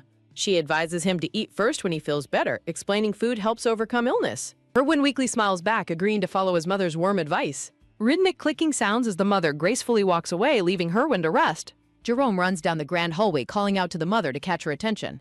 Jerome reports she is welcome to visit any time, prompting a please thank you from her. The mother asks to prepare the carriage immediately, leaving Jerome quite surprised by her urgency. Giggling softly, the mother happily anticipates her upcoming visit to her old friend. Grand white mansion with blue-tiled roof stands majestic under the bright, clear sky. Herwin's mother warmly greets her longtime friend, asking how she has been faring recently. Lucia's mother explains her busy schedule, detailing the immense importance of her daughter's upcoming engagement ceremony. Lucas suddenly enters the room, drawing an excited greeting from his mother. Lucas politely welcomes Herwin's mother, thanking her sincerely for making the trip to visit them. Herwin's mother casually mentions Herwin's recent visit, catching Lucia's mother completely by surprise. Lucia's mother expresses deep confusion over Herwin's unannounced visit, leaving an anxious Lucas sweating under her questioning gaze. Sensing the rising tension, a nervous Lucas internally panics as he struggles to maintain his composure. Herwin's mother repeats her inquiry about Herwin's visit, prompting another look of complete bewilderment. Lucia's mother reiterates her surprise, demanding to know why she was kept in the dark about Herwin's arrival. Sweat dripping, Lucas desperately wonders how to handle this highly delicate situation without exposing his sister's distress. Lucas quickly speaks up, explaining that he was the only one home to greet Herwin when he arrived. When pressed on why he hid the visit, Lucas nervously stammers that Herwin departed so quickly that he simply forgot. Herwin's mother thoughtfully deduces that Herwin must have quickly left because he crossed paths with Lucia. Lucas reacts in utter shock at the sudden revelation that Herwin actually met with his sister. Herwin's mother confirms her suspicion while Lucas nervously tries to process the implications of their meeting. Herwin's mother sadly remarks that Herwin seemed to harbor a deep, painful regret regarding his actions toward Lucia. Lucas flinches in surprise as the emotional weight of Herwin's feelings is laid bare before him. Herwin's mother reveals that her usually resilient son has become completely bedridden from his severe emotional distress. Sensing a deeper conversation is needed, Lucia's mother gently requests that Lucas excuse himself from the room. Lucas politely bows and retreats, relieved to escape his mother's intense questioning. A soft click echoes through the quiet room as the heavy wooden door gently swings shut. Herwin's mother asks if she knows the truth, prompting a quiet admission that she only knows part of the story. Lucia's mother thoughtfully admits she can understand the painful reasons driving Herwin's sudden emotional behavior. Lucia's mother reveals Lucia's long-held feelings, sending Herwin's mother into a state of absolute wide-eyed shock. Believing it was just childhood puppy love, Herwin's mother is stunned to learn Lucia's feelings persisted until very recently. Lucia's mother worries that her daughter's heart might still waver because of Herwin's sudden confession. Lucia's mother smiles wistfully, wishing only for her daughter's peace and happiness after years of silent heartbreak. Herwin's mother nods in quiet understanding, deeply sympathizing with the mother's protective worries for her daughter. Herwin's mother slowly walks down the long corridor, her mind heavy with thoughts of her son's heartbreak. Herwin's mother suddenly halts her steps, turning around as a familiar voice calls out to her. Lucia stands before her with a bright, lovely smile, radiating warmth in her elegant blue gown. Herwin's mother praises Lucia's maturity, while Lucia politely admits she was completely surprised by her unexpected visit. Placing a loving hand on Lucia's head, Herwin's mother affectionately asks if she has been doing well. Gently squeezing Lucia's blushing cheeks, Herwin's mother playfully wishes that Lucia could be her own daughter instead. Hugging her close, Herwin's mother's heart aches with deep guilt over the immense suffering Lucia endured because of her son. Herwin's mother suddenly pulls Lucia into a tight emotional embrace, catching the young woman completely off guard. Releasing her from the hug, Herwin's mother quickly apologizes, explaining she was simply overjoyed to see her. Lucia gently questions her early departure, wondering why she cannot stay to share a warm dinner with them. With a sorrowful expression, Herwin's mother softly confesses that Herwin is currently dealing with a sudden illness. Lucia reacts with immediate worry and confusion, repeating that Herwin has fallen ill once again. Lucia recalls that Herwin also missed their last gathering due to illness, quietly absorbing the concerning news. Herwin's mother sighs, explaining that his high fever has left him completely bedridden and incredibly weak. Lucia turns away in deep concern, silently wondering if Herwin's physical health has truly become so fragile lately. Shifting the topic, Herwin's mother warmly congratulates Lucia on her engagement, drawing a polite thank you in response. Lucia softly asks to pass along her warm regards to Herwin, which his mother immediately promises to do. Herwin's mother gently suggests that Lucia should consider dropping by the Pennius estate for a visit sometime soon. She encourages Lucia to visit Herwin during his recovery or simply join them for a pleasant, quiet meal. Lucia promises to try and find some time, while her mother warmly insists she shouldn't feel any pressure. Waving a warm farewell, Herwin's mother bids Lucia goodbye and promises to see her again soon. Walking away, Herwin's mother sighs as she realizes her matchmaking attempt would likely draw her husband's immense frustration. Walking away, Herwin's mother quietly admits her heart still leans toward matchmaking them. A few days later, a grand white carriage arrives outside the majestic estate gates. Standing outside, the brown-haired young lady nervously admits she decided to visit him after all. As the guards bow, she privately worries that others might misunderstand her unexpected arrival. Looking at the massive entrance gates, she remains deeply concerned about Herwin's sudden illness. A soft clicking sound echoes as she takes a hesitant step onto the stone path. A cheerful black-haired young man with crimson eyes warmly greets her upon her arrival. Surprised, she asks Henry why he has not yet returned to his academy studies. Henry excitedly expresses his happiness at seeing her, while she responds with affectionate amusement. Henry casually inquires about the unexpected reason behind her sudden visit to the mansion. She softly explains that she came to visit Herwin after hearing he was severely ill. Henry politely offers to escort her up to the sick young master's bedroom. Giggling warmly, she praises Henry for growing up well and thanks him for the escort. Henry complains about being treated like a child, but she fondly recalls their first meeting. Henry gently notes that the feverish young master is likely sleeping at the moment. Rhythmic footsteps echo as they both walk up the grand sunlit spiral staircase. Pointing out the bedroom down the hall, Henry receives her warm thanks for his guidance. Just as she turns to enter, Henry suddenly calls out her name to halt her. Henry pauses in heavy silence, looking deeply conflicted with unspoken thoughts weighing on him. Brushing it off, Henry softly reassures her that his sudden hesitation was nothing important. Feeling curious, she playfully teases him for being so dull and keeping secrets. Henry looks back at her with a remarkably serious, silent, and contemplative expression. Turning away, Henry quietly departs down the corridor, leaving her to face the door. A soft creak sounds as the heavy bedroom door gently swings open before her. Peering nervously into the quiet bedroom, she softly calls out Herwin's name. Herwin lies bedridden, looking pale and feverish with a damp cloth on his forehead. Approaching his bedside, she sadly remarks on how much physical pain he must be enduring. Placing her hand over his forehead, she gently checks if his fever is still high. Gasping in shock, she reacts to the intense radiating heat coming from his feverish body. She is astonished to find that the damp cloth has already become completely hot. Panicking over his severe fever, she hurriedly looks around the bedroom for fresh water. She spots a water basin and a folded white handkerchief resting on the table. Picking it up, she realizes it is the custom handkerchief she once gave him. Staring at the familiar gift, she blushes deeply, touched that he still keeps it. Tears suddenly well up in her eyes as complex, long-held emotions wash over her. Sniffling quietly, she prepares a fresh cold cloth for his forehead at the basin. She scolds herself to stop harboring silly, hopeful thoughts about his true feelings. Walking back, she reasons he is likely using her gift out of simple politeness. A soft splashing sound echoes as she tightly wrings out the fresh wet cloth. Gently tapping his forehead, she carefully replaces the warm cloth with the cool one. Watching him rest peacefully under the fresh cloth, a tender smile touches her lips. Believing it is best to leave quickly, she decides to slip out of the room. As she walks away, a pained groan from the bed suddenly holds her steps. Startled by the sound, she quickly spins back toward the bed in deep concern. Slowly opening his eyes, the feverish Herwin calls out her name in disbelief. Blushing, she awkwardly advises him to rest and tells him she will leave now. With a sudden movement, Herwin desperately grabs her wrist and begs her not to leave. Pulling her close, the weak young master desperately begs her to stay beside her. Holding her hand tightly, Herwin gently kisses her knuckles with deep, emotional longing. Shocked by his desperate affection, she stands completely frozen with her face blushing crimson. Blushing deeply, the flustered Lucia awkwardly announces her departure as she quickly turns to leave the room. A sharp clicking of heels echoes as she hurriedly retreats down the stone hallway. The heavy wooden door clicks shut, leaving the bedridden Herwin alone in his quiet room.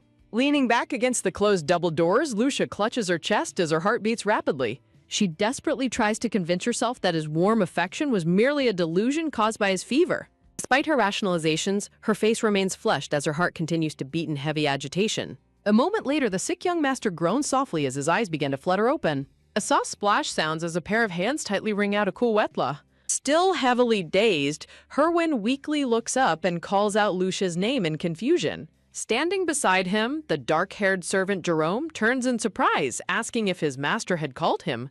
Realizing his mistake, Herwin smiles weakly and dismisses the thought as nothing more than a passing dream. Looking around the bedroom, Herwin asks Jerome if Lucia had actually come by the estate to see him. He quietly admits to himself that while it must have been a dream, it felt incredibly vivid. Jerome brightly confirms that Lady Lucia did indeed visit the estate just a short while ago. Absolutely stunned by the unexpected news, Herwin stands frozen as he weakly tries to process her arrival. A quiet clicking sound echoes as the door shuts, completely sealing the room in silence. Herwin murmurs in sudden realization, realizing that Lucia's comforting presence beside him was not a dream after all. His eyes widen in complete shock as he remembers the bold details of their physical encounter. He vividly recalls desperately grabbing her wrist and pleading with her not to leave his side. He remembers pulling her close and holding her hand tightly to his face during his feverish state.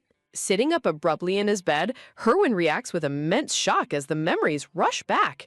His face flushes bright red as he covers his mouth, completely overwhelmed by intense embarrassment. Meanwhile, Lucas slumps back in his armchair at his estate, letting out a long, heavy sigh.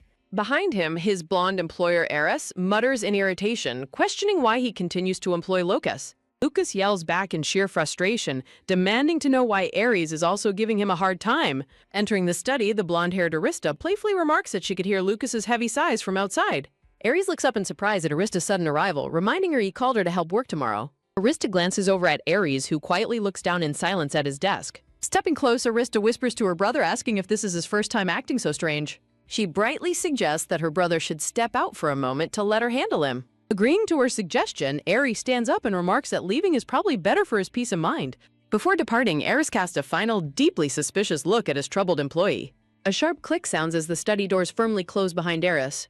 Walking up to Lucas, Arista gently questions if he has been deeply worried about something lately. Lucas nervously tries to dismiss her concerns, but she insists his constant sighing proves something is wrong.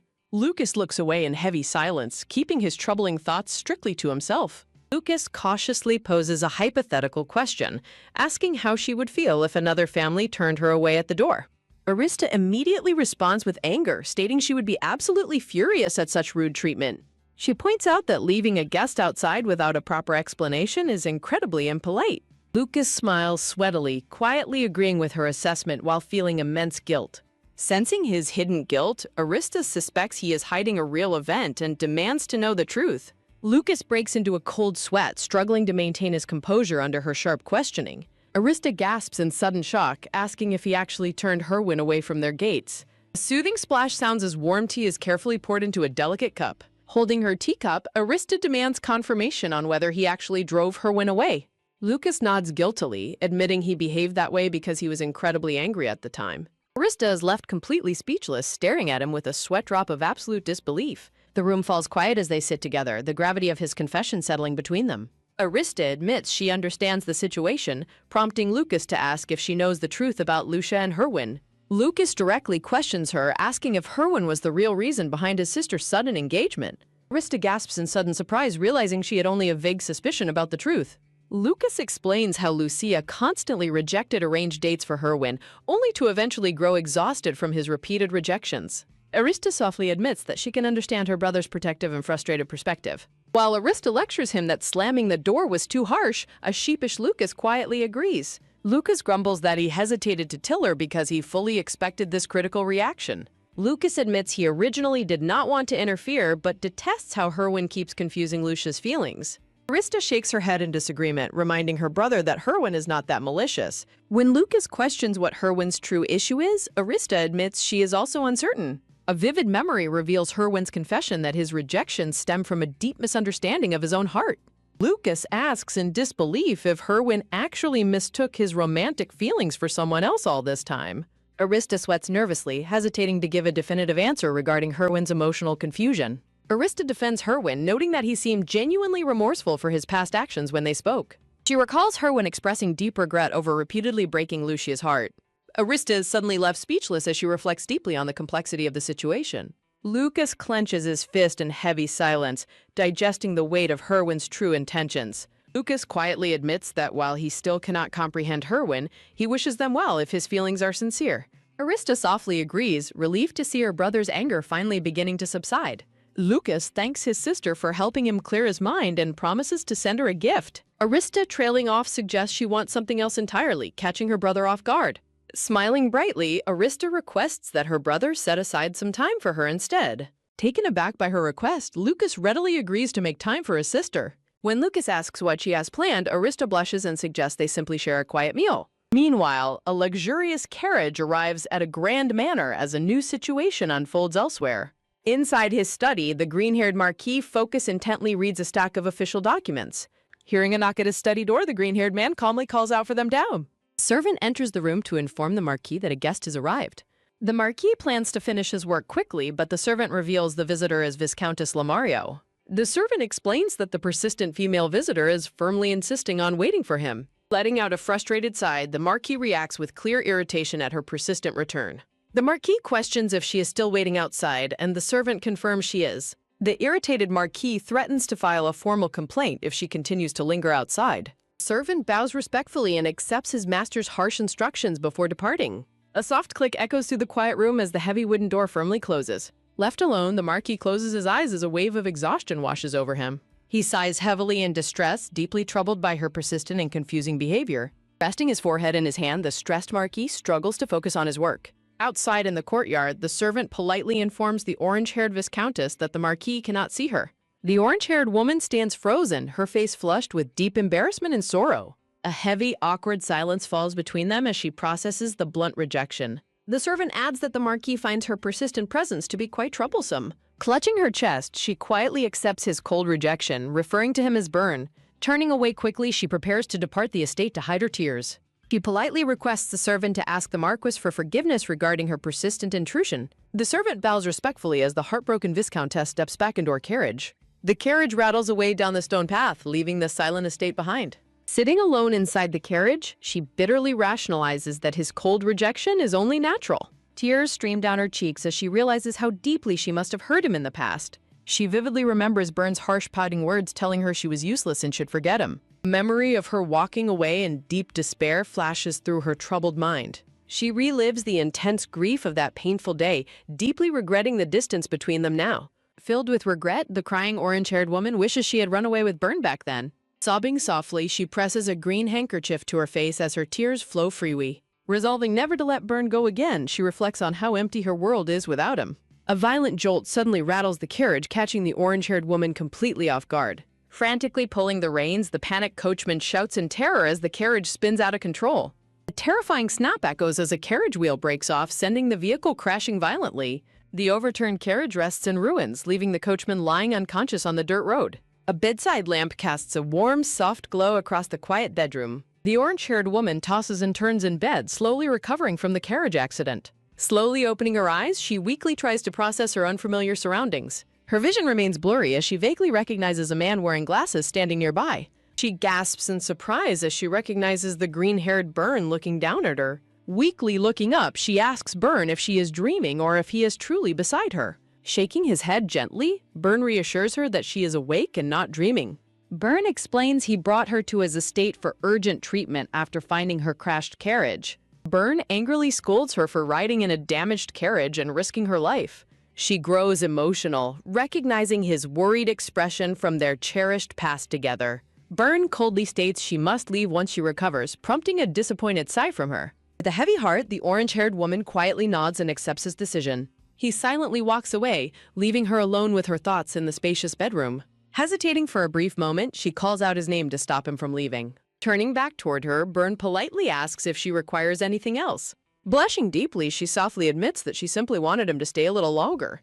Realizing her selfishness, she quickly dismisses her plea and tells him it was nothing. Byrne turns away to leave, simply stating that he will go now. A quiet click sounds as the heavy wooden door firmly shuts behind him. Left completely alone, she wonders if she is merely imagining his lingering feelings. Hugging her knees tightly, she admits she still believes Byrne holds affection for her.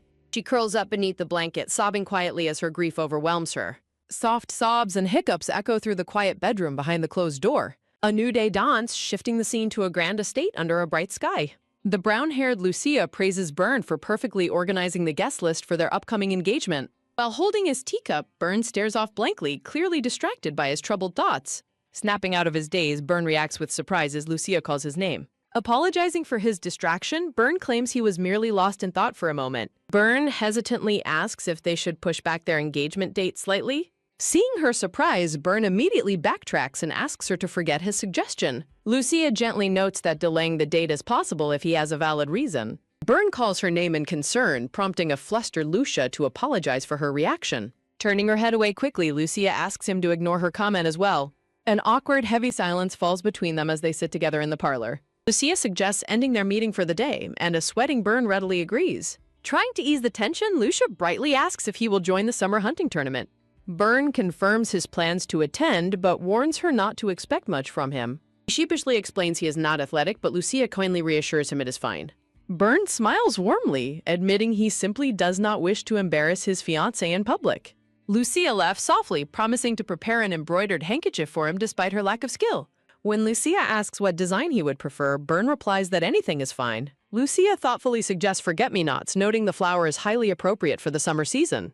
Byrne freezes in sudden shock, deeply unsettled by her choice of forget-me-nots.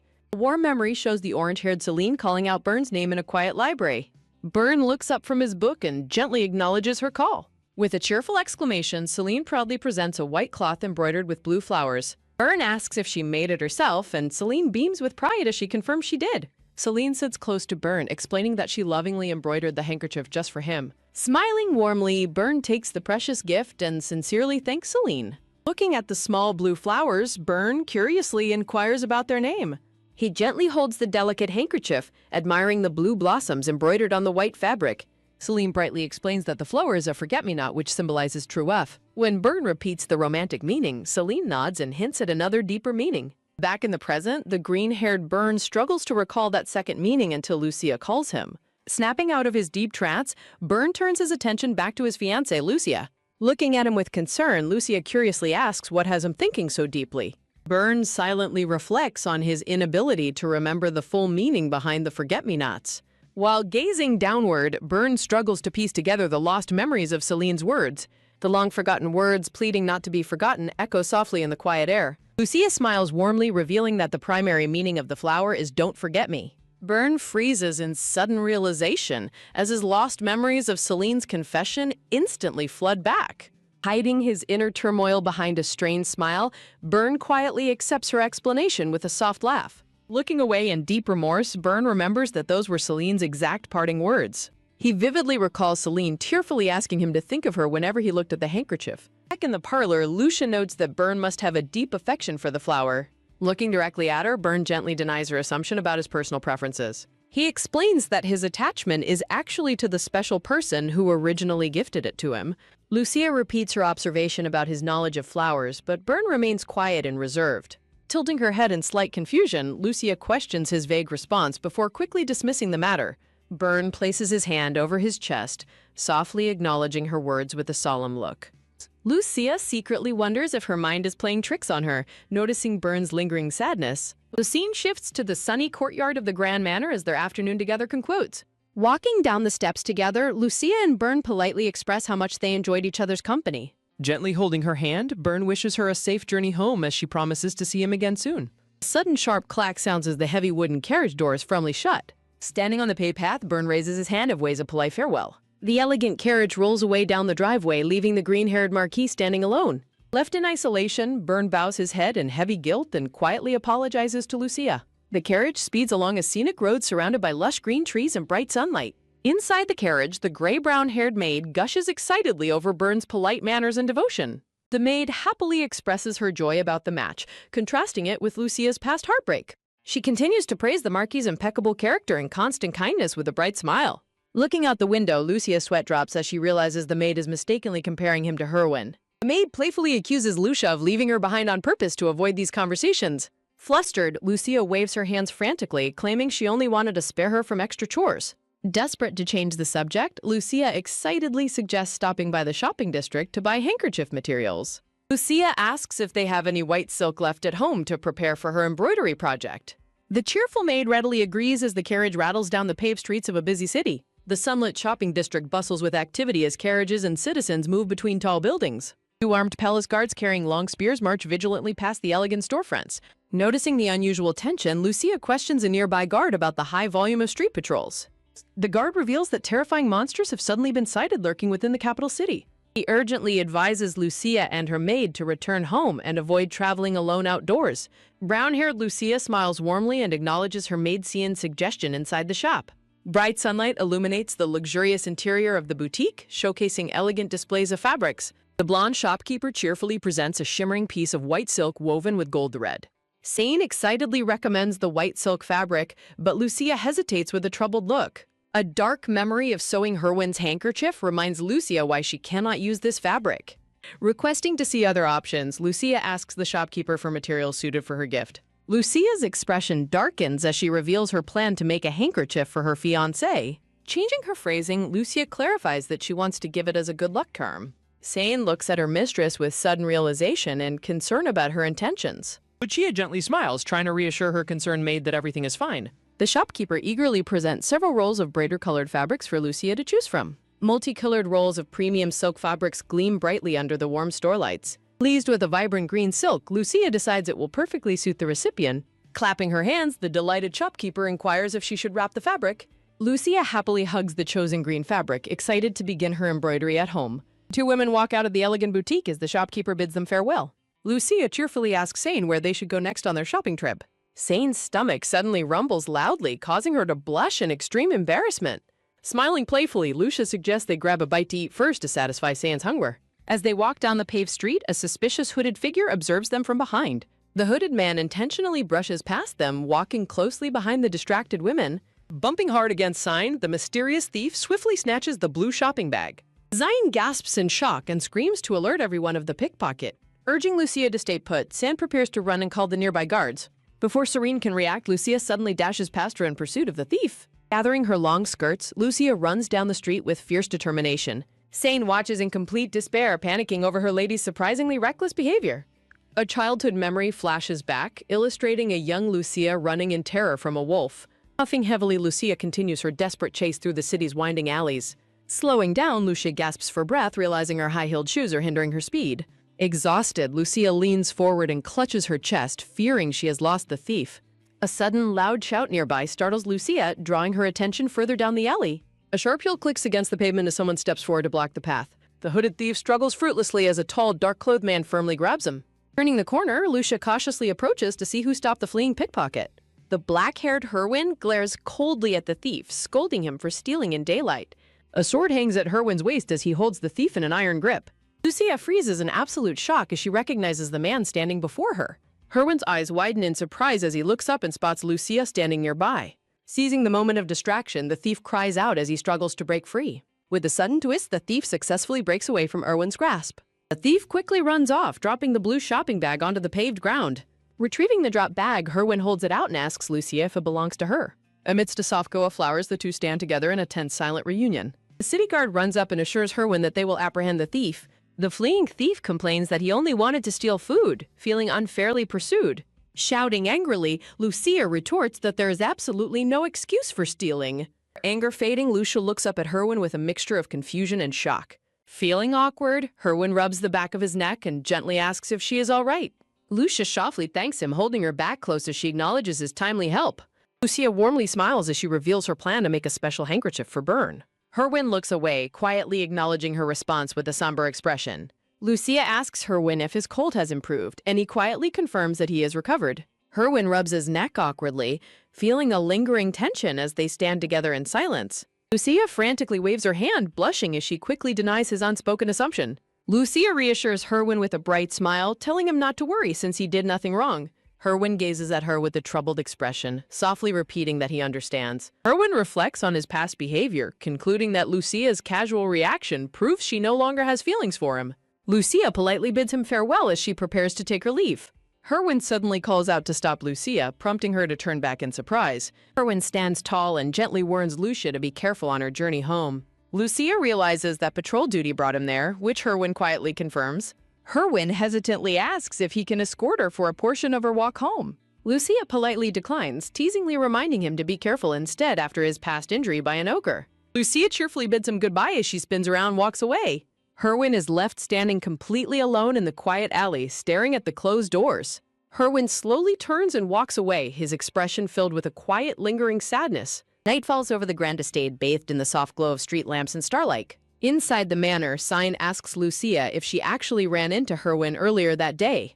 Lucia cheerfully explains how Herwin caught the pickpocket, marveling at the incredible coincidence of their meeting. Lucia explains Herwin was patrolling due to monster sightings, prompting an understanding nod from Scene. As Lucia embroiders blue flowers, she reassures Scene that the knights will keep them safe from monsters. Scene points out the large amount of leftover fabric, and Lucia admits she bought extra. Lucia thoughtfully muses to herself about using the leftover green fabric to sew a handkerchief for Herwin. Scene gasps in utter shock at the suggestion, while Lucia looks completely bewildered by her reaction. Flustered, Lucia quickly laughs off her slip of the tongue, blaming it on her extreme exhaustion. Scene sternly warns Lucia that giving another man a handkerchief while engaged is highly inappropriate behavior. Lucia quickly agrees, assuring her maid that it was merely nonsense she blurted out without thinking. A quiet, heavy silence falls over the room as Lucia gazes down at her embroidery hoop. Sign hesitantly asks her mistress if she still harbors lingering feelings for Herwin. Lucia immediately denies the accusation, her eyes widening in complete shock and vulnerability. Lucia clutches her embroidery tightly, trembling as a wave of intense emotion suddenly washes over her. Scene watches with rising concern as Lucia stands frozen, tears welling up in her eyes. Forcing a strained smile through her tears, Lucia quietly announces that she needs to rest. Scene bows politely and quietly exits the room, leaving her mistress alone with her thoughts. Outside the door, Scene deeply worries that Lucia still harbors feelings for her past lover. A quiet doubt arises, questioning whether Lucia should reconsider her entire engagement to Marquis Casper. Lucia looks deeply shaken, her eyes wide with shock as the painful realization sinks in. Scene bows and apologizes for being too forward, promising to bring some warm tea immediately. Her attention is drawn by a sudden soft clack of the door gently closing behind her. Clutching the fabric tightly, Lucia desperately reminds herself that she must not behave this way. Tearfully, Lucia resolves to take responsibility for her chosen path to avoid causing Byrne any trouble. Sitting alone, Lucia silently begs herself to remain strong and stop wavering in her decision. The scene shifts to a grand, sunlit office where Arista and Eris work in quiet focus. Ares suddenly pauses his work, confessing that he has an ominous, bad feeling about something. Ares predicts that something troublesome is looming, which catches Arista's attention as she looks up. Lucas cheerfully bursts into the office, warmly calling out to Ares and Arista as he enters. Arista happily greets Lucas while Ares facepalms in despair that his troublesome prediction was immediately proven correct. Lucas happily unpacks gifts from his bag while Ares insists he is perfectly fine in the background. Lucas sighs and playfully complains to Arista about how grumpy Ares always chooses to be. Lucas cheerfully suggests eating the treats themselves, and a flustered Arista reluctantly agrees. Arista asks about the special occasion, and Lucas explains he made time specifically for today. Lucas winks playfully, explaining he simply wanted to come and meet her. Arista beams happily, touched that he went out of his way to bring her food. With a sharp click of heels, an elegant woman arrives and playfully teases the princess. Turning around in surprise, Lucas blushes while Arista questions the newcomer's identity. Recognizing her friend Becky, Arista listens as the woman expresses relief about not postponing their date. Becky steps forward, realizing that it was actually Lady Arista who initiated the meeting. Arista freezes in shock, confused by the sudden mention of a postponed date. Becky affectionately leans on Lucas, calling him honey, which a blushing Lucas happily confirms. Arista looks away in mild annoyance, questioning the need to monitor each other's moves. Becky marvels at the abundance of sweets, and Arista explains she bought extra for everyone. Lucas animatedly joins the conversation, expressing his excitement to share the treats. A sudden, heavy footstep echoes as Ares arrives and slumps down onto the sofa. Lucas cheerfully offers to pour the tea for everyone to ease the tension. Quick footsteps sound as Lucas heads off to fetch the refreshments. A quiet, tense silence falls over the room as the three wait in awkward stillness. Trying to break the ice, Becky politely asks Ares if he prefers cookies or cake. Ares bluntly declines, stating that he does not have a fondness for sweets. Becky giggles softly, admitting she fully expected him to give that exact response. When Becky presses about his favorite foods, a suspicious Ares asks if she is teasing him. Becky acts surprised, while Arista silently judges her behavior as inappropriate for an engaged woman. Becky's eyes well up with tears as she reacts to the unspoken criticism. Becky tearfully asks why she is being painted as a villain, prompting a weary sigh from Arista. Arista bites her tongue, realizing further complaints will only make her look unreasonable. Lucas returns with a bright smile, triumphantly presenting a tray of freshly brewed tea. Setting the tray down, Lucas asks if anything happened, but Becky quickly denies it. Becky clings to Lucas's arm dramatically, though he points out he was only gone 5 minutes. Harry sternly demands they show some restraint and save their affection for private moments. Taken aback by his harsh tone, Becky quickly offers a polite apology. Arista sips her tea, quietly pleased that her brother is so surprisingly in sync with her. Becky suddenly asks if Arista is seeing anyone, causing her to choke on her tea. Arista quickly denies it, privately panicking because Becky already knows her feelings for Lucas.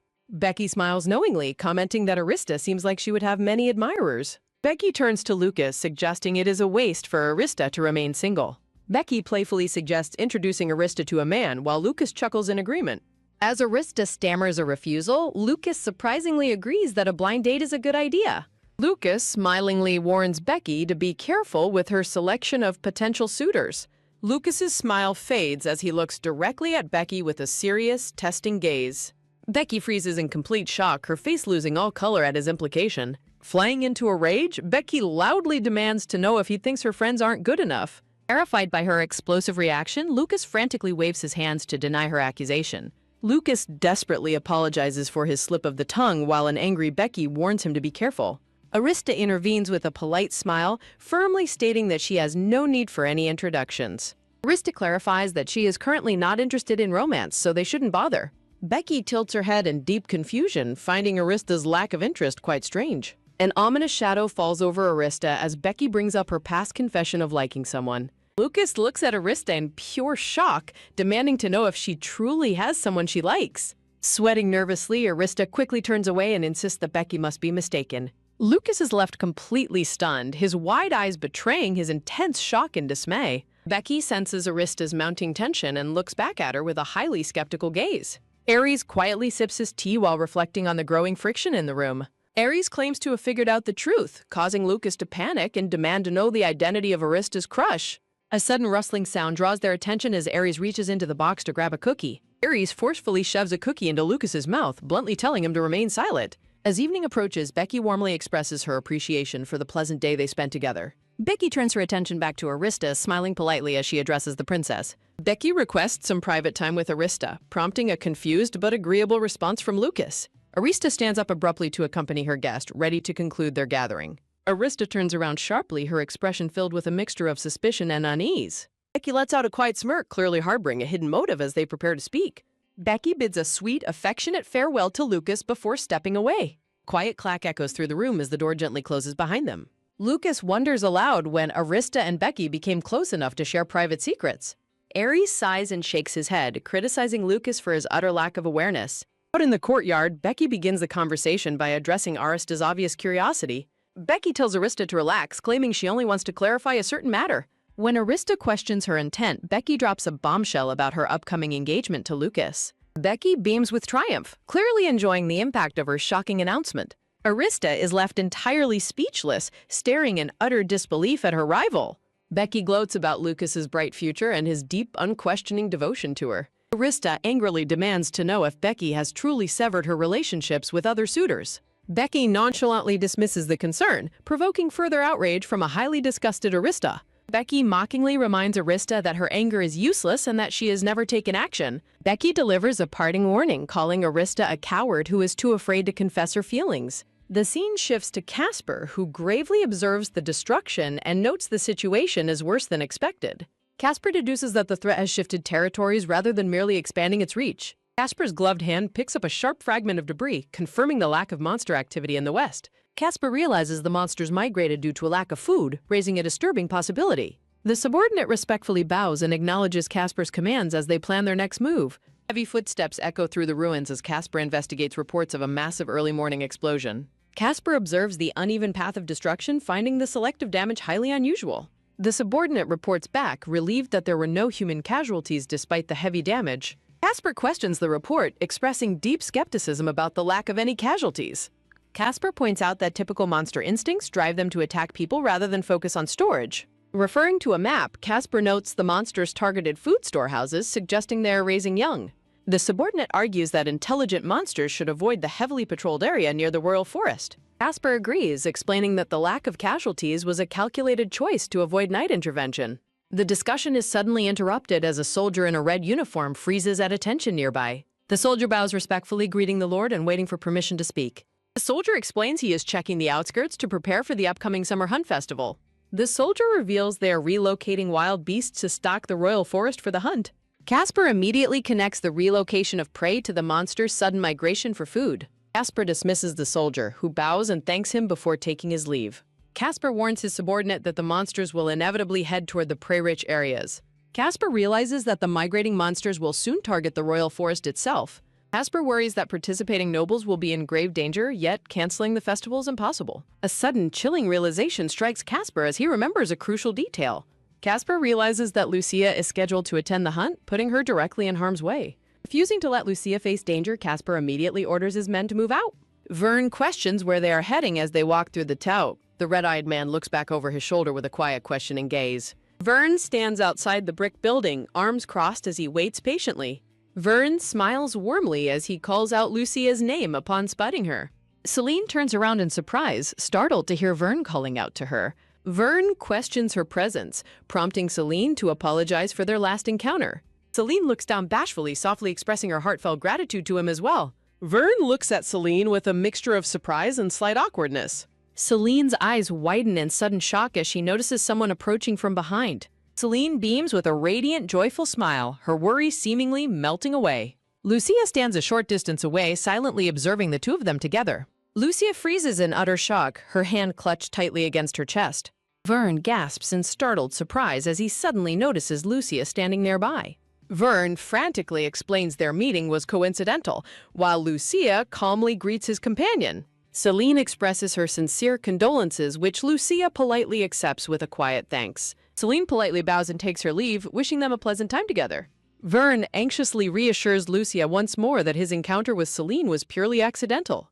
Lucia giggles softly at his nervous reaction, completely unfazed by the situation. Vern holds the door open and invites Lucia inside, to which she happily agrees. Lucia internally reflects that Vern's flustered state reveals his true feelings for Celine. Lucia sadly admits she would react similarly if she encountered Vern while with Herwin. Lucia doubts if their engagement can succeed while they both long for other people. The two walk side by side in quiet reflection as evening begins to fall.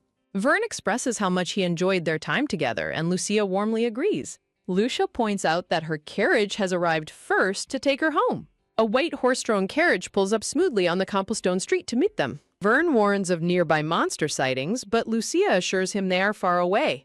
Vern bids Lucia a safe journey home as she offers a polite parting bow. Vern stands waving farewell as the carriage wheels begin to roll away down the street. Night falls over the grand estate, bathed in a brilliant, star-filled blue sky. Back home, Lucia sits at a table reading a book with her maid. Lucia lets out a weary sigh, her thoughts clearly weighed down by heavy worries. Sane asks if she quarreled with Marquise Casper, but Lucia quickly denies it. Sine wonders if she is anxious about the upcoming summer festival, catching Lucia off guard. Sine excitedly explains the festival's grand scale and the importance of what she wears. Lucia suddenly gasps as a crucial realization about the festival strikes her mind. Lucia recalls the pleasant conversation she shared with Vern regarding his preference for green tones. In her memory, Lucia cheerfully promises to wear a green dress for the event. Present-day Lucia panics in absolute horror upon remembering her promise to wear green. Lucia frantically begs Sine to find a dressmaker quickly, leaving the maid completely baffled. They arrive outside the grand boutique named Rosienne to find a suitable outfit. Blonde woman warmly expresses her joy that Lucia was able to make time today.